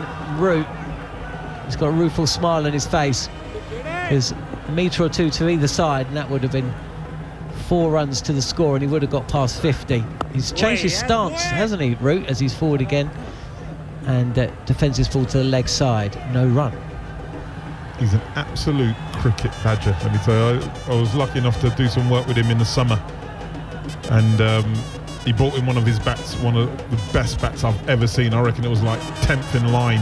It was an absolute wand. It was wide, it was big, picked up beautifully. But just him explaining the way he goes about his batting, you can see why he's been so successful. He's always thinking. So that's why I sort of had a bit of a dig at people when they were saying about his reverse scoop. I said there would have been a method and a plan. All right, execution. I mean, as you said, second slip was quite close on that occasion, but he would have had a plan on why he was doing it.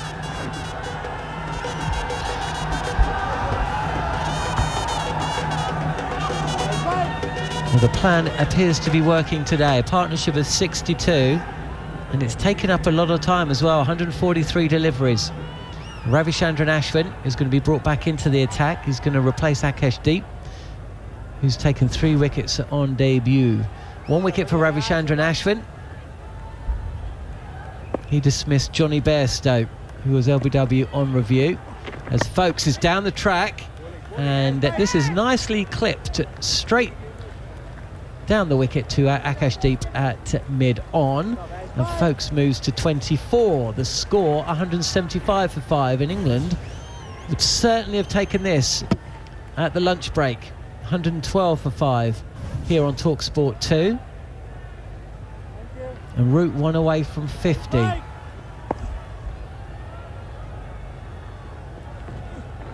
Won't get it here though, as once again just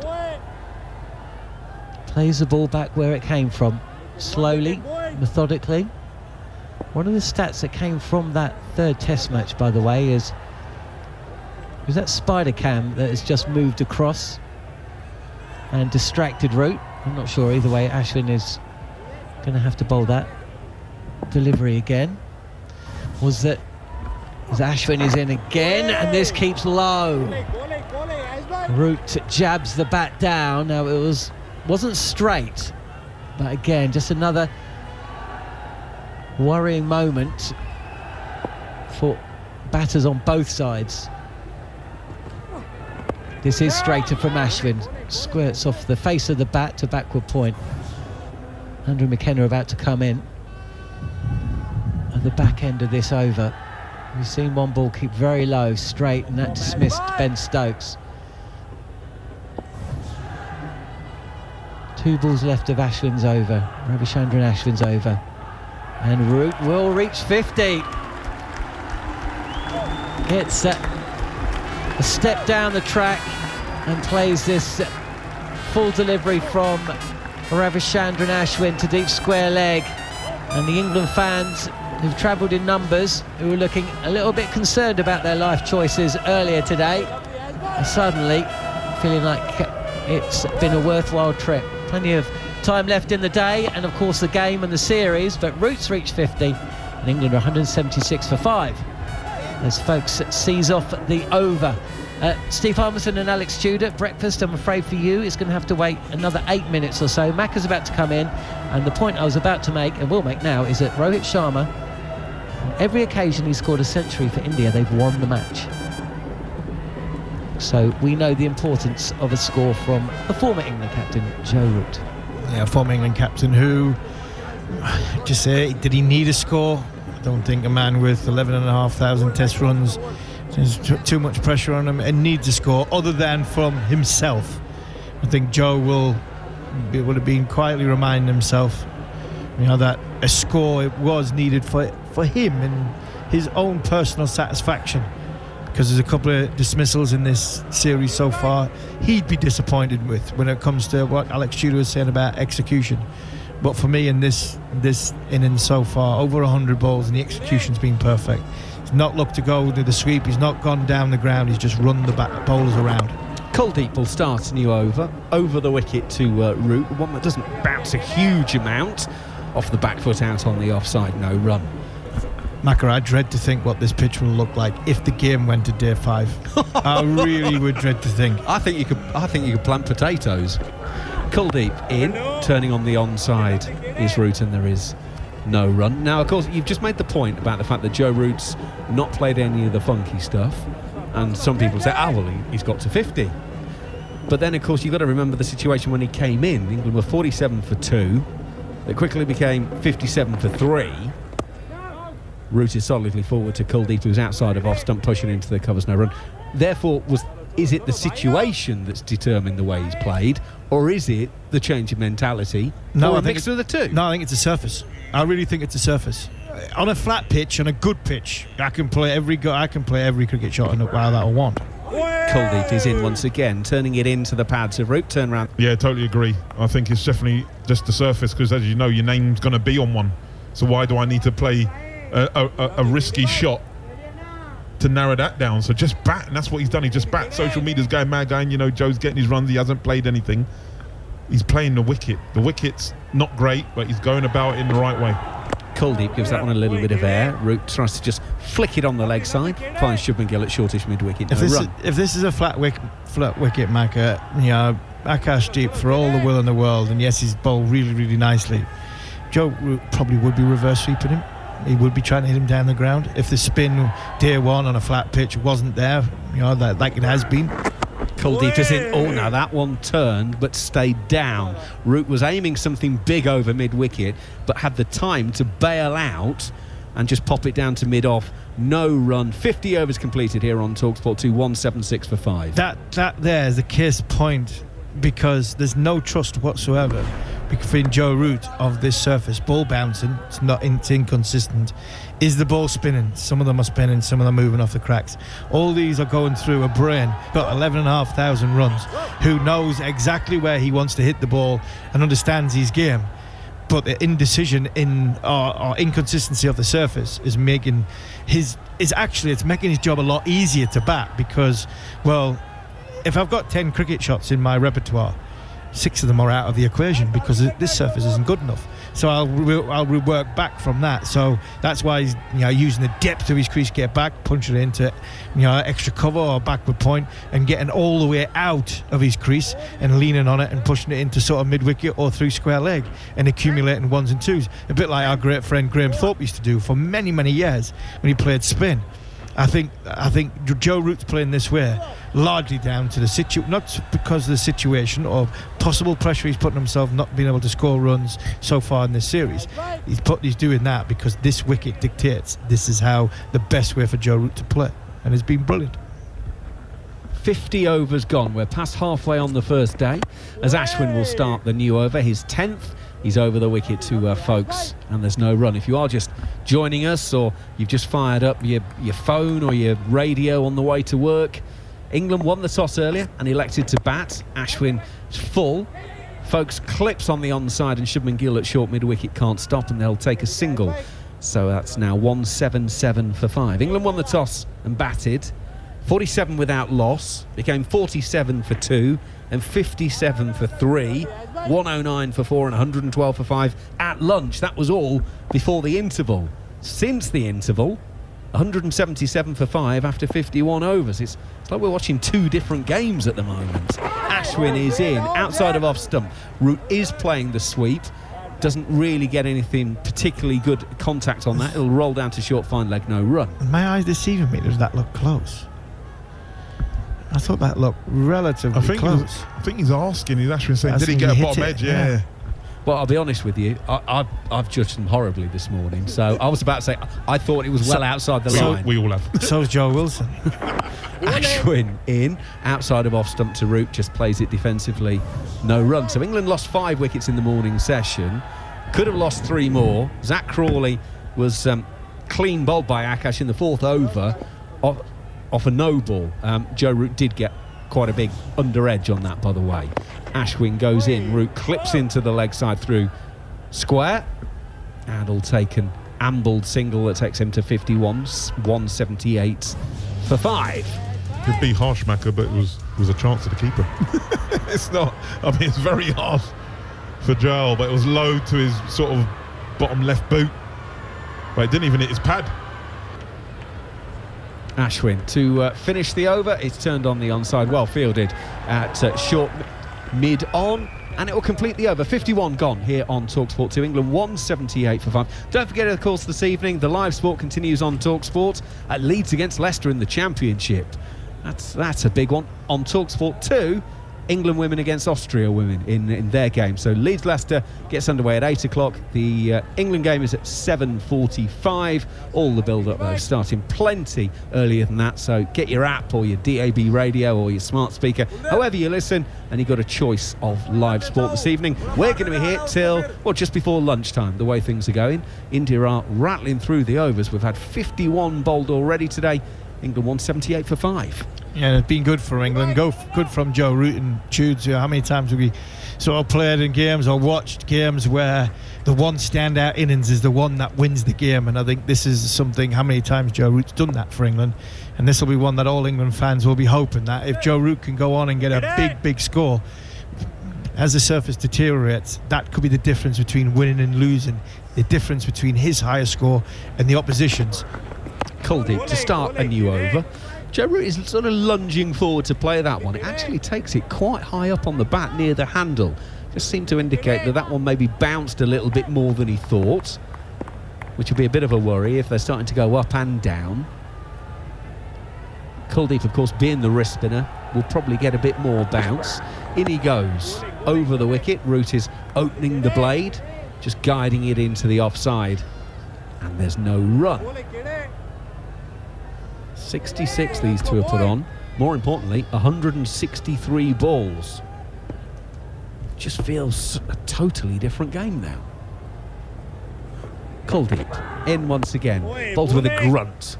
Root is a long way forward again, playing defensively, no run. Just had a message off Neil Fairbrother, who looks after Joe Root and that, and he said, I've missed some black pudding off my breakfast menu this morning, so got my appetite's gone through the roof in a minute. These 2 o'clock in the morning starts. Kuldeep is in. It's a half volley. Joe Root clips it out safely enough out to Paditar at deep mid-wicket, and they'll take a single. 179 for 5. 2 more deliveries, Harmy, and then we're off. Yeah, I'll have to fight Goffey to get him. We'll get Goffey and wedge Goffey in this seat that I'm just going to vacate. How many times do you reckon he's gone up to the buffet? I would say a multiple. I don't think it's a singular. I think it'll be in the plural. Can we touch on the fact that earlier on today, Kuldeep goes in and Foakes uses his feet to meet it on the half volley, pushes to mid-off, no run.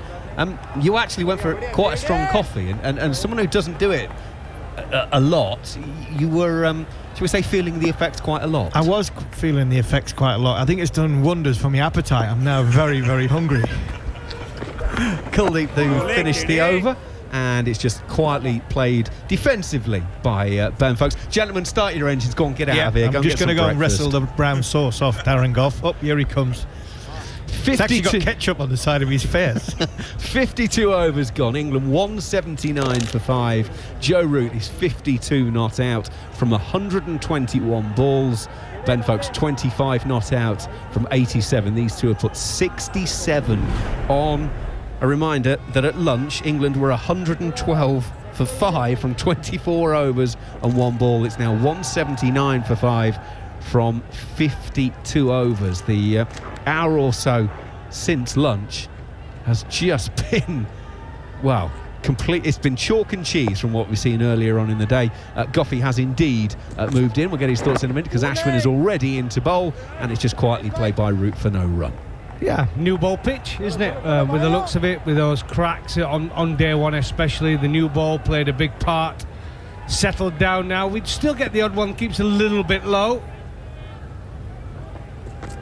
Ashwin to Root, turns around the corner. Yes, no, as he plays it to mid-wicket. Shubman Gill will do the fielding no run. There's a short leg and a short mid-on. Root finds the gap between the two of them. Jadeja is the man at deeper mid-wicket that prevents the run.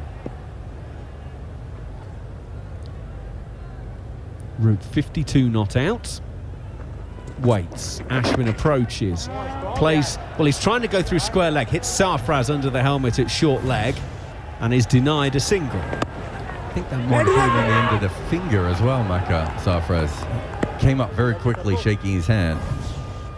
Might just be because he fumbled it and wanted everyone to know. I got a hand on it, lads. Speaking of which, I did a bit of digging on the Joe Root injury from the last game. Ashwin in. Root is turning it past Sarfraz under the helmet and out to the deep mid-wicket fielder, so they'll take a single 180 for 5. I'm led to believe that it was just the bruising from the previous impacts that he's had at Vizag. It wasn't a callus on the bowling finger or anything of that. It was just basically the old bruising that was giving him the problem. So they only bowled 35 overs this match. Yeah. Ashwin over the wicket to Folkes. It turns, he waits, lets it turn, turns it to short leg, no run. Can I just make an announcement as well that I've never eaten a pizza with pineapple on it, and I never would eat a pizza with pineapple on it, and I think you know my stance on fruit. Yeah. Ashwin goes in, bowls. A little bit down leg side. Folkes will feel he's missed out on one there. He pushes it straight to Shubman Gill to end the over. Single from it. 180 for 5 here on TalkSport 2 England after 53 overs, Goffey. Yeah, just to elaborate on the pitch, what we're talking about. So with the new ball this morning, we saw a lot of uneven bounce, a lot of nip backers from the cracks with the new hard ball with the nice pronounced seam. But as the game's gone on, the wickets got softer. We know Blacksall creates a slower type pitch.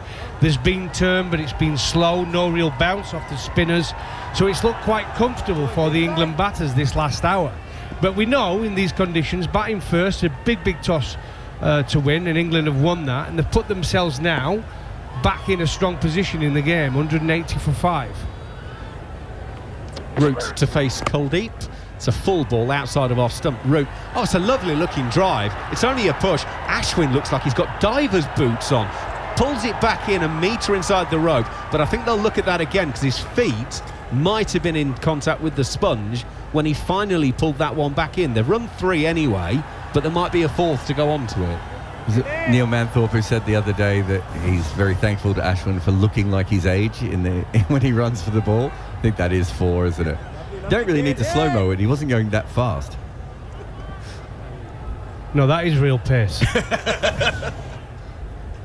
It looks like Joel Wilson has indeed had a look. Yes, that is going to be 4 to Joe Root. So Root goes to 57 with that boundaries. And that means, by the way, when Joe Root went past 50, he's now joined Ricky Ponting with the most scores of 50 or more versus India in Test matches with 20 Test matches they've done that. Joe Root is waiting as Kuldeep bowled down the leg side. It's turned to short leg, no run. So the same number of Test matches, 29, to get 20 scores of 50 or more against India. What you can take from that, Joe Root is a very good player. He's at the non-striker. No, he's not at the non-striker's end. He's getting one that keeps very low from Kuldeep, actually outside the off stump. And he keeps it out, and there's no run. I was just seeing the replay of Ashwin is basically running in slow motion there, isn't he? And it's not like he did 70-odd overs in the last Test match, because he missed a couple of days of it anyway. Kuldeep to Root, turns on the onside, no run. I mean, that's his speed.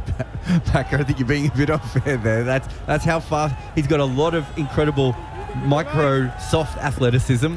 He doesn't have fast twitch muscle fibers, does he? Even so, Kuldeep, little bit of air, Root pushing back to the bowler, and there's no run. He knocked the hat off. He must be going at a fair pace. I'd like remember when they used to have a bit of fun, the Kiwis and the Aussies, when they used to have the little races. I'd love to see Ashwin in a race against Darren Lehman. Kuldeep for the final time this over. Slightly slower, gave that one a little bit more air. It's down the leg side. Root can only find Sarfraz, the man under the helmet, on the leg side. End of the over here on TalkSport 2. TalkSport Cricket YouTube channel. England 184 for 5. That was Mark Richardson who'd take on the slowest member of the opposition, and he beat Lehman. Did he beat Gilo as well? Was it Gilo he went up against? Gilo's quite quick. Don't be deceived by that. Gilo's quite quick. He's quicker than you'd think, Ashley. I can't remember if it was Gilo. It was Gilo. But Mark Richardson was quite quick. Lehman was not. No, Lehman wasn't. And then there's a couple of players who refused to do it as well. I remember that. But if you want to Google it later on, it is worth looking at Lehman Mark Richardson race, because didn't he wear a suit? Didn't they wear the Kathy Freeman suits when they ran? Correct. That's what they did. Not as forgiving on those bodies. Backer, not as forgiving. Ashwin to start the new over to Folkes. gets one he can clip into the leg side. Shubman Gill will field, and there's no run. One thing, I mean, if you are on Google with Mark Richardson, obviously you then have to put Mark Richardson cramp in, because if you've not seen that for a while, it stands the test of time. You need to watch that. I would say about once every 6 months, just to refresh your memory and keep yourself laughing at it, at the scream of pain. Ashwin in, using his feet, his folks, beats the short mid-on, and the secondary fielder Shubman Gill at a straightish mid-wicket can't stop it cleanly, so they'll take a single. Folks goes to 26, 185 for 5. There's also Mark Richardson. Jacinta Ardern is another thing worth Googling for when he gets in trouble with the New Zealand Prime Minister and she dresses him down live on air. I promise you it's worth doing.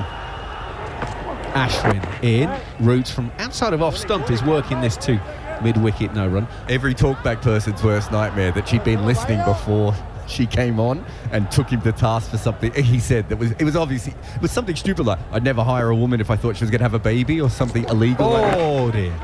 Ashwin in, Joe Root turns around the corner to short fine leg, no run. We'll obviously do that once the cricket coverage is finished. But she also, the way she does it is brilliant. She goes, you, and you can just see him shrink under the desk trying to get under his microphone.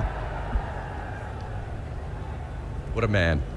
Ashwin over the wicket. Root taking this one off that middle and leg, turns into the onside, no run. I think his first class wickets were Sachin, Ravi Shastri, and it might have even been Kapil Dev, and then he disappeared and came back as a batter 2 years later.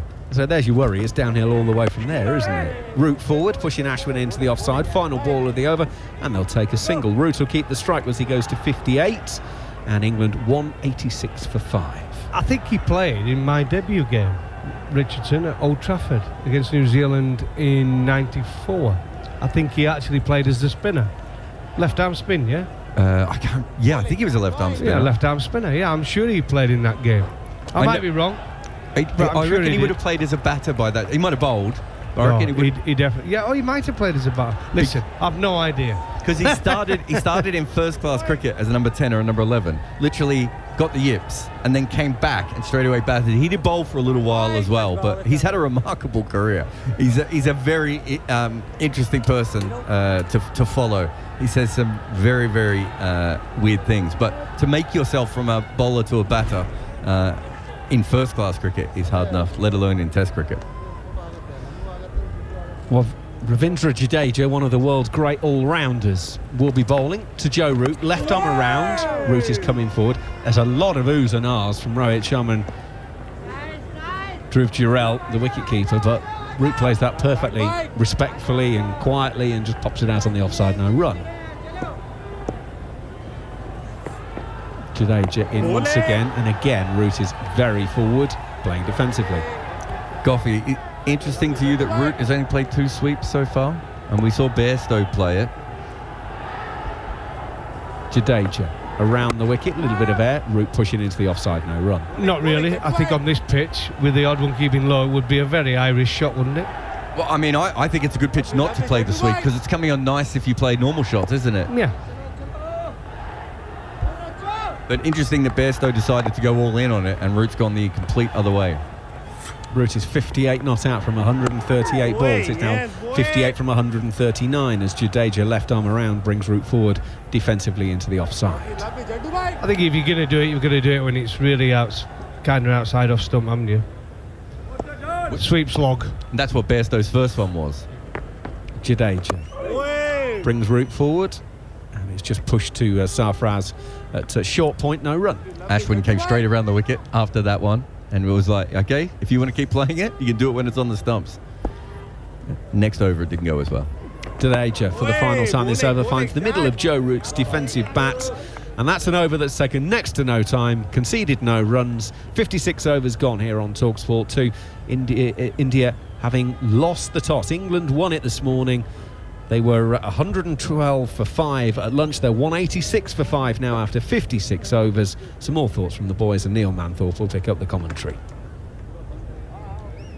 Yeah, with the softer ball coming onto the bat still okay though. It's not that it's coming on slowly, but we saw when the ball was hard and it was spinning, it was just going so quick. And remember that one that Root played forward to and just ripped past the outside edge? Like no one's hitting that. We're not seeing those sorts of deliveries anymore, but we are seeing occasionally the pea shooters. We saw Root play one before. Do you ever go out to a pea shooter in a test match? Of course I did, all the time. Every dismissal. I think it was mainly going back to a ball I should have been forward to, so I get it. You always used to say get low. Ashwin to continue, 186 for 5. Here he's over the wicket, and that's flicked with the spin by Ben Foakes out towards deep mid-wicket, and they come back for 2 runs. Very well run. Joe Root has now drawn level with Ricky Ponting, the most half-centuries against India. Who do you think got there quickest? Ponting or Root? Ashwin in again. Forward comes Root again, playing defensively, no run. Exactly the same? Yes. How did I know that? You just had a look at your message from... No, I had a look at them. My phone's in my pocket, mate. Very good, Goff. Here's Ashwin flicked away out towards Sarfaraz Khan at short leg. I just know your personality. You read my eyes. So 20 50s in 29 test matches. Assuming Root's done a lot better in India because Ponting wouldn't have made many of his in India. Really struggled there. And considering he smashed spin everywhere else, it was just in India where he struggled. Here is Ashwin again, off the back foot, forced away by Root. It's a beautiful shot. Picked up the length so quickly, and I can't even describe it as short ball. It was a fraction shorter than perhaps he was intending, but Root leapt onto the back foot. That might be one of my shots of the day, that. Absolutely superb shot, really deep in his crease, give himself a little bit of room as well just to add to it, and just punched it. And this is what Joe Root does really, really well. Solid technique. Middled it, didn't have to run. Straight through. Once it missed the field, it was 4 all the way. Cracking shot. Joe Root moves on to 62 with that boundary. Here is Ashwin to him once again. And again, just using that bottom hand to open the face of the bat and steer it. Straight to backward point this time. Just couldn't get it past the man. England 191 for 5. They lost all 5 wickets in the morning session. But they are within 14 minutes of a wicketless session between lunch and tea. I hope that doesn't put the mockers on them as Ashwin is in again and Root defends on the back foot. And this is vintage Joe Root, I have to say. It's been a while. 9 innings since his last 50. 191 for 5 and he's batting beautifully. He is batting beautifully and it's great to see. And I think I said before the tests on breakfast yesterday, but if England could have any chance of winning this test match here in Ranchi, I think Joe Root or Bairstow had to get a biggie, and I'll stick by that because those two are world-class players. They bat in the middle order, normally come in when there's a partnership, you know what I mean, if you can come in at like 50, 60 for 2 or something, they need to cash in, and Root and Bairstow are in the best position to do it, being 2 world-class players. Root's now 62 from 146 deliveries. There's a Bazball won't be saying, oh, that's a bit slow. It's important, but he plays this way for the team on this pitch. Here's Jadeja continuing. Oh, that hits the inside half of the bat of Ben Foakes.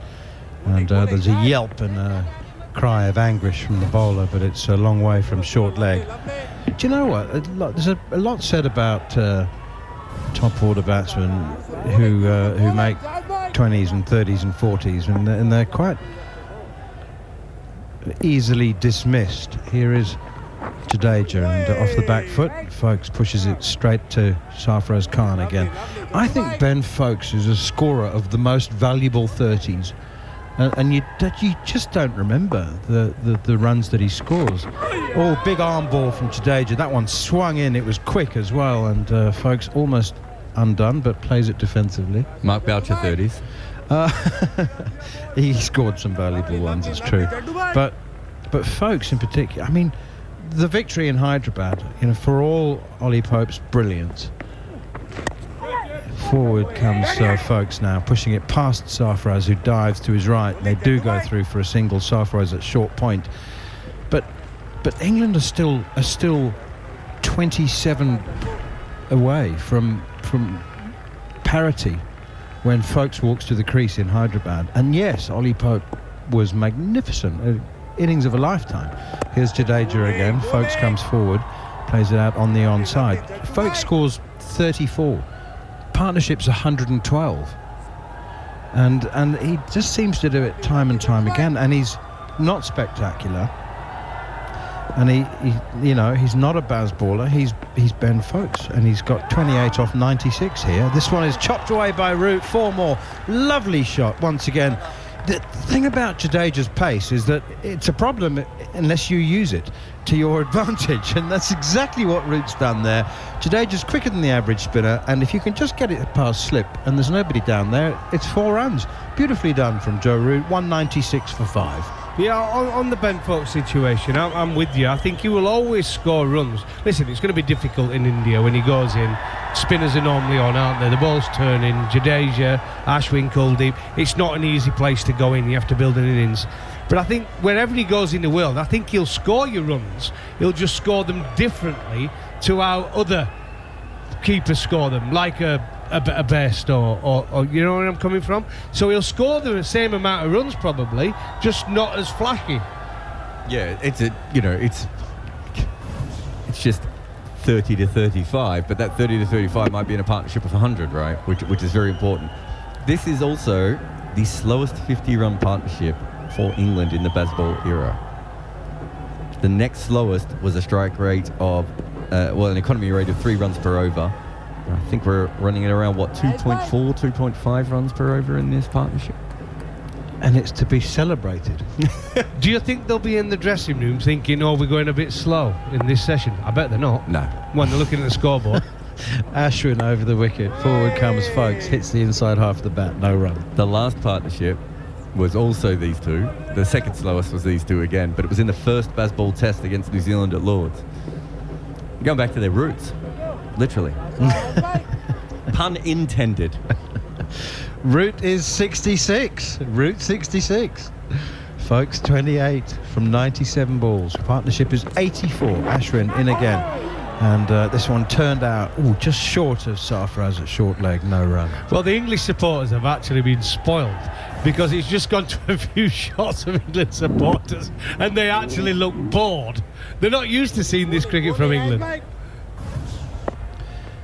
Here's Ashwin once again up to the crease now. Bowls. And it's a quicker one. Folkes is, I think he's beaten by that. Inside edge onto pad.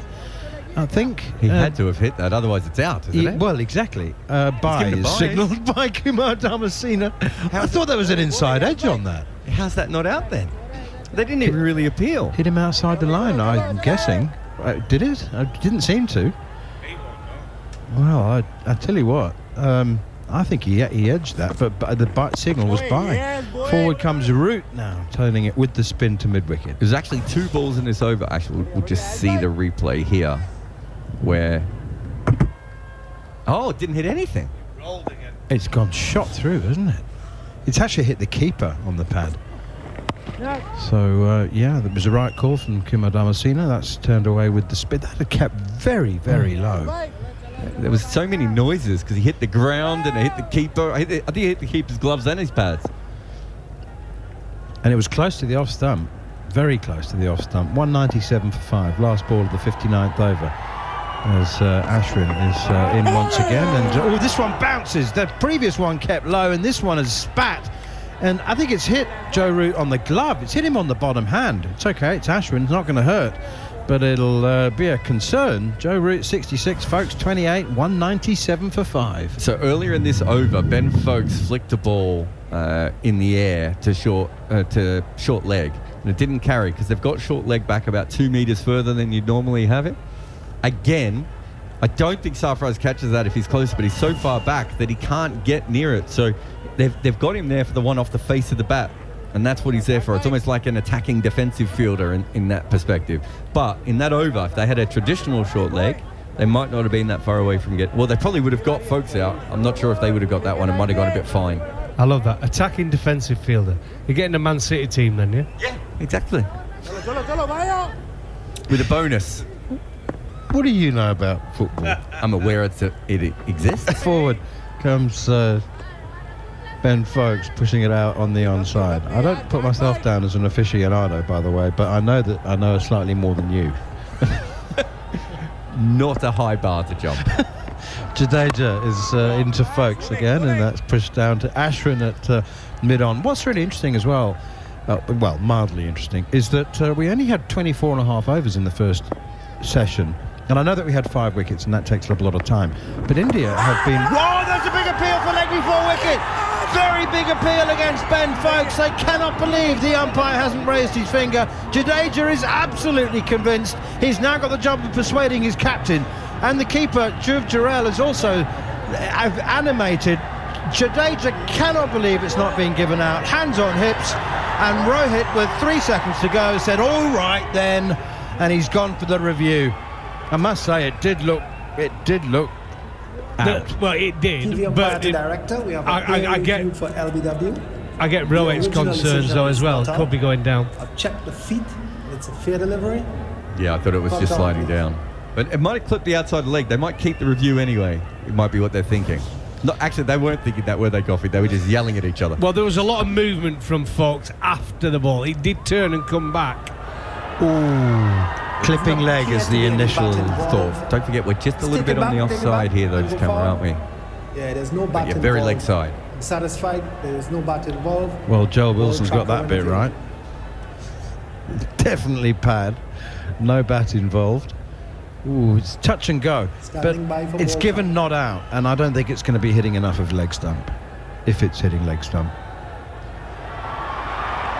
I do enjoy the fact that Rohit did the same thing he always does, which just waits the last couple of seconds and just goes, if you're all going to keep yelling at me, I'm going to do it. Decision is not out. Oh, Ball it's is pitching missing, I line. think. The impact is in line. It is missing. Like it's missing. It is missing. Rodney Jadeja was Mistake, absolutely original animated. Stand by, Rohit let you know when Sharma you're- is now Signal. cross. No. He feels like the captain. Well, you're the captain, No. Rohit. You can't let yourself be bullied. He's passing the buck. It's his decision. He knew it was going down. He took the pressure from Jadeja and his keeper. He's got to be stronger. He's had a mare the whole series with the reviews, Rohit Sharma. He has had a mare. That's because his whole strategy is... Well, I'll explain it after this ball. Jadeja into Foakes, defends, no run. His whole strategy is if they keep yelling at him for the full 15 seconds, once he gets to the 14-second mark, he just reviews. That's not a good strategy. He can't let himself be bullied. That's what's happening. Jadeja's in again. A little bit of width outside the off stump, pushed out to Sarfaraz Khan at short point, no run. I mean, they got a ripper before, didn't they? None of us would have reviewed that Ollie Pope one, and they were right on that one, so you got to give them some credit. Yeah, they have got one go their way. Foakes now keeps this one out, playing French cricket. He's almost chest on, digging that one out as it shoots along the ground. 60 overs gone, 197 for 5. I tell you what, it at times during this lunch to tea session, it's felt a little bit like things are flattening out and gone a bit quiet, but I think it's an illusion. It's bang, bang, bang material, isn't it? It's one of those sort of pictures. These two have played really, really well and got stuck in and waited for the bad ball. They've not gone searching for it, and they've scored nicely. Not at an excessive rate, but they've accumulated runs, which in the first innings is vital. Like I said, we're getting up to 200 mark now, and I reckon we'd have took that, wouldn't we, after being 112 for 5? Oh, yeah, I mean, I was saying that before. I thought if they were aiming between 180 to 220, I thought that kept them in the game, because we don't know how much worse this wicket is going to get. Well, I'll tell you, England may have been rock stars for 2 years, but it's librarian time now, and very, very nicely done, assiduously worked their way towards a more respectable score. Now, the next ball is nudged out on the onside, no run. Got your intro for tomorrow's column already? Can't believe I just said that, actually. Here's Ashwin once more. Forward comes Root, tucks it out towards mid-wicket. Sometimes I'm shocked at what comes out of my mouth. We're looking at a replay of that LBW, and it's the fact that Foakes is so far back. That's what leads the bowler to think he's got his man, because he's played back to a ball he shouldn't perhaps have been back to, and I think that's just what's taken over his emotions, and he's sort of hasn't been calm and analytical about it. How calm and analytical were you, Goffey, when someone's played back to you and you've hit them? Yeah, well, we didn't have the... we weren't lucky enough to have these reviews. Right. I wish we did. You got more or less wickets? More. 100%. Do you you definitely would have, because you bowl low trajectory in it and it Wicket helps to those wicket. bowlers. Yeah. But I have another question. Okay, Ashwin into Folks, nudges it to mid-wicket, no run. Do you think you would have been a good reviewer or a bad reviewer? Bad. Yeah. I would have said everyone was out. Although probably... But I honestly do believe, because the type of bowler I was, would have had a lot more. 198 for 5. Extraordinary start to this test match. 5 wickets in the morning session after England won the toss and chose to bat first, and now none between lunch and tea. We've got a couple of minutes to go until tea, so India are out of reviews now, by the way. That's it, done. Burnt them all. 1 was successful, 3 unsuccessful. As Folks now pushes that. Was that the Karen ball? Was that a Karen ball? Seemed to come out of go his the other hands. way. Yeah, I think it was a Karen ball. Oh, I didn't know that he was he's still a rarity. I mean, he doesn't bowl a lot of them. Here is Ashwin once again, bowls, and Folks is forward, pushing into the offside, no run. He doesn't bowl on the top order players very often. If you have a look against the tail, he'll throw one, especially if someone's slogging across the line, just to see if he can get him to hit it straight up in the air.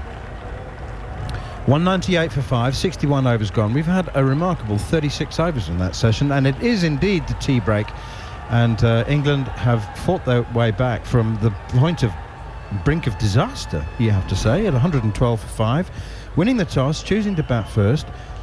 Zach Crawley made a runner ball 42. Johnny Bairstow made 38, better than a runner ball from 35 balls, 4 fours and a 6. That's his highest score in India in 11 innings.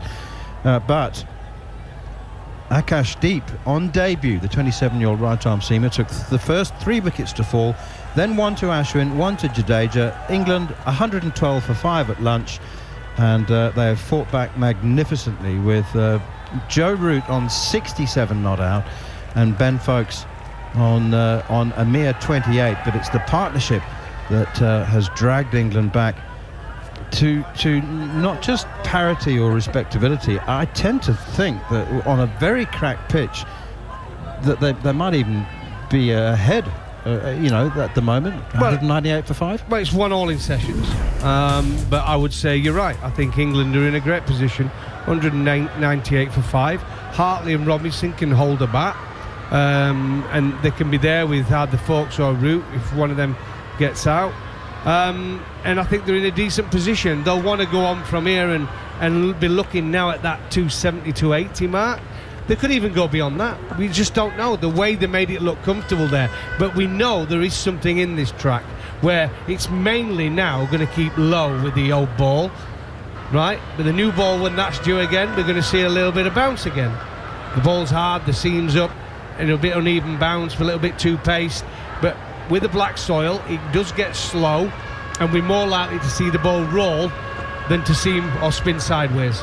Do you know sometimes you watch 45 minutes of football and it's 0-0, and you just think to yourself, that was just never a 0-0 45 minutes. That just wasn't 0-0, but it was. And that just didn't feel like a wicketless session to me. Does that make sense? Yeah, I mean, it's England's session though. Absolutely England's session, 100%. Not lost a wicket. Yes, slow over it. Run rate was what at 2.33, just off the top of my head. 36.5 overs. I might be right, might be wrong. 86 runs, so a good session. It was a brilliant session. What I mean by the fact that it didn't feel like a wicketless session was that there was a lot happening. There were a lot of chances being created. Brilliant from Root and Folks. Terrific stuff. But it just didn't feel like it had flattened out. It wasn't like, oh, well, the life's gone out of this. You still feel like there's a wicket just round the corner. Jared Kimber? Yeah, I think, we had 5 or 6 really low balls. We had a drop down the leg side of Root. Did he get his gloves to that, Gerald? Yeah. I think he did, didn't he? Obviously, we had, some LB shouts and everything like that. I kind of felt like it was, I know what you're saying, but I also felt like coming in maybe 1 or 2 wickets in that session was par. Just the way the wicket was playing and everything else, especially if you had Folkes and Root there. One more wicket and England could have been all out, before drinks. But having, Folkes and Root, I thought, well, they could probably push an hour or so, and I thought they batted really well. I think this is the kind of wicket that really suits someone like Folkes. Don't think he likes it when it's ragging a lot more, and I also don't think he likes it when it's a little bit quicker. He likes just that little bit of pace out of it. Well, it's a bit like when he got 100 in Sri Lanka. I think it's a very similar pitch. Hard to score, a slow pitch, and he had to use his feet, and he kept clipping it through mid-wicket. He's really good off his legs. When he has an off-spinner ball at him, that's one of his strengths, isn't it? He does play it well through mid-wicket, off the off-spinner. And I think he's played Ashwin really well. Okay, tea time on the first of the fourth test match between India and England from the Jharkhand State Cricket Association Stadium in Ranchi. India dominated the first session. England have dominated the second. They are 198 for 5. Macca's ready. Goffey's ready. I'm not sure who else. Are you sticking around, or is it? No, it can't be. Oh, Tudes is ready. He's eaten as well. It'll be happy Tudes. It's always happy Goffey and Macca. Macca lives to be on air, and he's going to be on very, very shortly. I'm just going to wait till somebody sits down so somebody could talk while I wait for Macca to come in. Goffey it is, back on duty. Hello everyone. Yeah, big session coming up. 1-1 in sessions. First session to India taking those 5 wickets. The second session, England going through a long session where India got through plenty of overs, but no wicket fell. Joe Root playing quite beautifully and well supported by Ben Folkes. But it's a big session. We all know how quickly the game can change when you play in India. In fact, where you play anywhere in the world, the game changes quickly, but especially in Indian conditions. Not really a lot of turn, not a lot of seam, a little bit too paced and up and down with the new ball, and you're more likely to get out to a P-roller than you are to an absolute beaut of a delivery. That's a fair summary. Yep, absolutely. I suppose the other thing we've got to keep an eye on, 61 overs bowled with this one so far, so therefore we're 19 away from the new ball.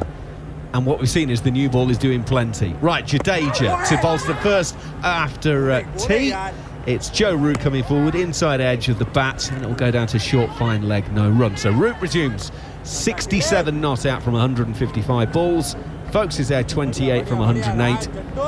England went to lunch 112 for 5. They come out after tea 198 for 5. Jadeja, 2-leg stump on that occasion. Turn around the corner by Root, no run. You got 2 fast bowlers where you got a proper fast bowler to my left. The one thing I'm excited about is balls faced. It's in the triple figures. Root is steep in his crease on this occasion, steering down to short third, and will take a single. Root goes to 68. It's 199 for 5 England. That's what I love about Big T. He's a traditionalist, isn't he? He's one of them, isn't he, with those cricket members who's moaning all the time about the way they're playing. He loves this. Root, 68 from 157. And Folkesy from the Cricket Club you came from, Surrey, 28 of 108, mate. You're loving this. Well, what I know is when this is happening, bowlers are getting a rest. There was always, an issue. The bowlers are not getting enough rest. Jadeja in, Folkes is forward, inside half of the bat, out towards mid-wicket, no run. And when we signed Ramps, we got Ramps from Middlesex. Me and Bickers were the happiest men in the world. Then first game at the Oval against Kent, he starts running at Mark Elam. Jadeja in. On the back foot is Folkes, punching to cover Shubman Gill, no run. Wicket was a little bit spicy, a little bit like this, it was a little bit spicy. Ramps went out there, being Ramps, he got 100 on debut, he got 100. Jadeja bringing Folkes forward. A lot of oohs and ahs from around the bat, but in truth that hits the middle of the bat and it's out on the offside, no run. I will be honest, coming from another fast bowler, it is nice when you know you've got a wall coming in. So when you sign an overseas player or you sign someone that you know just bats time, it does make you feel a lot happier. You don't want people everyone dashing, because the game's going forward too quickly. You've got 4 days or 5 days to get a result. You don't have to finish in 2.5. Yeah, but then they get on the golf course. going to be Ashwin to bowl the next. Does that maybe influence how you think as a director of cricket, Goffey, in the fact that, yeah, we've got all of this modern stuff and the game's clattering along at a huge pace, but do you actually go, well, hang on a minute, let me put my bowling head on a minute when I'm doing my recruitment? If I can find a bloke who can bat time, we'll be better off with that. It will be Jadeja to bowl over the wickets. Joe Root, I think, misses that one. It's through to the keeper and there's no run. Very difficult to find a batter who bats time now, especially if they're ambitious and they want to play for England, because they know they can't play that way. If you look at Leeds, played for England, did okay, went back to Durham, he's now like Viv Richards. Ashwin in. Joe Root clips it off of his toes through mid-wicket, will take a single. The England 200 is up. 63rd over of the innings. They are 200 for 5. Yeah, because they know now the only way to get in the... Keaton Jennings is another one. The only way to get back in the England side is by playing shots. Lees and Jennings.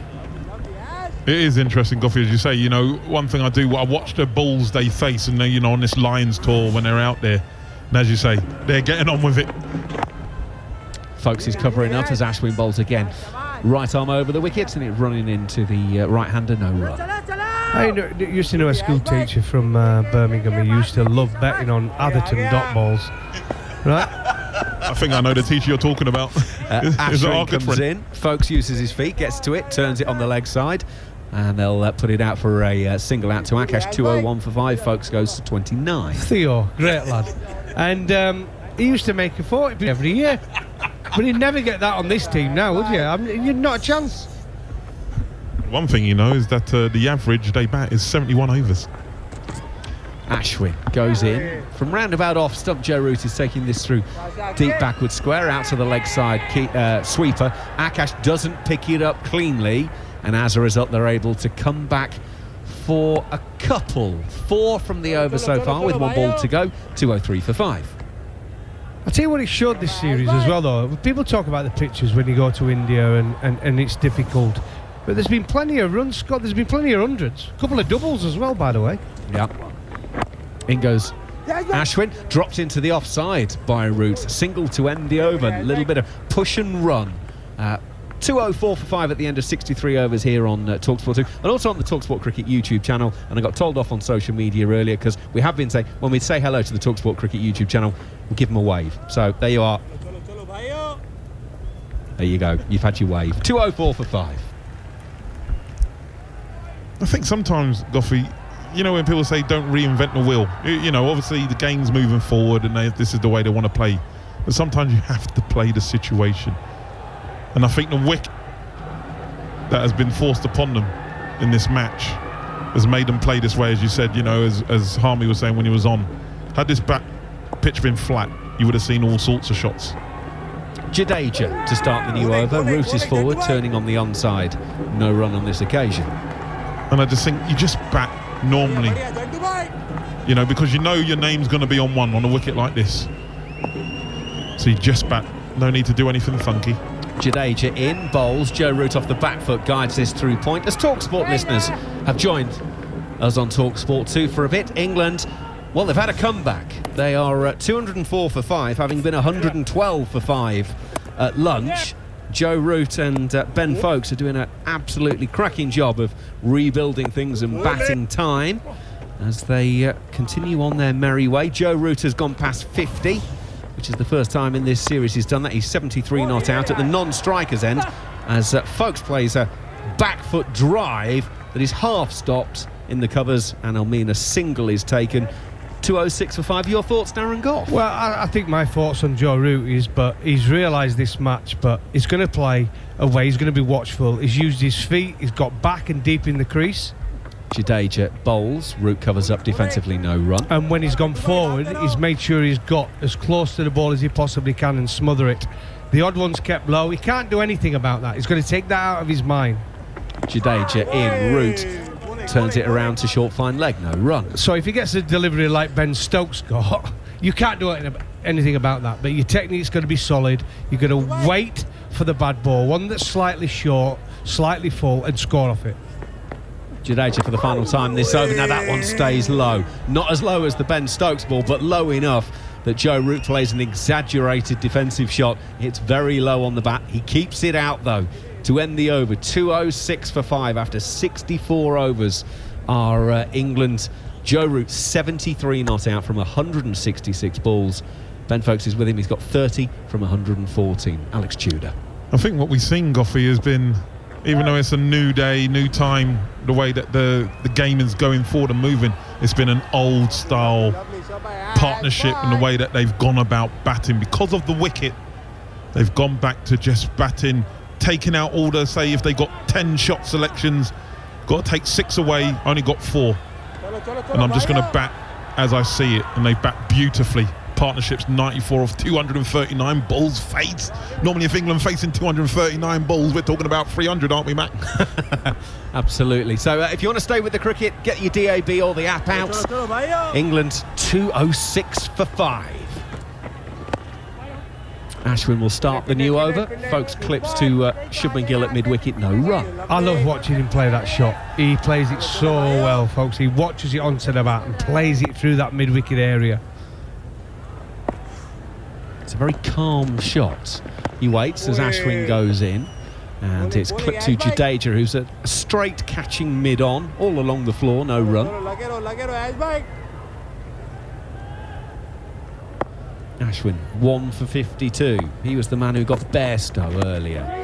Pitches this one up, little bit of air, push drive again from Folkes. Siraj will field at mid-off, but can't stop it cleanly, so a single is taken. And the minimum of risk, the minimum of fuss, but it just rotates the batters, keeps the scoreboard moving as well. And it sounds a bit like old-fashioned cricket, but it's doing the job. It certainly is, and the bowler has to bowl to a different player. That's why the rotation of strike is so important. Ashwin bowls to Root. Root is coming forward, pushes to Jadeja, no run. He has to change his length and line depending on the batter that he's bowling to. It's just good to see. Shows it can be done. India have packed the leg side field. There are 4 catches on the leg side as Ashwin goes in. Root is turning it around the corner. Can't beat Sarfraz under the helmet at short leg, and there's no run. So there's a short leg, there's the straight catching mid-on, and then there's 2 mid-wickets basically looking for the clip off the toes with the spin. Ashwin fires that one in a little bit. Root's able to turn it around the corner down to fine leg, and will take a single. 74 to Root. 208 for 5 England at the end of the over here on TalkSport 2. As good as Ashwin is, and as good as he's actually bowled this series, I don't think he's looked as threatening as he normally does in these conditions playing against England. I think England have played him actually quite well. They've looked to be positive against him rather than mode, and I think it's worked in their favour throughout the series. Yeah, Ashwin's picked up wickets, but what I mean by not as threatening is, but every over he bowled Ashwin, you used to think he's going to get a wicket. But now I think the way England have played him, especially in the last Test match and this one, I think they've been quite positive against him. New over starts from Jadeja. He's left arm around the wicket. Joe Root with a big stride forward, and there's no run there. So yeah, Ashwin got 3 and 3 in Hyderabad. Root plays defensively to Jadeja, no run. Then 0 and 3 in Vizag, and then a single wicket in either innings in Rajkot. So Root defensively as Jadeja's left arm around the wicket, pushes out on the offside, no run. There's a series where he's gone past 500 Test wickets, and today's has taken him to 100 Test wickets against England. Jadeja in once again, Root defensively out on the offside. But you expect more, don't you? You look at Ashwin every Test match, you're thinking he's going to get 5. In one of these, he's going to get 5 for, and we haven't really seen that this series. Well, 14 Test match fifers, 34 bags of 5 in Test match cricket as Jadeja is around the wicket, pushes into the offside, no run, and 6 of those are against England. So, and 6 of those in 22 matches before today, so he does pick them up fairly regularly. Jadeja to finish the over. Root defensively out on the offside, and another over has scooted by. 66 gone, 208 for 5 England. Joe Root remains 74 not out from 175 balls faced. Ben Folkes 31 from 117. These two have faced 251 balls between them and put on 96. Darren Gough. You can just imagine, can't you, all the the newspaper, the writers, the journalists coming out and saying this is the way we want Joe Root to play every single test match. But it's not. Well, I want to see Joe Root play positively, right? But I think when you get these conditions, there's no better player you want in your side. Well, there's a couple. You'd like Virat Kohli, you'd like Kane Williamson, but Joe Root's in that bracket, right? And when he bats and he bats long, England are going to get a good total, especially winning the toss. It's vital that England get a good score in this first innings. Ashwin goes in to start a new over. Oh, Foakes comes down the pitch to meet him and launches him over mid-wicket for 6. Wow, where's that come from? We've not seen one of those or anything like that for quite some considerable time. England just happy to move it around and milk it. And Foakes comes down the pitch and hits the 3rd maximum of the innings. Ball on its merit. It's just come down a little bit more air, shuffled down, vacant deep mid-wicket, thanks very much, 6 runs. That is just a good cricket shot. There's no one out there. Everyone's close. Ashwin in. Foakes plays defensively up to Jadeja at mid-on, no run. It's just sensible cricket. And that's what we're talking about, and that's what Goffey's talking about. It's just sensible cricket. Yeah, we know what Joe Root can do, but it's playing the situation. And as you say, social media is going mad because everyone's going, he's not played a reverse. Ashwin in round the wicket. This occasion, Foakes is going to swing it away through deep backward square for 4. 6 and 4 in 3 deliveries. All of a sudden, Ben Foakes is getting a move on. It's 41 for him now, England 218 for 5. And for me, Ashwin's searching. He's not sort of bowling that controlled line and length. Every ball's is something different. And Ben Foakes is seizing on that, and that's 10 or 3 balls, and they're just rattling along very, very nicely, this partnership. Ashwin around the wicket still, and Foakes is going to swing him into the leg side once again, and that's another boundary. Ashwin is going around the wicket here, and he's being treated with contempt by Foakes with some glorious cricket shots. 6.44. Foakes is 45 not out. And it's a good counter-attack, this, because India were in holding pattern. Jadeja and Ashwin, they thought they'll get through plenty of overs to the new ball as quick as they possibly can and make it difficult for England. So England, all the fielders are in, stopping one. So it's right, it's sensible cricket. Ashwin stays round the wicket. Foakes just pushes defensively on the offside. This time, no run. Now they'll have to make a change. Kuldeep will have to come into the attack. He's more of a strike bowler for them. He might bowl a lot more 4 balls. And I think India wanted to just keep squeezing England. But that's took up the handbrakes off, isn't it? Ashwin around the wicket for the final time this over. Foakes comes to meet this. It squeezes off the outside half of the bat and will go down towards 3rd. And they'll take a couple. That's a cracking over for England. It takes Foakes to 47. England 224 for 5 after 16 overs. And Ashwin's now bowled 18 overs, 1 for 70. Oh, by the way, I don't think we've actually mentioned this. I haven't mentioned Virat Kohli. Congratulations to him and Anushka with the birth of their son a few days ago. So we now know the reason of his personal circumstances of why he hasn't been involved in the series.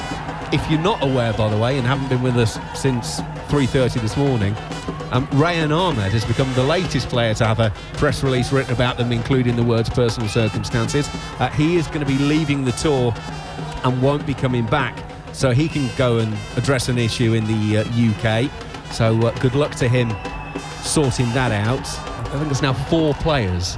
Of course, Harry Brook before a ball was bowled, Virat Kohli. Obviously,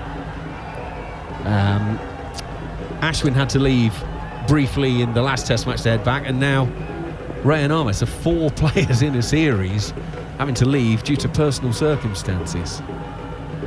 Shows how the game's changed, though, because previously it would be suck it up and get on with it. Well, yeah, I mean, I lost my grandfather, didn't I, night before the Brisbane test match, and I played. Siraj back into the attack, replacing Jadeja. He's straight away down the leg side, and Joe Root will milk that all day long for a single down to long leg. He goes to 75. But on the look-back test, I wish I wouldn't have played. We should have gone home, right? So, but they were taken off the table back then, and you literally just you just got on with it. You had to get on with it. Well, it's like guys, you know, how many guys in our generation, even before, if their wife partner was having a baby, it was generally they still played. Yeah, it was. Yeah, times have changed. Siraj in once again. Folks is turning on the onside this time. No run. Well, there you go. The previous Brisbane Test in '94. My first child was born, Liam James, 24th of November, and I was playing the first day of the Test match against Australia. My first Ashes Test. So then, to be fair, there was never no chance of me coming home on that anyway. Is that the one where McCaig and De Freitas in the first session got lashness and Stuart Slater? Absolutely, yeah. Michael Slater was flaying it all over the place. Siraj once again makes his way in. It's a little bit floaty, that one, trying to go for the full ball. Folks is there and meets it, pushes it strongly back to the bowler and his follow-through no run. And of course what people don't then factor in is you've missed the birth of your child, but then with winter tours you're then going to miss pretty much every birthday there on in until you finish playing. So it's not just the fact you missed the birth itself, but you're then away. Well, you know, Brisbane Test has not been a good one. Well, it's been good and bad for me. I've had a birth, a death, and then I never got to the Brisbane Test because my knee went. Siraj in once again. It's clipped on the leg side by Folks, straight to mid-wicket, and the catch is taken. Jadeja. There's a little bit of standing around just to make sure that the ball is carried, but the 6th wicket will be down. Folks has missed out on a 50 that he's been looking really, really good for. Siraj went fuller, drifted it in, and Folks clips it off his toes to Jadeja, and England 225 for 6. Oh, he's been so composed. Had a real good over off Ashwin just the one before, but again went searching for his favourite shot to clip it through mid-wicket.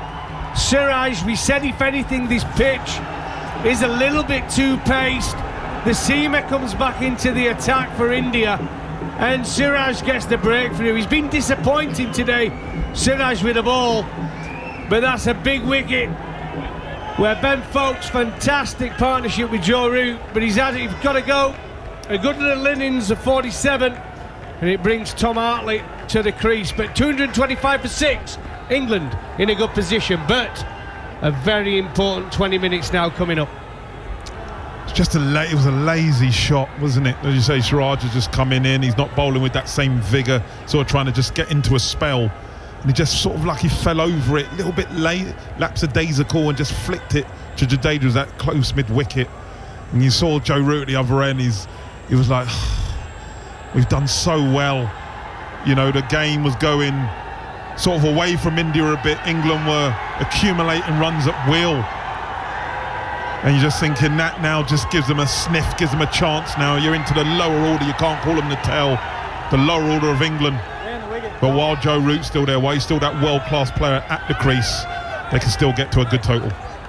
I'm going to be really interested to see how Hartley plays this, because we've seen in previous games he can get after it.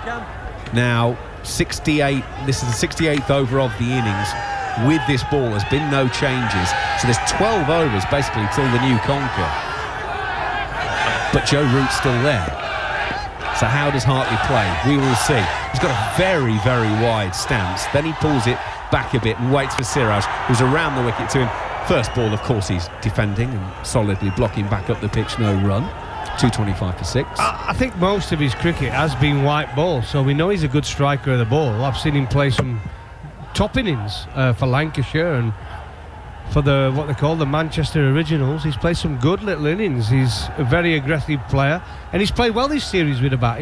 He's made some useful contributions, but yeah, just didn't quite get to it, did he? Clipped it. It's a good shot for Folks. It's got him plenty of runs, so let's not criticise the shot.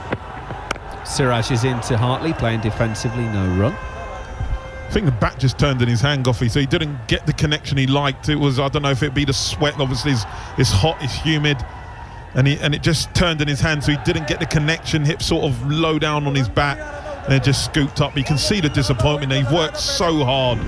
It was a really good partnership between Joe Root and Folks, and as you say, it just gives India a little sniff now to try and blow away this lower order. Some more thoughts from the boys, then Manners will take up the commentary. Yeah, really good partnership that was from Ben Folks and Joe Root. Fantastic. Joe Root's 75 not out now from 176 deliveries, and Ben Folks 47 from 126, but it's a big wicket for India. They were in holding pattern. They were just trying to create some pressure, and they got their rewards. Short mid wicket, and he brought Tom Hartley to the crease. We need another good partnership here. It's an important part of this game. Joe Root is in. He's set. Ashwin continues, and forward comes Root, pushing it out to a gap at extra cover, fielded by Siraj, running around from mid-off. Root moves on to 76. I haven't changed my view that 250 is a good score. Said it before England had lost a wicket, and I still think that it'll be a good score, particularly if they nip out a couple of Indian wickets before the close of play. But I have to say that it's the Indian over rate's been startling, and we heard Derek Kimber suggesting that they were just rattling through the overs as quickly as possible, because they also believe that it's a new ball type pitch. As Hartley comes forward, and he's off the mark with an inside edge. Kuldeep Yadav down backward square leg, and scurry through, and Hartley moves on to 1. It's been an innings of the highest quality from Joe Root. He's read the situation, read the conditions. The fact that he hasn't been sweeping, I heard you talking about that, Goffey, earlier, and it's with an uneven bounce. It's not a sweeping wicket. He's played very straight, pushed away this time defensively by Root to short mid wicket. You do need to assess which options were your best chance of scoring runs. He goes right back to Ashwin now, again playing it off the pitch. You can counteract up and down bounce a lot more easily with a straight bat. Obviously a vertical bat rather than a horizontal bat. This provides a much bigger target, and especially when there isn't a great deal of sideways movement, which there hasn't been. Right back again goes Joe Root. Ashwin throws his hands in his air in frustration, even though the ball has hit the middle of the bat. As a bowler, you think that if the batsman's playing right back to full-length deliveries, you're in with a shout. But Root comes forward, bottom hand, flicks it wide of Shubman Gill at mid-wicket. Again, beautiful hands, but they decide against the single. I think Hartley was willing to commit, but Root said no. He wanted the single off the last ball of the over. Keep the strike, look after the tail. Ollie Robinson to come. Joe Root's thinking probably almost every run from here counts double. Yeah, he certainly does. I think we asked the way that Hartley's going to play, because as Goffey said, he plays a lot of white ball cricket and he can strike a good ball. I think his job is to bat for his partner, to bat for the world-class player that England have in their side, and Joe Root. He's batting extremely well, back into form, batting the way Joe Root does. I mean, he's got so many different ways he can bat. Don't get fooled, people, just because he's batted a lot of balls, well in excess of 170 odd balls. He can turn it on as well, but it's good to see him back in form, because he's world-class playing. The way he goes about it's always a masterclass I talk about when he goes about. Mohammad Siraj continues to Hartley outside the off stump, trying to push it away for a single, but it's just a dot ball, trickles back to the bowler. Yeah, Siraj has just come on. A little bit of reverse there, I think, from Siraj. Kept a little bit low as well. Again, just watching now, it's hit one of the cracks and just skidded through a little bit low, and we're going to see that more and more as the game goes on. So as I said, the importance of first innings runs is vital. So whether it be England, and then when it's India's turn to bat, they'll be in the same mindset. Whatever England get, India will be thinking, right, first innings, anything time we go past them, it's almost worth double. That's the mindset they should have going into that innings. But they've still got to dismiss England. Joe Root is on, let's say, on 76. A slip and a fourth slip in as Hartley drives this one straight back to the bowl of the crowd. Initially wonder whether it was a return catch chance, but it was hit down into the ground. Does it annoy you, Alex Tudor, when you hear people say that Joe Root's been trying to fit in to the New England side? Does that annoy you? Yeah, very much so. Very much so. And I'm not one for taking to social media too often, but I had to say something. I mean, I'm a massive Joe Root fan, one of his biggest fans. Just the way he goes about accumulating his runs. He's a world-class player. And for someone who's scored 11,500 runs and people to question the way he goes about it is utter nonsense. I mean, his strike rate in this era has been better than it has before it. So I don't know what people were talking about, to be fair. Siraj in again, and Hartley comes forward and plays this defensively up towards mid-on. The thing is, that people who criticise the new, innovative, creative, faster scoring Joe Root, and then when they look at an innings like this and they say, well, why can't he just stick to this? This is what, you know, England need. And well, he's, as you said, he scored more runs at a higher rate in the new era than he did in the old, and besides, I think he deserves to make that choice himself. Here's Siraj looking for the Yorker, and it's dug out very nicely by Tom Hartley. Go on, Goffy, go on. It's a fine line, isn't it? And because we all saw him play the reverse sweep against Wagner or against Cummins, and we're all saying how brilliant it is, and then he does it against Bumrah and gets out at slip, and everybody said, oh, he shouldn't have been playing that shot, right? And it's people who praised his previous shots, by the way, doing the same in other games, in the Ashes series and against New Zealand when this old Bazball era started. But I like him, but on pitches like this, when the situation in the game, this is... Siraj in, big reverse swing away from the left-handed Hartley, leaves it alone. This is when we need Joe Root to play his natural game. And his natural game is this. But he also has got a game where he can take the game forward and score quickly. He's got all the shots. He's got every shot in the book. I've known Joe Root a long, long time. He plays every shot. There's not a shot he can't play. Is the reverse scoop in the book now? Well, it is. You've got to. Most kids now are playing it. Yeah. So if you're a coach and T's a coach himself, he'll have seen it. All kids now, because of the TV and the franchises around the world and the IPL, all kids now are playing reverse sweep and sweeps. Everybody. In my era, when I started as a kid, it was forward defensive, back cross, leave, everything, you know, front arm. You didn't listen much to your coaches, did you? I played Bazball. Here's Siraj again, balls outside the off stump, left alone by Hartley, was it? Or was he beaten outside the off stump? He's missed it by some distance. 70 overs gone, England recovering beautifully on 227 for 6. So what do you say to a kid who says, Coach, I want to play the reverse scoop? Do you say, all right, yep, sure, let's get on with it? Or do you say, you got to play the off drive first? No, that's fine. I haven't got a problem with it, as long as there's reason for it, right? And you've practiced it. Yeah, I haven't got a problem with it. Joe does have a reason. I would rather they play, especially at school level, aggressive shots first. The defence is easy to teach. Yeah. Getting kids to hit boundaries or having options is harder. So I'd always sort of emphasise, I want you to play attacking shots. I can teach you a forward defence. That's easy. That is not a problem. I want them to hit it off the square is my issue. What I will say, and I think is important, I think we have gone away from it, some coaches, is but they still need a good technique first before they can start playing all these shots. Ashwin continues, and that's flicked away by Root, out straight to mid-wicket, no run. And the important thing that Goffy's talking about is a base. You need a strong base to hit from. Where does the power come from? It comes from the hips. Yeah, people start skipping and playing a flamingo shot. You need a base. Does play the reverse sweep now. Joe Root gets it away very nicely, just past slip, and Kuldeep Yadav has to chase after it. Now, he wasn't trying to hit that. It was more of a reverse lap, wasn't it? Yeah, be careful, Joe. Don't get out to it, because people will be waiting to criticise you. Their fingers on that send button on X. But there was a reason to play that. In control. Reason? And how many balls has he faced? 183. 183 balls, and he's played his first sweep. Reverse.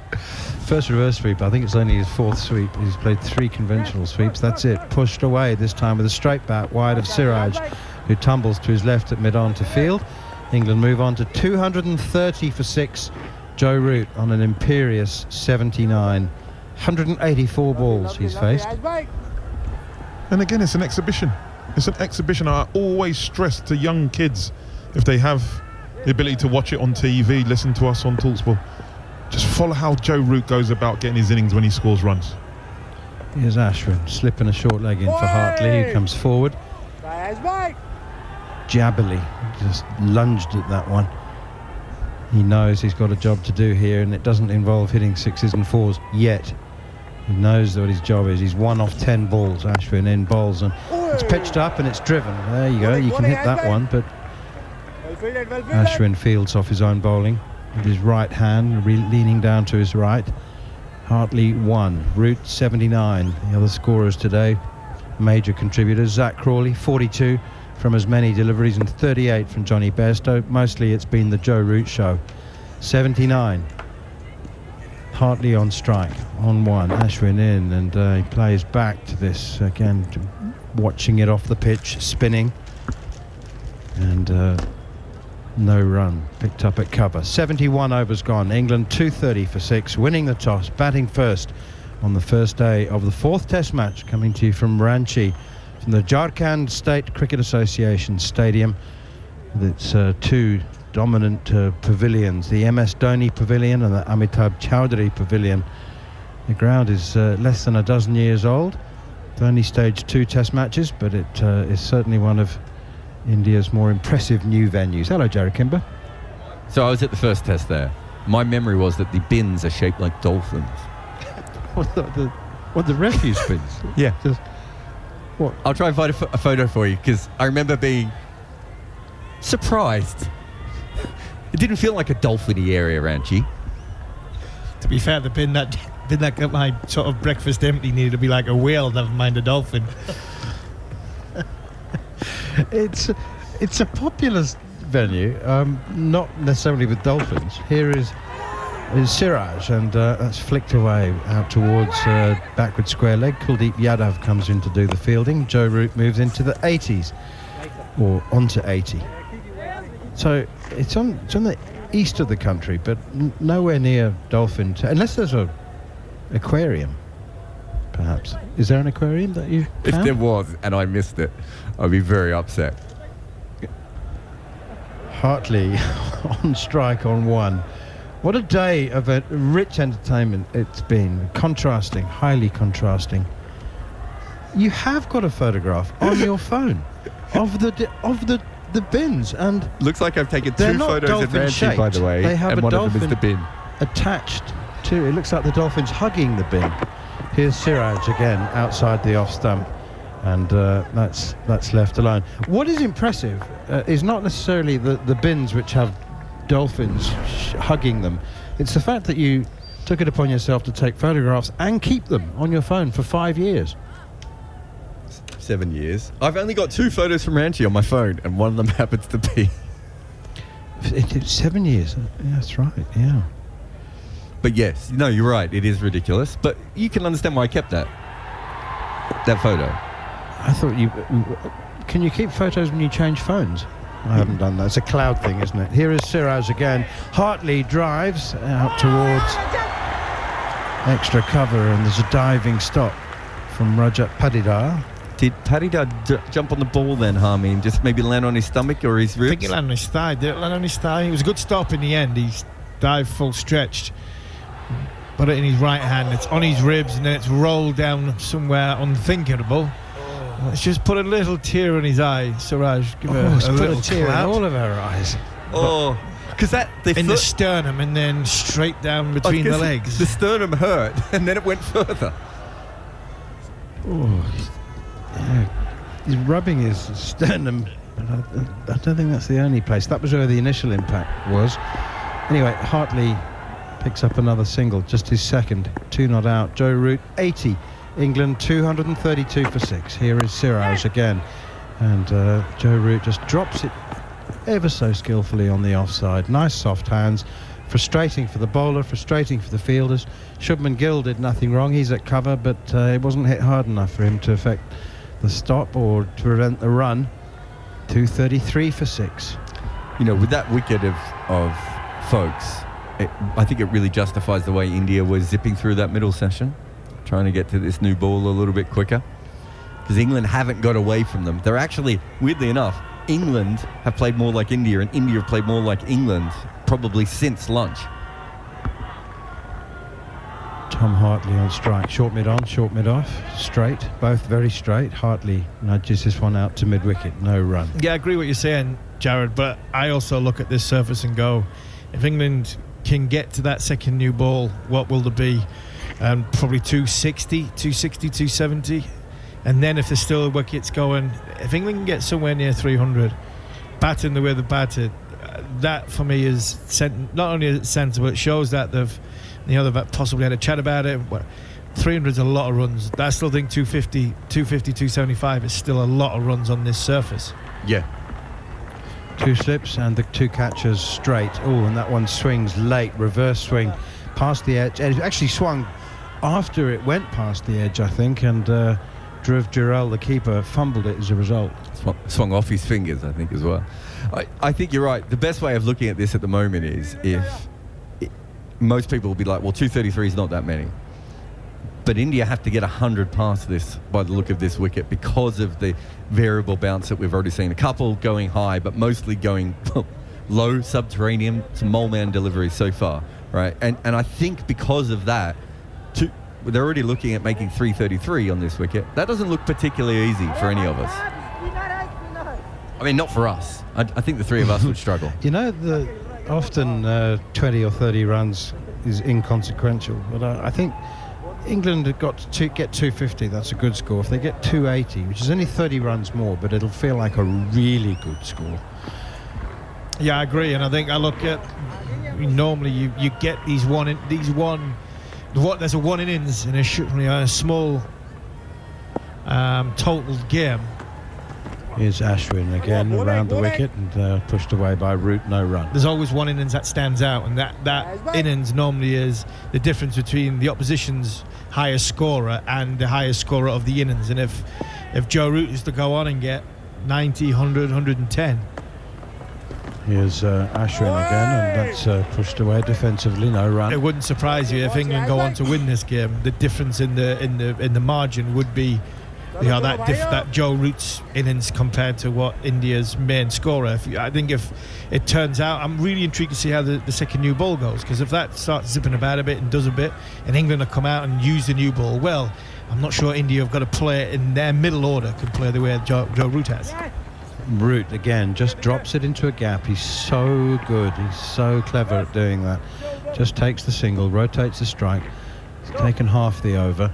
I just got a funny feeling that an awful lot will depend on the performance of Ollie Robinson. You know what you're going to get from Jimmy Anderson. You know that he'll take wickets. It'll be a big surprise if he doesn't with the new ball, but I think there's an awful lot will depend on the performance of Ollie Robinson, who you remember hasn't played since Headingley in July. Here is Ashwin, forward comes Hartley again, pushing it out on the onside. Hasn't played a first-class game or a test match since Headingley July. Yeah, but looking at it, it doesn't seem the extreme conditions. It doesn't look really hot.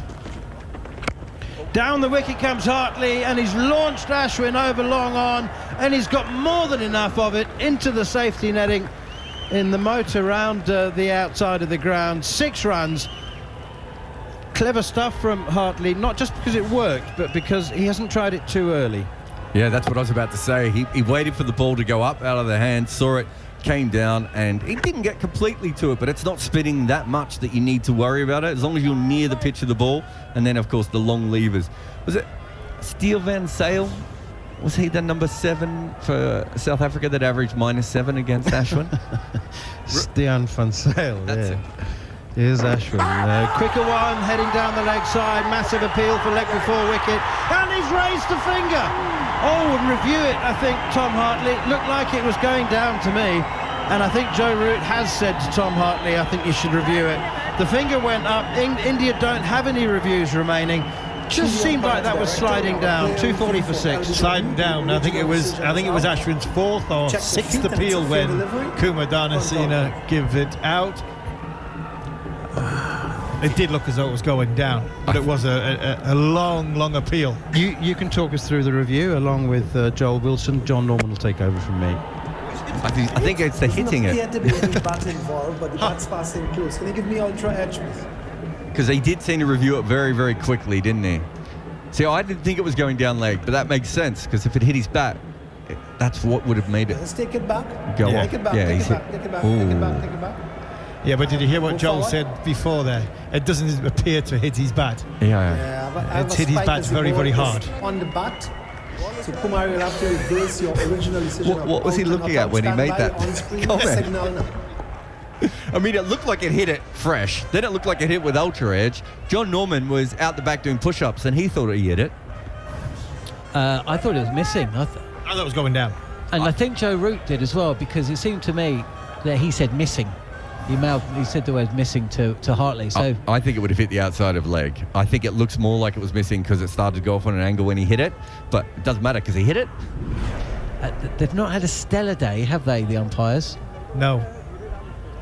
Short and sweet from Steve Harmison. I actually didn't think they had a very good game in the last Test match. I didn't see the whole. I wasn't concentrating too much on it. But in this one, I think some of the noises that's come out of Joel Wilson's mouth. Wow.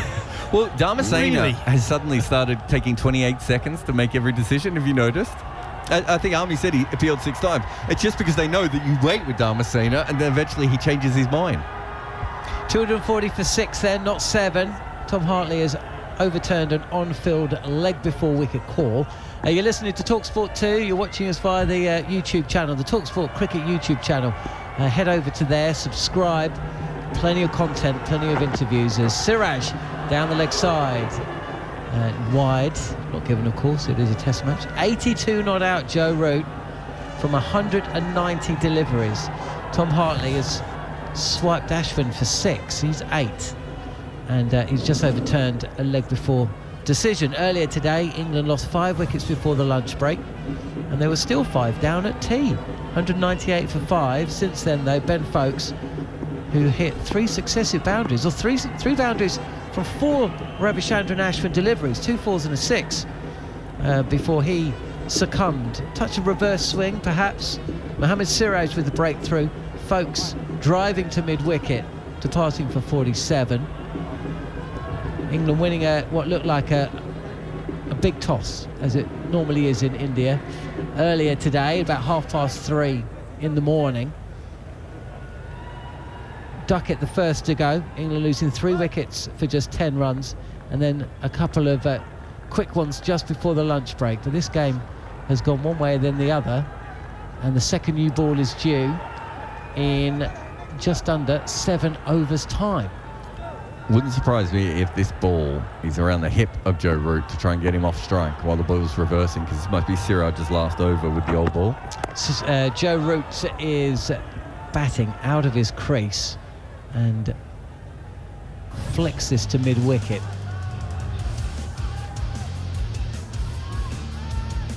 Should also mention that Joe Root has had a couple of nervy moments. India lost a review on LBW, the ball hitting him outside the line when he'd yet to get off the mark. They lost another review when he was on 16. That one seemed a little strange. Joe Wilson with the reprieve as Root plunks himself down on the front foot and pushes the ball to Shubman Gill at cover. Joe Wilson upholding the not out on-field call, and Joe Root was also dropped by Jarrell on 48. A little glance down the leg side from the bowling of Kuldeep Yadav. Since then, India lost their 3rd review, chasing an LBW on Ben Foakes when he was on 28. Stifled yelp as Root is forward on the drive, inside portion of the bat. Ball deflects onto the pads and then out to mid-wicket, no run. It's reversing nicely as well. That seam there going, but not quite bowled upright, but the shiny side taking the ball, and it's going well into Joe Root's pads. Joe Root's having a strong word with himself. He's trying to say to himself, play it straight rather than play across the line. He's well out of his crease. As Siraj is in again and defended by Root. There's a square leg, a mid-wicket cover, and also a gully fielder, or maybe a backward point. Either way, no slips in play. It was reverse swing that maybe did for Folkes. That's better though, because he gave himself a nod of approval and he's sort of pushing with his hand. He's telling himself to back down the ground, hit it straight down the ground, not cross the line, try and cross the line, reverse swing, very, very dangerous. Which is how Folkes got out. Touch fuller, this is play to mid-wicket. At square leg, Sarfraz Khan is just doing a few shadow shots. I don't think he's going to be batting I don't think he shouldn't be batting today. No, he shouldn't be batting today, but this is the conversation Manaz was bringing up before he left. It'd be interesting to see how Ollie Robinson hasn't played a first-class match since July. The one thing I will say is I don't think I was saying at the time, I don't think it's red-hot conditions. It's now coming towards the end of the day. If Ollie Robinson does get a chance to bowl, the likelihood is his first spell will probably be his longest spell and probably one of the only spells he bowls in that innings until he gets a second new ball. I don't think Robinson's a massive one for coming back from reverse swing, so I think the second new ball will be crucial, not just for India but for England to see how it goes with regard Robinson and then Anderson using it. Coolest conditions of the series so far, according to the reports in the build-up to this fourth test match. Temperature hovering around 25-26. Seen some cloud cover as well today, as Tom Hartley setting himself up to face Ravichandran Ashwin. Round the wicket, and Hartley defends to mid-on.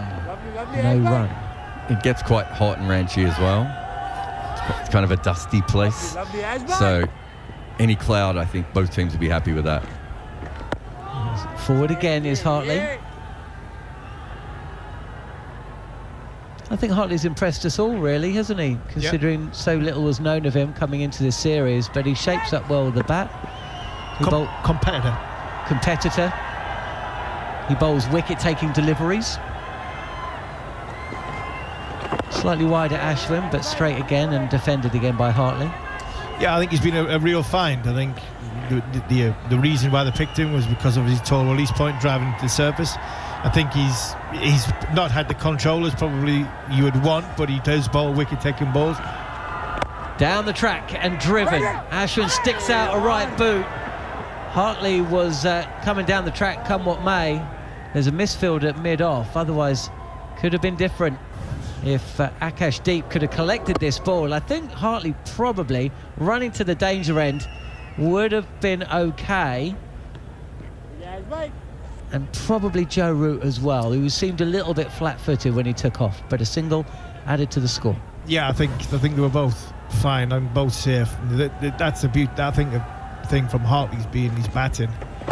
This is middle and leg line from Ravichandran Ashwin, bowling round the wicket to Joe Root, who finds Sarfraz Khan at square leg. Short square leg. Again, same line, and if he was at short leg, that would have gone straight to him. As it was, it's short fine that fields. 241 for 6. Second new ball due in 5 overs time. Will they definitely take it? Yeah. I mean, it just looks like that kind of wicket. Also, they were racing through to get to it. So Ben Foakes' average in from 0 to 25 runs in Test cricket, he averages 28.9, which is just under the global average of 30.38. But between the score of 26 and 50, he averages 32, whereas the rest of the batters in the world average 38. So he's getting himself in at roughly the rate of any top order player in the world. And for number 7, that's pretty handy, that number, but just not going on once he's out there. So he's getting the partnerships, but not the big scores. Yeah, but sometimes stats can be misleading, but you don't know what's happening at the other end. Batting at number 7, you have got to play sometimes 2, 3, 4 possibly different ways when you've got tail enders in or you're batting with a Joe Root. Hartley readies himself. He's outside his crease, really wide batting stance as Hartley drops the ball down into the offside. No run. You're right, but he's doing the hard job. Yeah. And he's not quite cashing in, as half of our studio falls apart. He's doing the hard job and he's not quite cashing in, even if he is batting with the tail or not. Like Jadeja wouldn't have a record like that. Jadeja would have a much better average in that second bit. So it's something going through the gears. Yeah, it's it's probably someone who's not a specialist batter when they were young, perhaps. Not as used to that. I don't know. One thing, he's put a little gem of an innings. Well, he's played 2 gems. Yeah. The one with Ollie Pope in the first test, and this one one, here yeah. with Joe Root in the fourth.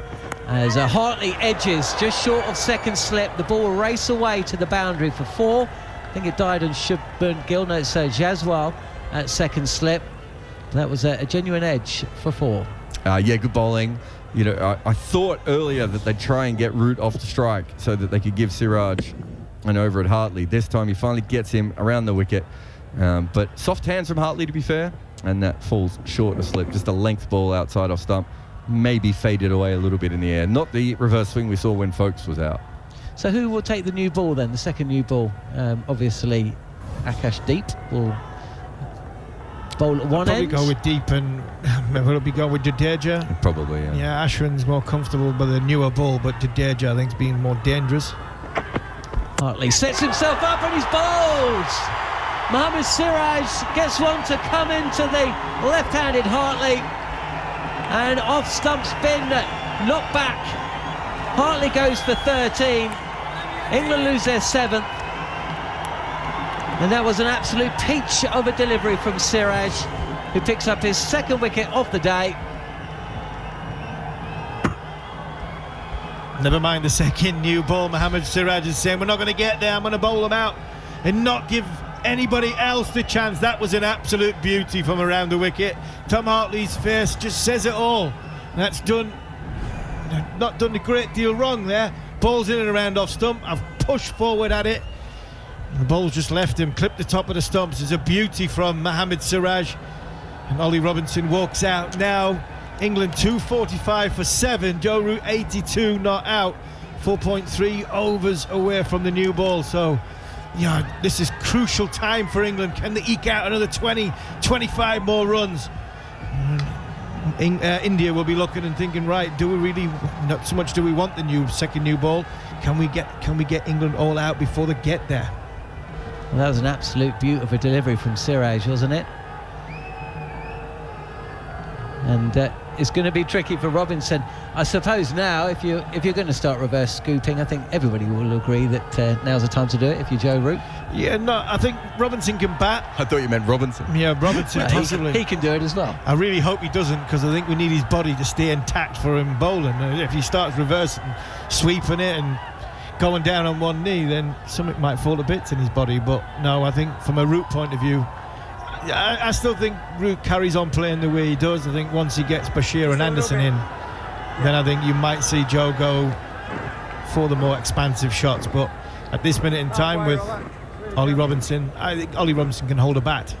There's no real short ball in the equation, so I think from that point of view, he's not the worst batter as Ollie Robinson. I think his first-class record is obviously better than his test record. I think he can hold a bat and he can score runs. But he has to hang around there for Joe Root. And Joe Root is the key now, Ken. If Joe Root can turn this 82 with the 3 wickets that's left into 110, then that takes England closer and closer to that 300 mark, which would be a very, very good score in the first innings on this surface.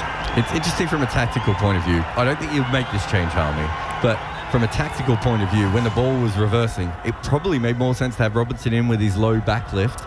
Yeah. And then when the ball stops reversing, or when the new ball comes, that's when Hartley comes in. Robinson to face his first delivery, and he's late to get the back jab down. Siraj thinks that possibly the ball has hit the pad before hitting the bat.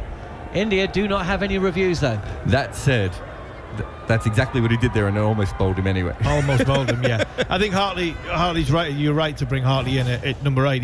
I think Hartley's a proper batter, where I think Ollie Robinson's a good tail ender. He is a good, Ashley Giles. Ashley Giles was a proper batter when it comes from a bowler's point of view. Robinson a little more Hoggard. Yeah, he's a little bit more. Yeah, he's better than me. Probably a better Goffey, should we say? I would say the next level up of tail enders, where I think Hartley's more like Giles, can bat properly.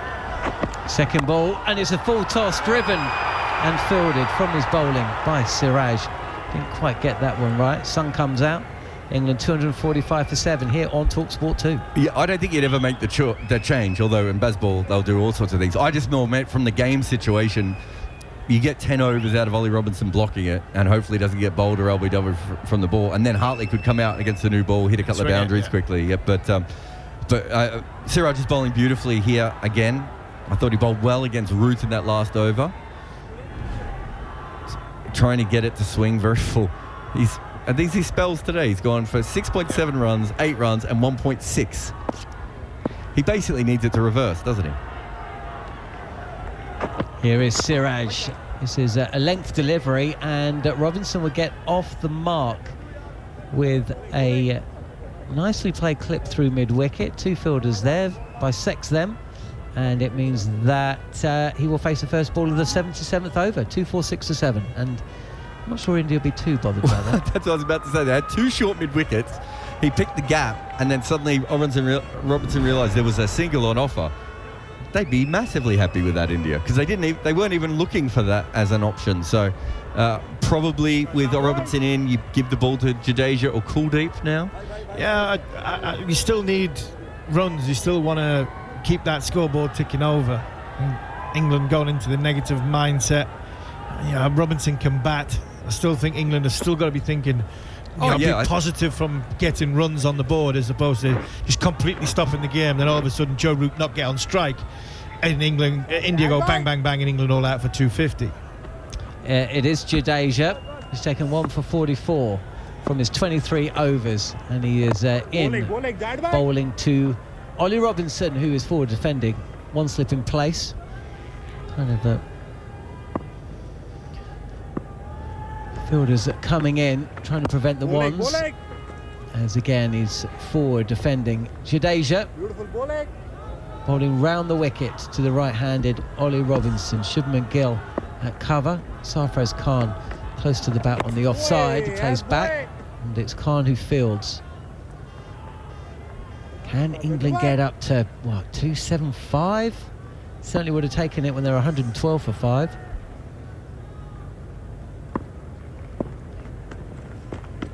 Jadeja against a full toss, and Robinson, no timing, but he will pick up 4 through mid-wicket. Should be 6, I was going to say, is it no ball?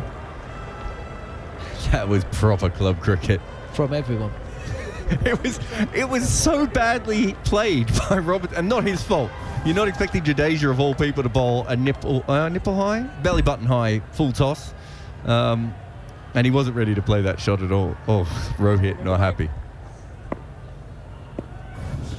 Little apology from Jadeja. We'll try this again. As Robinson plays this late, dabs this down to backward point where there's no run. 251 for 7, England. Joe Root at the other end, leaning on his bat. He's 82 not out.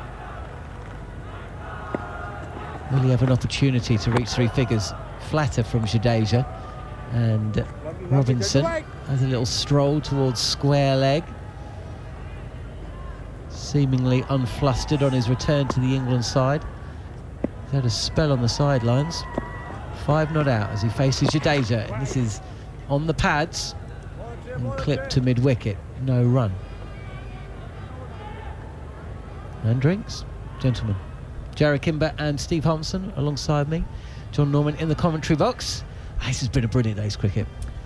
No, it definitely has. It's, just the steam going out of the ball weirdly has made the game a little bit more tense. Where early on we had that sort of Baz Ball session of England scoring quite quickly but losing a lot of wickets. And then, we had the opposite of that where suddenly it was all about attrition and getting the ball soft and India rushing through their overs. And now, again, 251 for 7. England have won the toss. England are a chance of winning this game. India are a chance of winning this game. It's exactly where you want it at tea on the first day, plus lots of wickets, which is fun for us, Army. It's always fun when there's wickets. Low-scoring games are always better to watch than the big high-scoring affairs, but there's also, you top your hat when class shines through, and I think Joe Root being there, 82 not out, showing his class in this innings. When Carnage was going around him first thing this morning and then built the partnership this afternoon, I'm intrigued to see how the second new ball goes. I think we're going to get it now. The second new ball in 3 overs, and then you'll get an indication of, is it being a minefield wicket for the first hour and a half, 2 hours, or is it a new ball wicket where every time there's a new ball on there, you've got to make it count, and then you've got to see if, utilise the danger that's in that. So, there's an intriguing next 45 minutes to come, because England have got 3 overs to get to that second new ball. Hopefully Root and Robinson will still be there, and then if England can get pushing it towards 300, I actually think if England can amazingly get 300, I think that's a fantastic score on this surface. Apologies if you've mentioned this, Jared, but there have been 85 50-run stands in the Bazball era, and that Root and Folkes partnership was at 2.59 runs per over, the lowest. I did mention it. I think the second lowest is also Root and Folkes, which was 3 runs and over in the first game of Bazball before. I don't know, Bazball was fully turned on in that first innings, I think. So, it's happened a couple of times so far. Right then, 251 for 7, 3 overs away from the second new ball. Going to see some changing in the commentary box. All change, actually. You're listening to TalkSport 2. We've got football coming your way later today. England ladies against Austria ladies in TS2. That's at 7:45. 8 o'clock on TalkSport. Leeds against Leicester. That's the top 2 in the Championship. Massive game there. To talk to you about how QPR season's gone will be Alex Tudor. Barnsley will be covered by Goffey, and Notts County might get mentioned by Macca, who is next in the commentary box. Mine's going to be brief. We've not been very good. Goffey, Barnsley? Yeah, doing well, mate. Yep. Doing well, rounding about. Blackpool last away game at season, fancy dress, be awesome.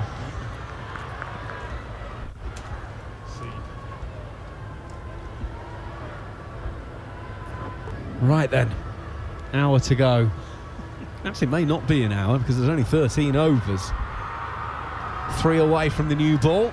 England 251 for 7. Mohamed Siraj is starting in once again, and Joe Root will take a big stride forward and play it defensively out on the offside and continues on his merry way.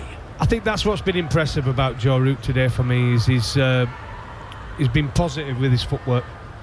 When the ball's been pitched up, he's got really and lent into the ball, and then off the spinners, when he's had to go back, he's got deep in his crease and he's played with a straight bat. He knows the ball's going to keep low, no cross bat shots except for a little cheeky reverse when he's on face, what is it, Chi? 190 balls or 220 balls? He's faced a lot, hasn't he? In goes at Siraj, inside half of Joe Root's bat, and we'll take it up to Jadeja at shortish mid-on, and there's no run. And even though he hadn't scored a lot of runs up to this point, Goffey, I don't think his game was in much of a problem. He was just getting out, really, wasn't he? He was just getting out. It wasn't like, he was falling over or, his feet weren't moving properly. He was just getting out. So there was always a time where Joe Root's going to get you because he's a world-class player. You named a few lads. You named Kane Williamson. You named Virat. He is there. He's in that group. There's 3 of them. Steve Smith may say something about that, but obviously there's 4 of them. Joe Root waits for Siraj, who bowls up a full toss outside of off stump. Root hits it out to deep cover. They will take 1 and only 1. Root goes to 83. England 252 for 7. You could put Babar Azam in there as well, T. Let's not forget him. Yeah, he's serious boy. So my good friends are going to be on the phone if I don't name Barber. I mean, look, listen, Barber's a serious player. All right, let's go 5. There's 5 world-class players. There's good players. There's your Rowitts and Giles Swar and all these players. They're very good players. But for me, that's the 5. That's the elite 5. They've done it all around the world. You've got a feeling that Jaiswal's going to be there or thereabouts for a good few years to come. He looks the absolute business. It's been a privilege to watch him bat so far. In comes Siraj, the ball to Ollie Robinson. Plays it well, completely in control. Dabs it down to deep backward point. It wasn't picked up quickly, and you just heard Joe Root there through the stump mic going, Ollie, Ollie, as if to say, we could potentially come back for a second. They don't. 253 for 7. I thought you were going to say, oi, oi, oi there. Well, it's the Six Nations weekend, the Welsh God, oh no, the moment's gone now. We can't recreate that. Well, it's been a hugely eventful day's cricket so far. With 77 overs in, as Joe Root gets a big stride into this one. Well fielded at mid-off. Takes the pace off of it, does Patidar, and then has to turn around, look where the ball is, regather himself, and they will take a couple. 255 for 7. No, what he thought there, Macca, which was funny, is but he actually thought the ball was his glasses. Watch. I know we're watching the TV, you can't see this who listen on radio, obviously, but watch. He thought his glasses were the ball. So his glasses fall off the top of his cap, and he's scrabbling around going, where is it, where is it? Here's something. And goes, there it is. No, hang on, no, that's my sunglasses. Where's the ball? Final ball of the over then. Siraj in once again, and Joe Root's clipping this to mid-on. They're going to take a quick single, and if that throw hits the stumps, I'm not sure Joe Root's in the frame. Well, the single is completed. 78 overs are in the book. We're 2 away from the new ball being available. Root is 86 not out from 202 balls. Robinson 6 not out, 256 for 7. But all eyes are going to go on that replay because I'm not sure Joe Root is beating that throw. Not too sure, but that's poor from India. You should know that what Joe Root's thinking. 5th ball, he's going to look to get on strike so he can marshal this lower order. They should be tighter. I think even if it was a direct hit, Macca, I got a feeling he might have just made it. Been touch and go, but they got to be on that. Game awareness for me has got to be better. And just to say, my friends did message me if I didn't mention Barber, so apologies. Say more to my boys. All right, he's in that 5. We might have a slight problem here. Ollie Robinson has just signalled to the dressing room that he wants a painkilling tablet. Now, Ollie Robinson, this is his first-class game of cricket since July. And we know, obviously, he had the problems with back spasms and all of that kind of stuff. I'm putting 2 and 2 together. I might have 1,000,005. I'm just hoping that this isn't a reoccurrence or something. Well, he's had more rounds of golf than he's bowled overs, hasn't he, over the last 6 months. So, yeah, difficult. He looks pretty fit, though, Ollie Robinson. I'll give him that. He's worked hard on his fitness. I think he had that kick up the backside, didn't he? And I think all of them, credit to the training group with England, the backroom staff, they've got the players in tip-top shape. I saw Harry Brook the other day. He's looking trim as well, by the way. Amazing. Some of the shapes some of the guys are in. So some credit there to the team. I think this was always going to be the issue, wasn't it, Macca, with Ollie Robinson playing? Was he's not played for a long time. How much bowling has he done? As I said, you can bowl as much as you want in the nets, in the middle, but game situation, playing it in India was always going to be difficult. Can he bowl 2nd, 3rd, full spell if needed? As you say, hopefully it's not too serious. Well, 2 members of the medical staff have gone out there to have a chat with him. He's taken the tablets. So let's hope it's done what it's, or going to do what it needs to do. Well, the magic, them things. When I played, sometimes. But his body should be fresh, you know. Not played for such a long time. Might bowl a few overs in the nets, but when you're playing every single day, hard ground, hitting that ground at 7 times your body weight, goes through that front foot. Right. We were about to get going, and then Joe Root backed away as Jadeja was about to start. Well, I was about to say his run up, but it's only 3 or 4 paces, but you know what I mean. Right, here we go then. Jadeja left arm around, roundabout off stump. Joe Root plays defensively back down the pitch, no run. Solid that. Love seeing that. Joe Root, full stretch, solid, showing the full stickers on that bat. It's the old-fashioned barn door job, that. And he's doing it again as Jadeja is around the wicket. In front of the pad as well. Old school, 60s cricket, that. Get it out in front of the pad. Get it out there. No back pad. That's how Lara used to play it. Great BC. Jadeja, a little bit wider. Invites Root to play the square push, and he'll get a single out to Kuldeep, who's the deep square fielder on the offside. Single taken. Root goes to 87. 257 for 7. Well, we had Doug Paget, Yorkshire coach, legend, played for England as well, and he used to teach all the players coming through, always, he played on uncovered pitches, bat in front of the pad, not together. Jadeja down the leg side. Robinson's trying to just turn this away, but finds Siraj at short fine, no run. Yeah, so Gary mentioned it as well. So I've been lucky enough, and he always talked about, getting that bat out in front. Jadeja again inside half of Ollie Robinson's bat is his left arm around, down to short fine leg, no run. I remember Jimmy Adams when he went to India and he got all those runs, and they called him Jimmy Paddams because he was just padding up all the time, wasn't he? Obviously, he didn't have DRS back then, because I reckon he would have been back. Jadeja goes full to finish the over. Robinson clips to mid-on, no run. So 79 gone, one more till the new ball becomes available. 2-5-7 for 7. Interestingly, Rohit Sharma was just off the field for that over. So I wonder if there's a little conversation with the coach about new ball and what the approach is. Well, we'll find out in 6 deliveries time here on TalkSport 2 England. 2-5-7 for 7. Joe Root 87 not out. Ollie Robinson 6 not out. You've got to take the new ball, but on that Jimmy Adams one, you're right, he wouldn't have got a run. If they were doing it now with the DRS, you wouldn't be able to play like that. So simple as that, and that's where it's changed. And that's why I always say about spin bowlers, great spin bowler. John Embry, if he would have played in the last 15 years, imagine how many test wickets he would have got. Don't worry, he tells us. Well, he would have but he would have. Anybody with any sort of brain would say the way he bowled, he got LBWs never got given them. Siraj is going to bowl. Joe Root is taking this one off leg stump, turning it down to Kuldeep at fine leg, and a single is taken. We've just seen Akash Deep, by the way, starting his loosening up. So there's your answer, 2-5-8 for 7. On the Embry, I don't know how many tests he played, but I would say around 80, and he probably got about 140 odd test wickets, right? It would have been, again, double.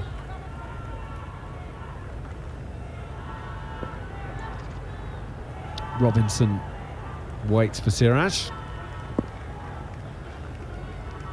Now they're going to station 1 slip and 2 catching straight short mid-wickets for the clip off the toes for Robinson. Siraj goes in, but actually bowls a short ball. Doesn't get up massively high. Robinson ducks underneath it. No run. Is that the first genuine short ball of the match? In the first over, Crawley got hit on the gloves, but that was a ball that leapt off a length. That one was actually dug in. I don't think we've seen a lot throughout the series. I remember when I said, I think in the second test, I said, is that the first bouncer of the game? And I think Jimmy Anderson had bowled one, and I think Joe Root had bowled one, and that was it.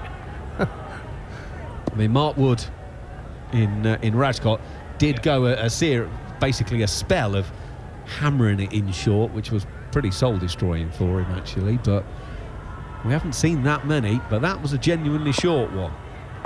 Right, does it follow now with the toe crusher? In goes Siraj. Well, he's hunting towards the off stump, but Robinson is solidly forward, pushing it back on the offside. No run. 3 balls the over gone. Yeah, that's well bowled. Obviously the bounce is just to try and get the lower order batsman's feet not moving. It didn't really move that far, really. All it did was shuffle to middle and then shuffle a little bit to the leg, but his bat was broad, but he didn't have that foot movement. That's when Siraj sort of went up thinking, should have deserved better. That is purely hand-eye coordination, that one, isn't it? That is purely trusting yourself. Guesswork. Or it's guesswork.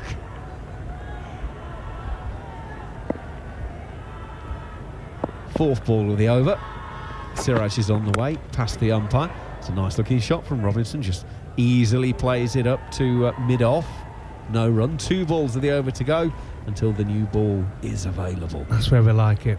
Those lower-order players and all-rounders. Pitched up, nice drive length, gives you the opportunity to smash it as hard as you can through the offside. Once it starts going on length, that's when the guesswork comes into play from us lower-order players. Siraj is actually swinging it more in this spell than he has throughout the game so far. And it's still not massive swing, but Siraj is in, and Robinson from the crease is trying to force off the back foot, doesn't really time it, it's fielded at points. No run, 1 ball left of the over to go. I think, to be honest, if I were going in at this point, if I was Ollie Robinson now, I'd prefer to be facing this than I would be a new ball on here, knowing it could go up and down. That'll be the test for him. When you've got Akash, who's got 3 wickets now on his debut, and Siraj, has he got a couple more in with the new ball? I would. I mean, you wouldn't get the ball out of my hand, would you, if your new ball was due on here? And he's got a nice little rhythm going now. I'd give him a couple with the new ball, with Akash, and see where we go, and then go back to the spin if you have to. Right, what looks like it's going to be the final ball, or the final delivery with this ball. Siraj sets off, delivers it right arm over, and Ollie Robinson just pushes into the offside. They're going to take one. Can they come back for a second? Yes, they will, comfortably enough. 2 runs taken. So, 260 for 7, England, after 80 overs. Robinson's got 8 from 19. Joe Root, 88 not out from 206.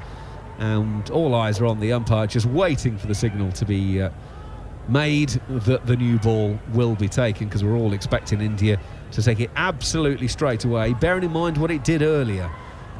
England 47 without loss, became 57 for 3 in the spell of 2 overs and 3 balls. By lunch, they're 112 for 5, 24 overs and 1 ball in the morning play. The afternoon session saw a brilliant one from an England point of view, 86 without loss in basically 37 overs worth of bowling. That was 198 for 5 at tea. They're now 260 for 7, and Jadeja is continuing with the old ball. So maybe it's going to be Siraj to be replaced by Akash Deep. So we'll see, but Joe Root takes a single off the first ball of the over, and Ollie Robinson is now on strike. 261 for 7. Jadeja around the wicket. Robinson playing defensively. Oh, Sarfaraz has just gone straight through his hands and through his legs. At short point. There's no run taken though. So we're into the final 10 overs of the day. Jadeja goes in and bowls an absolute beauty. Is that pad first? Is there any bat in it?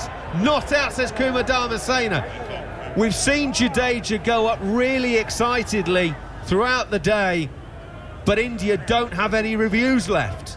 They've burnt all 3. Now all eyes on the replay. It pitches, straightens. That was bat, wasn't it? I was thinking, I think he's edged it through to the keeper. Yeah. He's edged it, it's a drop. And Jarrell, it hits him on the thigh. His gloves are nowhere near it. So Rohit's now going up to have a conversation with the umpire. I don't know what about. Just half listening. I'm half listening to the stump mic to see if we can pick up any part of the conversation, but I don't know what the captain can be talking to the umpire about there. Jadeja's got ball back in hands. Robinson pushes to Sarfaraz under the helmet. No run. I heard one thing as it sounded like it. That was the one I heard, and that was Rohit shouting to the umpire. So he just said bat. Jadeja in, brings Robinson forward, pushing into the offside. No run.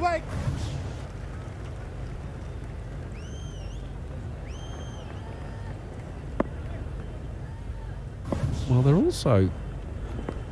Come back to that in a moment. Jadeja bowls, that one turns, stays down a bit on Robinson. He plays out on the offside. No run. They've also just shown a replay where Jadeja, in trying to go after the ball, then ran straight down the middle of the pitch. And you remember from the last Test match, they got penalised 5 penalty runs for running down the pitch too often. That's not a fact here at the moment. And it looks like we're going to get the new ball pretty soon, because Akash Deep has just handed his cap to the umpire. 81 overs gone, England 261 for 7. I'm surprised they've not had let Siraj have a go with a new ball. Replaced him, unless he's going to have a go at the other end, but that wouldn't really make sense when he's in a nice little rhythm. That's the best he's bowled in the match so far. His best spell of bowling. Got a little bit of swing with the old ball, reverse swing, and it would have been a good idea probably to give him a couple of ball overs with a new ball, but they've gone for Akash Deep. He's picked up 3 wickets so far, bowled really, really well actually. His first spell with the new ball was fantastic. And he's got a great opportunity here to clean up the tail on debut and finish with 5. Yeah, he's been impressive. I've been impressed with his pace. I think he's quicker than you sort of think when you see him running. Bowls a good length, hard length. Always looks like he's attacking the stumps with his slight angle coming back into the right-hander away from the left-hander. And it's a good debut, 3 for 47 off 13. As you say, Goffey looking for that 2 to get a fifer. 2 slips in place. Short catching mid-wicket. This is still with the old ball, so they might give him a couple of deliveries just to loosen up. He goes in, Akash, right arm over, and Joe Root very solidly forward, pushing to mid-on, no run.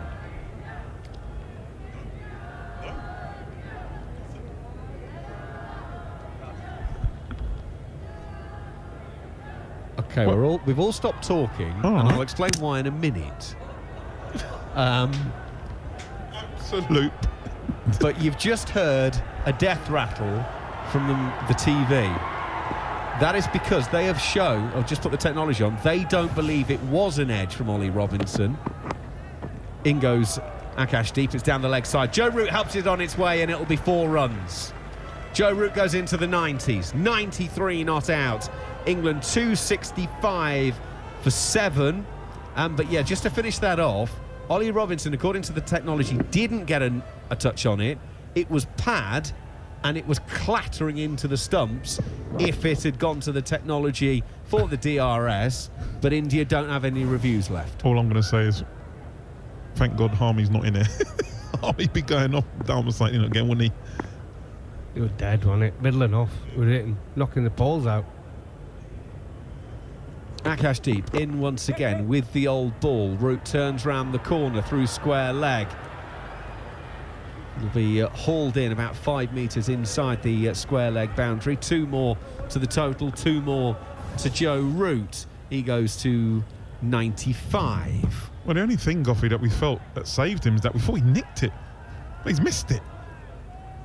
Absolutely missed it. It's plum. It's literally plum.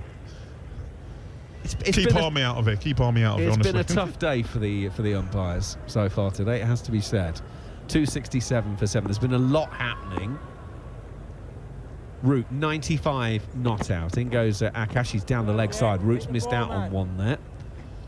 He doesn't get anything on it, and Jarrell takes it going down the leg side. He probably can't believe Joe Root, the answer to the new ball. He's in the 90s. In the 90s, we've seen a little bit of uneven bounce to the new ball, hard ball. We've been waiting for this opportunity, and they've given him 6 runs here with the old ball. Yeah, I thought Akash might have 1, maybe 2 to get fully properly loose, but then he'd have the new ball in his hand. We're now 4 balls into this over. Well, there's that thing about the new ball going away quicker. Root's 95 not out. Gets a ball leg stumpish. He turns it into the leg side. It's fielded at mid-wicket, and there's no run. It used to be generally what Goffey would know because he bowled with the new ball. Your skipper might say, look, you got 1 delivery with this older ball, and I guarantee Goffey's asking for that new ball. But nothing in cricket these days, really. You try and make sense of things. And they have their own ideas. Sometimes it doesn't make sense to us old pros, but there you go, we just move on. So final ball of the 82nd over then, and Akash goes in and bowls. He's fairly wide on the crease, turning it in or putting it into the pads of Root, clips towards mid-wicket, and there's no run. So Ollie Robinson will be on strike for the first ball of the 83rd over. It's 267 for 7. Root is 95 not out. Robinson is 8. Some more thoughts from the boys, and John Norman will take up commentary. Yeah, 267 for 7. I think England still, what I've seen in this pitch, I think they're in a decent position. You never know until you see India bat on it. They're used to these conditions more than England. We saw in the last Test match they were totally dominant with the bat. But there's another important partnership here between Robinson and Root. 22 of 40 deliveries. Jadeja 1 for 51. Of 26, a lot of overs, not much success, just the 1 wicket. Probably should have had a wicket the last over. And it is Jadeja. Draws Robinson forward. Yeah, for all of the angry scenes at the culmination of the 3rd Test match. Jeff Crow, the match referee. Brendan McCullum and Ben Stokes heading up there for a chat. Forward again is Robinson, no run, defended to cover. Lovely, lovely, lovely. Dubai. Brendan and Ben might be back with a bunch of flowers tonight. 267 for 7 then. We've had 82.2 overs today. Second new ball has not been taken. We're going to get our allocation in. Touch Fuller, and that is driven by Robinson. Not a million miles away from Ravichandran Ashwin at mid-on. but far enough away for the ball to scoot to the boundary after a couple of bounces and away for 4. Yeah, he just got the length that he was looking for. It was a little bit full. Didn't get the connection you would like, but it was straight down the ground, sort of straight off mid on, long on. Beaten this time, Robinson, past the outside edge of the bat. Here's a little stroll to square leg. He'll come back again and reset. Seen that happen a couple of times today. The ball turning from an off-stump line, or even straighter on some occasions, as he draws Robinson forward again to Jadeja. 271 for 7. England wouldn't have dared dream of such riches when they were 112 for 5 at the lunch break. Jadeja again. This is comfortably dealt with by Robinson. A touch faster from Jadeja. No turn. And Robinson sees off another over. Alex Tudor and Darren Gough alongside me in the TalkSport 2 commentary box. Yeah, another good over from Jadeja, but a solid 4 off it. Ollie Robinson. Wouldn't quite call it a drive. I get where you're coming from, but it was kind of a slog drive, wasn't it? We're going to be nice and polite. But got enough on it to beat the fielder and run away for 4. Another 4 to the partnership, now on to 26. Still surprised they not took this new ball. We saw it this morning. Up and down, two-paced. Are they leaving themselves another go with it tomorrow morning, do you think? Four overs tonight and then fresh burst tomorrow. Akashdeep is back on the pads of Root, who's forward. He'll clip this away, backward and square on the leg side. Certainly one as Kuldeep Yadav runs round on the boundary. And Root comes back for 2. He moves to 97. The score 273 for 7. I think though on this wicket though, John, I think all the runs are crucial. So I just think, you know, just take the new ball. Just take it. Try and get these 3 wickets as quick as you can. Sometimes when you overthink it, you know, the game can get away from you. Not that, you know, England on 273, but on this wicket, it's not going to get any easier. Certainly in a low-scoring game, it does seem a little bit strange, doesn't it, to hedge your bets. One wide-ish first slip in position as Root is trapped in front. There's a shake of the head though from Rod Tucker. This was pitched up wide of the crease from Akashdeep, who's looking around, but there's no reviews left. India have already burnt 2 on Joe Root when he was on Norton 16, and this one I think would have been going down as well. Yeah, I think everything from Akash is going into the right-hander. I don't think he's got the skill at the moment to make it go the other way. So even with the new ball, everything kind of nipped back. So with the old ball now, you've got to call it a little bit of reverse as well. It's exaggerated, that movement, and that's why Joe's looking to play him through the leg side nearly every single ball. Unless he bowls a real wide half volley, he's looking to it to mid-on and mid-wicket. Root 97 not out here on TalkSport 2 as Akashdeep on debut is in, and Root does get bat on ball and plays this to mid-on for no run. We're just going to have a look at ball tracking and clearly missing leg stump, so I'm not sure even India would have chased that one. Wouldn't have hit another set. The funny thing is, and Shubman Gill came in hands on hips thinking, oh, what's going on? You've been burn all your reviews. Well, in fairness, they've had a lot of LBW shouts turned down, haven't they? They successfully overturned the leg before wicket on Ollie Pope and again on Johnny Bairstow. We'll probably feel aggrieved about the couple of others. Certainly Ollie Robinson a couple of overs back as Joe Root comes back for a second. He runs the first one so hard as he clips the ball again to the leg side, backward of square.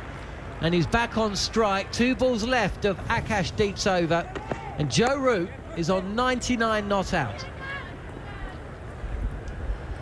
It's been cast so far. The Joe Root that we know and love. Doing what he does. Accumulation of runs. It's been an exhibition, John.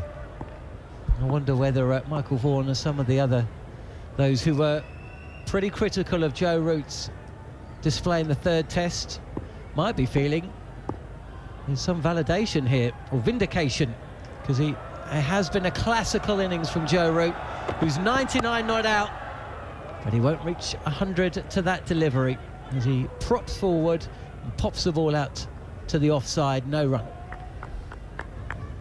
did text him 3 days ago. I said, big one's coming this test match. Feel it. Said it on TalkSport yesterday. I just did. When you got somebody of high quality, batting first I think is important as well, where he's not bowled any overs. He's been able to concentrate on the build-up to his batting because he's bowled plenty of overs. You don't need to practice his bowling. He's been able to concentrate on his batting. First day, win the toss, bat is in, and it's a truly magnificent innings so far. 99 of 218 deliveries. The debutant, Akash Deep, who took the first 3 wickets to 4 on debut, is in past the umpire, and it's driven, punched down the ground by Joe Root, past the mid-off, all along the ground to the boundary. Minimum of fuss as Root takes the helmet off, kisses the crest on top of it, raises his bat up to his skipper Stokes, who's on his feet. He takes applause from Robinson, turns to the crowd, who are also on their feet. The trumpeters on the go.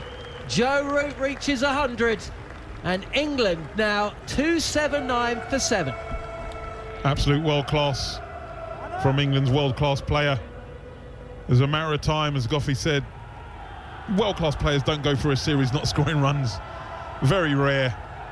But the way he went about it, he knew, I think it was the wicket that allowed him to bat the way that he has. You know, as I said, your name is on one on this wicket, and he's just gone and played the right way for me. Ball on its merit, accumulation, singles, hitting the bad ball to the boundary, but just manoeuvring the ball around the field. It's been an absolute exhibition and so important in this innings. I wonder what Jasprit Bumrah is thinking, watching on from wherever he is right now, resting up after 3 explosive tests. Where, of course, he seemed to have Joe Root's badge. But there's no Bumrah in Ranchi, but Joe Root is still there. And boy, are England relieved, because they were in all sorts of trouble when they walked in at lunch. Stokes out to the last ball of the session. It's Kuldeep Yadav in, and this keeps low. Robinson gets the bat down on the ball, and the ball squirts out to backward point. Welcome to our listeners on Talk Sport. The news from Ranchi is that Joe Root is a centurion once more. He has gone past 100 in the most sumptuous of styles. Full ball driven to the long off boundary, and he's done more than any as Robinson is forward and playing this ball back to Kuldeep Yadav to resuscitate England's chances in this series. 2-1 down with 2 to play. No room for error. Big moment in the game when Ben Stokes called correctly, decided to bat, but England's innings was all over the place at lunch. 112 for 5 as Kuldeep Yadav gets the ball to snake past the outside edge of Ollie Robinson's bat. Root was there at lunch and he was still there at tea. 198 for 5, England. Their first wicketless session of the series, with bat in hand, that is. And now he finds himself close to stumps as Robinson plays back to a ball that does keep low. He'll definitely take 1 to mid-wicket. Siraj with a fine, actually it was a wild throw in the end. Possibly was 2 there, but Root will see off the over. And it's Root who's still there with 5 overs remaining in the day. And what a day it's been for England here on TalkSport 2. The first session broadcast on TalkSport as well. Alongside me in the commentary box, Steve Harmison and Jarrod Kimber, as Kuldeep Yadav is in. This is down the leg side, and Root will possibly feel like he's missed out, but a player you know so well, personally and professionally, Harmy. Yeah, never write a great off. Never write a great off. And he was being, quiet throughout this series, but he always knew he was due. That's his 10th 100 in against India, more than any other player in the history of the game. Tossed up and clipped to short mid-wicket to bring an end to the over. Over number 85 for the day. England 280 for 7. I was saying on the following on during the week with Neil Manthorpe, we were talking about the way he plays, the way he bats, and some of the decision making, the execution that he had. And who are we to question the great Joe Root? He's got 11,500 test match runs. You know, he has. He's made a few mistakes in this series. Bumrah, I think, has bowled well to him and contributed in the early Test matches, and it's not his fault that he hasn't been. He's been rested. But from this, the moment he sort of set his stall out this morning, there was very few sweeps, very few big shots down the ground or cross-batted shots in aggression. It's always been working around. He's give Rohit Sharma and the bowlers a little bit of a run around. In that middle session, fair play to Ben Foakes, who partnered him very, very well. Hartley and Robinson have helped, but it's been a magnificent century from Joe Root, number 20, was it 31 of his career. Fantastic by the England great. Akashdeep, length delivery. Robinson likes it there, tucks it away on his hip. Good diving stop actually from Kuldeep Yadav, running around from the back of the square on the leg side, but can't prevent Robinson from coming back for a second. Baz ball or nothing. That's what it said in the Times, promoting our coverage, but actually there is another way, isn't there, Gerald? Well, I think they're still Baz balled this morning, and obviously Hartley was prepared to play some big shots as well, so they're using it the way they should use it, right? When they need to step on the accelerator, they do, and when they need to put it in neutral and let it drift. Do you do that? I don't know if you really do that. Depends what kind of car you got, I think. Robinson 15 not out, and this goes down the leg side, and Akashdeep's not quite got his line right with this second go. Well, it's not his second spell, it must be at least his third spell. No, he's had 4 spells so far, and it's they're getting tired. It's on his debut, the emotions of that that first spell, which was an excellent first spell of bowling, got a wicket with a no ball, and then blew England's top order away. But talking about Baz ball for me is when it gets reckless and you're careless, it can hinder. But I think McCullum and Stokes are trying to get the best version of the individual, of themselves, and this is definitely the best version of Joe Root. There's a leg gully in place now for Akashdeep, who then fires the ball full and wide outside off stump. And leg gully actually took a little movement to the left, took a couple of steps to the left while the bowler was running in. Yeah, I think Ollie Robinson took a little movement backwards as well, because I think he's eggs in one basket thinking this is going to be a short ball, and then got double bluffed, did the bowler. Tried to pitch it up and went for the stumps. I think if he got it straight out the stumps, he might have got it through Ollie Robinson. Akashdeep with 3 wickets this morning inside the opening hour of the game, as the outside portion of the bat is brought into play by Robinson, playing forward with bat well in front of body, bounces once before it's fielded at backward point. Akashdeep actually took a wicket of Zach Crawley, his first in international cricket, only to find that he'd overstepped. But he didn't let it put him off. No, he didn't let him put him off, and he did. It was a big overstep. I just can't understand India's tactics. I really can't. We've had 5.4 overs on a pitch, for me, as a new ball pitch. The most danger that's been so far has been with the new ball. I cannot believe that India have not taken the second new ball. On the stumps of Robinson, who's threw the shot too early. There's 3 fielders on the leg side, and it just dropped short of one of the catching fielders there. I'm not sure how quickly he bowled that, Akashdeep, but either way, a miss shot from Robinson. He gets away with it. 282 for 7 England. Yeah, I think when the ball was reversing quite a long way, it made a little bit more sense, Harmy. But you have a look at it now and you think it's not going all that much for him. Just give him the new ball and see what Robinson makes of that. Second ball of the day, now he hit Zach Crawley in the chin off a length. Last ball of the over, and once again Robinson touch too pace, possibly the pitch, or mixing up the speeds is Akashdeep. Either way, a little late on the shot, but successfully negotiated. 4 overs left in the day, and England, who were 112 for 5, are now 282 for 7. And to talk you through the final stages, the former England fast bowler Steve Harmison, Jarrod Kimber and Neil Manthorpe. That is the slowest century for England in the Baz ball era. Previous was Ben Foakes against South Africa at Manchester. I don't care. I really don't care. Oh, I really don't. Honestly, I think Baz ball is a lot misunderstood. I think sometimes it's misunderstood by the team as well when it comes to how they go about it. The one thing is about getting runs on the board, and at the minute I see one of the greats of our game scored an exceptional 100, and England are 282 for 7 on a pitch which has got a lot of demons in it. I can't understand why they've not took the second new ball. I mentioned before, second ball of the morning hit Zach Crawley in the glove above his chin. Third ball of the morning nearly bounced twice to Dural behind the stumps. Why are they not taking the second new ball? It really is beyond me.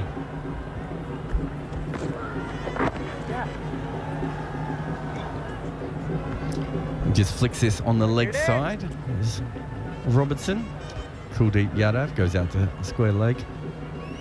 And they get one. You with us, Manners? He's not here. You're not. You sort out. You just keep pressing the buttons until something works for you. How about that? There we go. Wait, are you back? Well, how peculiar. I turned that microphone on and it obviously didn't work. Here is Kuldeep Yadav, and that keeps very, very low. Ollie Robinson hurries down on it, just chops it out on the offside. When you said you don't care about it being slow, I do. I think it makes it better. Yeah, makes it better. I just want to be effective, Manners. I want it to be effective. I don't really care how they get the runs, as long as they get enough runs to win the cricket match. That's all I've ever been bothered about. I like when it entertains, it does look good, but it's more effective and confidence building when you do get enough runs to win a game. Forward comes Robinson now again and pushes it out into the offside. I think context counts for so much when judging performances, team performances, individual performances, hundreds, 5-wicket hauls, the context in which the runs or the wickets or the results have been accumulated, and I think the context of this one. Here's Kuldeep once again. Robinson lunges forward and pushes it out on the offside. And I think given the criticism that Joe Root has endured, much of it I think too virulent for a man of his stature and achievement, and the context being 2-1 down in the series, and the whole context of Baz Ball and fast scoring. Kuldeep in again. Robinson plays back to this one and pushes it out on the offside. And I think the ultimate context obviously will come with the result. Is it going to be an innings that contributes to a win? And my gut feel hasn't changed since that very first over in the morning. I still think this is an above par score, and I think England can somehow nudge their way to another 17 runs and get to 300. I think that will be riches, and it should contribute towards England pressing for a series levelling victory. Slog sweep now from Robinson. He's hit that beautifully. Kuldeep's pitched it up. He's picked the length immediately, has Robinson, and he's launched it away. We know he hits a long cricket ball and hits a clean cricket ball as well. The trick is picking the right one to hit, and that was it. Yeah, that was it. That was the right length to hit as well. No real pace on it from Kuldeep. We've spoken many times about his efforts to try and get revs on the ball, to try and get it above the eye line, to get enough dip on it, and he just didn't have enough pace on it. It's in a slot for Ollie Robinson, and he hasn't disappointed. We talked about Ben Foakes playing a gem of an innings, but Ollie Robinson has done that the same. It's not so much the runs he's accumulated. He's batted 45 balls now for a number 9, which has stayed with a partnership with a set batter who's got over 100. You know, this is not only is a fantastic cricket shot, but it's a little gem of an innings, edging closer and closer England towards that 300 mark. Here is Akashdeep, and right arm over the wicket, turned away off his pads nicely by Root for another single. Just seems to be pulling up a little bit there as he completed that run, Joe Root. Hitting the hand, I think he's flexing his finger. I think that last one just hit the bottom part of the glove as it pushed into the leg side. I think he just smartened a little bit. Well, he's perfectly happy to let Ollie Robinson face the remaining 5 balls of this over. England are 290 for 7. And just a reminder, in case you missed it or you haven't heard, England were 112 for 5 at lunch. Didn't lose a wicket between lunch and tea, as Akashdeep is in once again. Robinson comes forward and plays defensively. Is this the right time to remind listeners and viewers on the TalkSport Cricket YouTube channel that Ollie Robinson has a first-class 100? Yeah, first-class 100, averages 20. We've got his stats in front of us, 750s, 100. He's no mug with the bat, Ollie Robinson. He can play. He got first-class 100 in his first innings, so in his 132 innings since then, not as many. I think Kuldeep has a first-class 100 as well, and I think his was a similar thing. He got one quite early on. Everyone went, oh! And then it never quite... It's never a good idea to set the bar too high too early. You've got the wrong commentator in. Goffey should have been in here. He got 50. He was the next team, both of them, wasn't he? Was it Morne Walker played 2 back-foot cover drives and everyone went, oh, he could be an all-rounder. He could not be. By his own admission, Morne Walker was the worst player against spin he'd ever seen. And it was him. Here is... Akash Deep once again. Robinson forward, plays defensively, no run. Does explain how bad he was against spin, that he was watching himself be bad against spin. Oh, he had disassociated himself. It was an out-of-body experience. It was he was that awkward against spin that he preferred to watch on from a distance when he had to face it. But he did face himself in the indoor school in the ICC Academy in Dubai. After a couple of deliveries, he turned round to the press gallery and said, I'm pretty quick, aren't I? He handled the bounce. He handled his own bounce quite well, I recall. Here's Mukesh Deep again. It's a bouncer down the leg side, and it swings further away down the leg side, and it's very well taken by Dhruv Jural. Hell of a thing to put on the tombstone. He handled his own bounce very well. Just leave it there. ... That was quite well. It was a harmless bouncer. Harmless bounce with the ball, which is 87. Yeah, 7 overs old. If you're going to bowl that length, you've got to be bowling with a brand new one. I mean, I really struggled with this. Yeah. You know, to after 80 overs, it was reversing 75 to 80 overs. I get that, but you've seen the damage that the new ball did. I can't understand why India haven't gone with a second new ball. There are 2 short mid wickets in though. That's a consolation. That's a bouncer again from. Akash Deep, ducks underneath it. Do you know 2 overs ago when you were saying you cannot understand it, I was thinking that I was dredging in the depths of my imagination to come up with a reason, and the reason that I could only come up with was that Akash Deep's on test debut and he's feeling the pace of the day, and perhaps he wasn't up to taking the new ball, and then he came on with the old ball anyway. So came on with the old ball. Went out. Yeah. Siraj has had a spell. The spin bowlers were probably like the bounce of the newer ball. I've really struggled to understand how and why India have gone down this road. Well, Rohit Sharma's in his 60th Test match. Maybe he needs reminding that the new ball's available after 80 overs. India's deep in again, driven through extra cover. Lovely shot from Ollie Robinson, racing away to the boundary. It is Rohit Sharma in pursuit. The ball will get there first. It's another boundary to Ollie Robinson, whose quarter century is brought up with that shot, and I have to say, they've been 25 very good runs.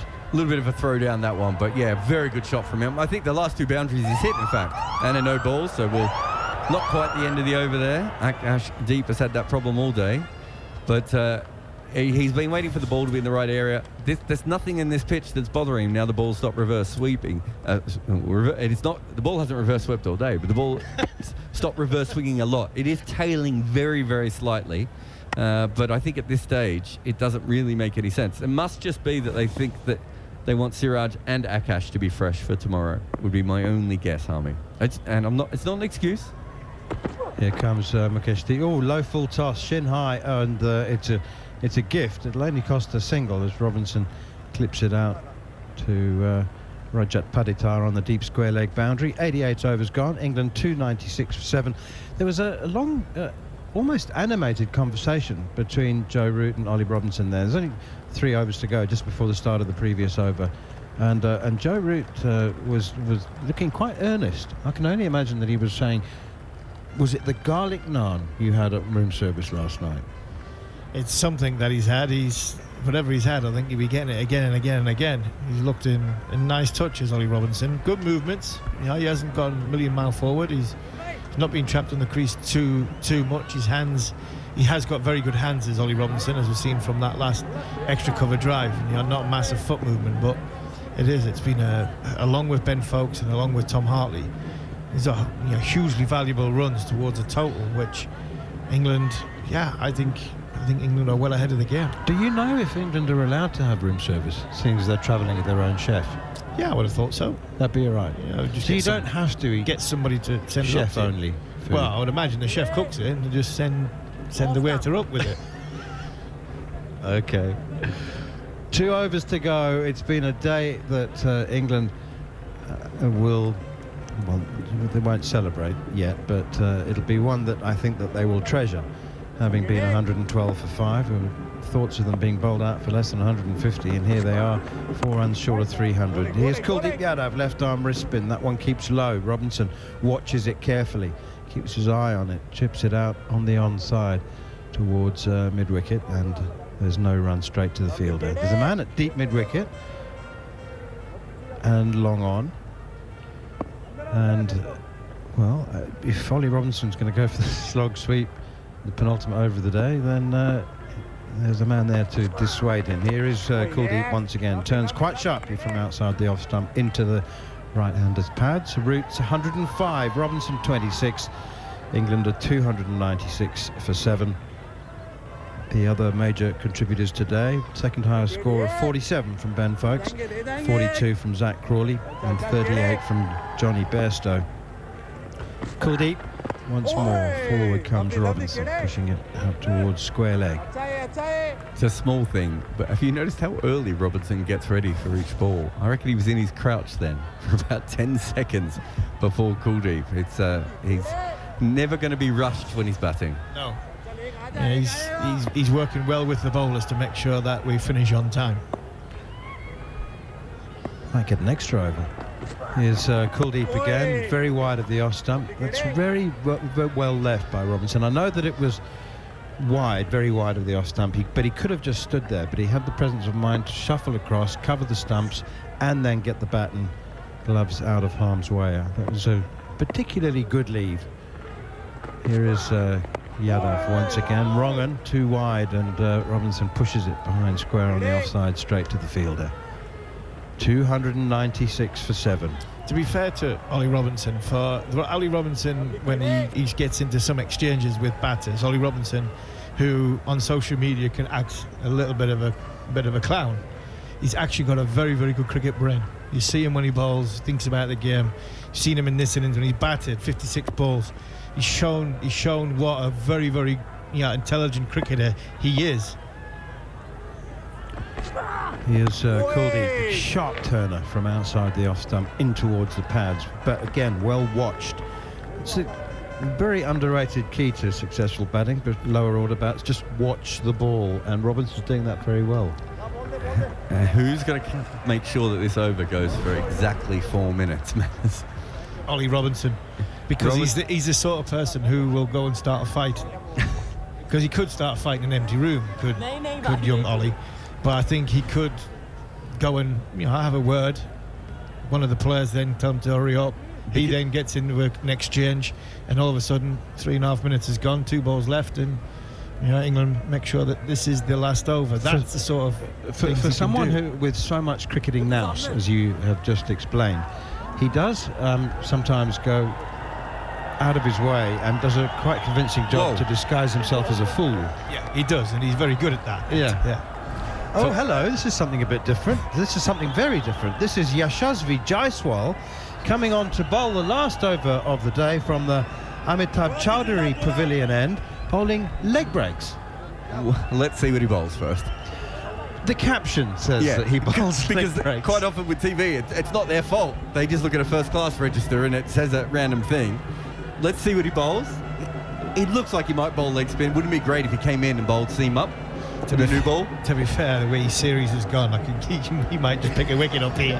He's got 2 double hundreds. Yeah, he might just pick a wicket up here. 554 runs. Or it might bounce twice, and it could be an absolute disaster for Rohit Sharma. Okay, well, it's something a bit different, very different. Yashasvi Jaiswal bowling right arm leg spin. Oh, it's a dreadful long hop. What an awful delivery.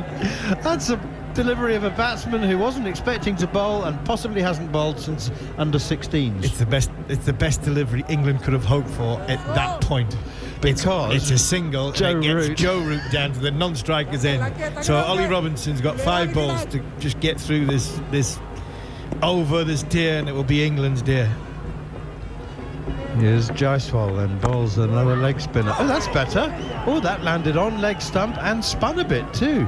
No, that was nice. A little bit short, but certainly spun quickly as well. Well, it's leg breaks. They were right on the TV. And actually, I like that last ball. As you say, slightly short. Here's Jaiswal, and his third delivery is another long hop, and it's pulled away through mid-on for 4. Deserved it, and it brings up the 300 for England.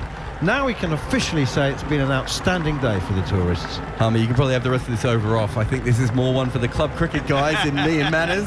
Half tracker from a leg spinner, and the fast bowler about to hit it. And just for a moment, I thought he's going to get caught at mid-on here, isn't he? He's going to hit this straight up in the air, but he got away with that nicely. Did Ollie Robinson, but horrendous delivery, Manners. Fair to Ollie Robinson, he played it very, very well. He got over the top of it, hit the ball down. It was an excellent shot. Here's Jaiswal again, bowls, and that's another wide one. And Robinson now finally has decided to be gentle and just caress that one cautiously out to the sweeper on the cover boundary. Skip protecting the not out overnight, isn't he? Joe, you can take the last 2 of these absolute grenades. Robinson now 31 not out. It was a very fine innings. Joe Root's 106. 2 balls to go in the day.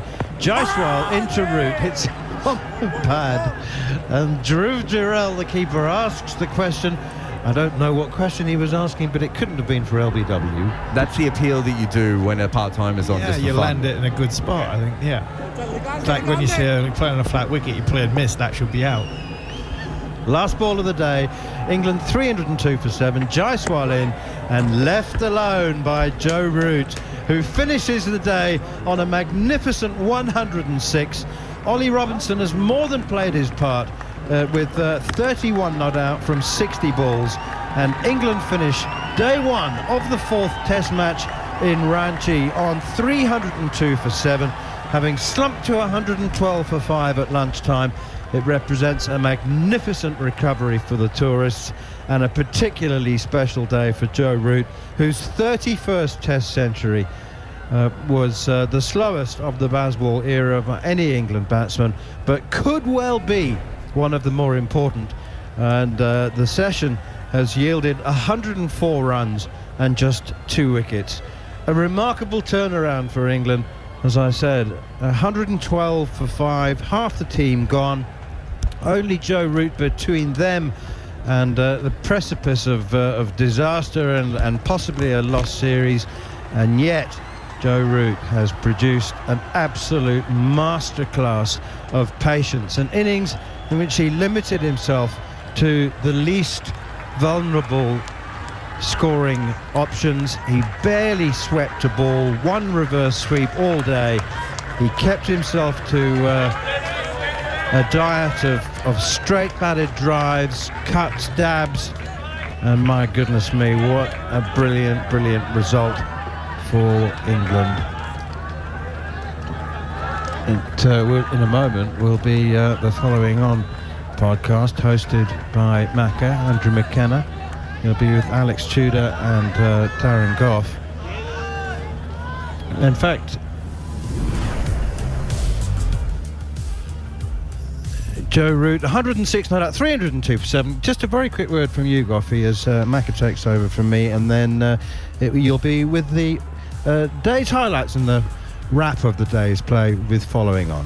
Yeah, truly extraordinary day, really. India won that first session, but England have come back, just losing 2 wickets in those last 2 sessions to finish on 302 for 7. Truly magnificent, Joe Root. What an innings. It was due. I think a lot of people know when you have a class player, someone of Joe Root's ability, you know the score's just round the corner. No bowling to worry about. Win the toss. His job was to bat, and bat he did. What a magnificent 100 from Joe Root, and England are in a great position. Wow, what a first day of this Test match. Let's analyse it all now on Following On.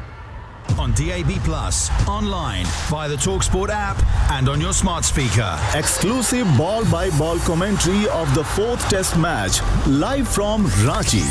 Fielded, oh, there's going to be a run out! Only on TalkSport 2. You're listening to the Following On Daily podcast. I'm Andrew McKenna alongside the former England bowlers Alex Tudor and Darren Gough to take a look back at the first day of the 4th Test between India and England in Ranchi, with England closing on 302 for 7. We'll be reflecting on a 31st Test match century for Joe Root, discuss just how good a score this is on this wicket, and we'll get reaction from both camps as well. So plenty to come over the next 20 minutes or so as you are listening to Following On. Well, let's take you right back to the start of the day. England winning the toss and batting. And once again, they got off to a decent start. Crawley and Duckett taking England past 40 for the opening wicket before Duckett was out, caught behind off the bowling of Akash for 11. That was 47 for 1. It became 47 for 2 just 2 balls later, as Akash had Ollie Pope LBW. He was coming down the pitch actually, and it was given not out on the LBW appeal. DRS though showed that it was hitting, and therefore the second wicket went down. The third also went to Akash. Crawley bowled for 42. 57 for 3. Akash had actually bowled Crawley earlier on in proceedings, much earlier on in the 4th over of the day when Crawley was on 4, but he'd overstepped. Root and Bairstow at the crease got England back into it before Bairstow was LBW to Ashwin for 38. That was 109 for 4. And Ben Stokes out to the final ball of the morning session. Yes, all of this before lunch, as he was LBW to Jadeja to a ball that essentially rolled. He was out for 3, 112 for 5. It hit so low on the pad that Ben Stokes just walked for the LBW shout, laughing, by the way, as he did so. Folks joined Root after lunch. He made 47 before he was the 6th man out, caught by Jadeja off the bowling of Siraj and Hartley, but was 7th out with the score on 245. He went for 13, bowled by Siraj. But the highlight of the day, undoubtedly, Joe Root with his 31st Test match century, and it was a truly stunning innings. He finishes the day 106 not out for 226 balls, 9 fours, no sixes,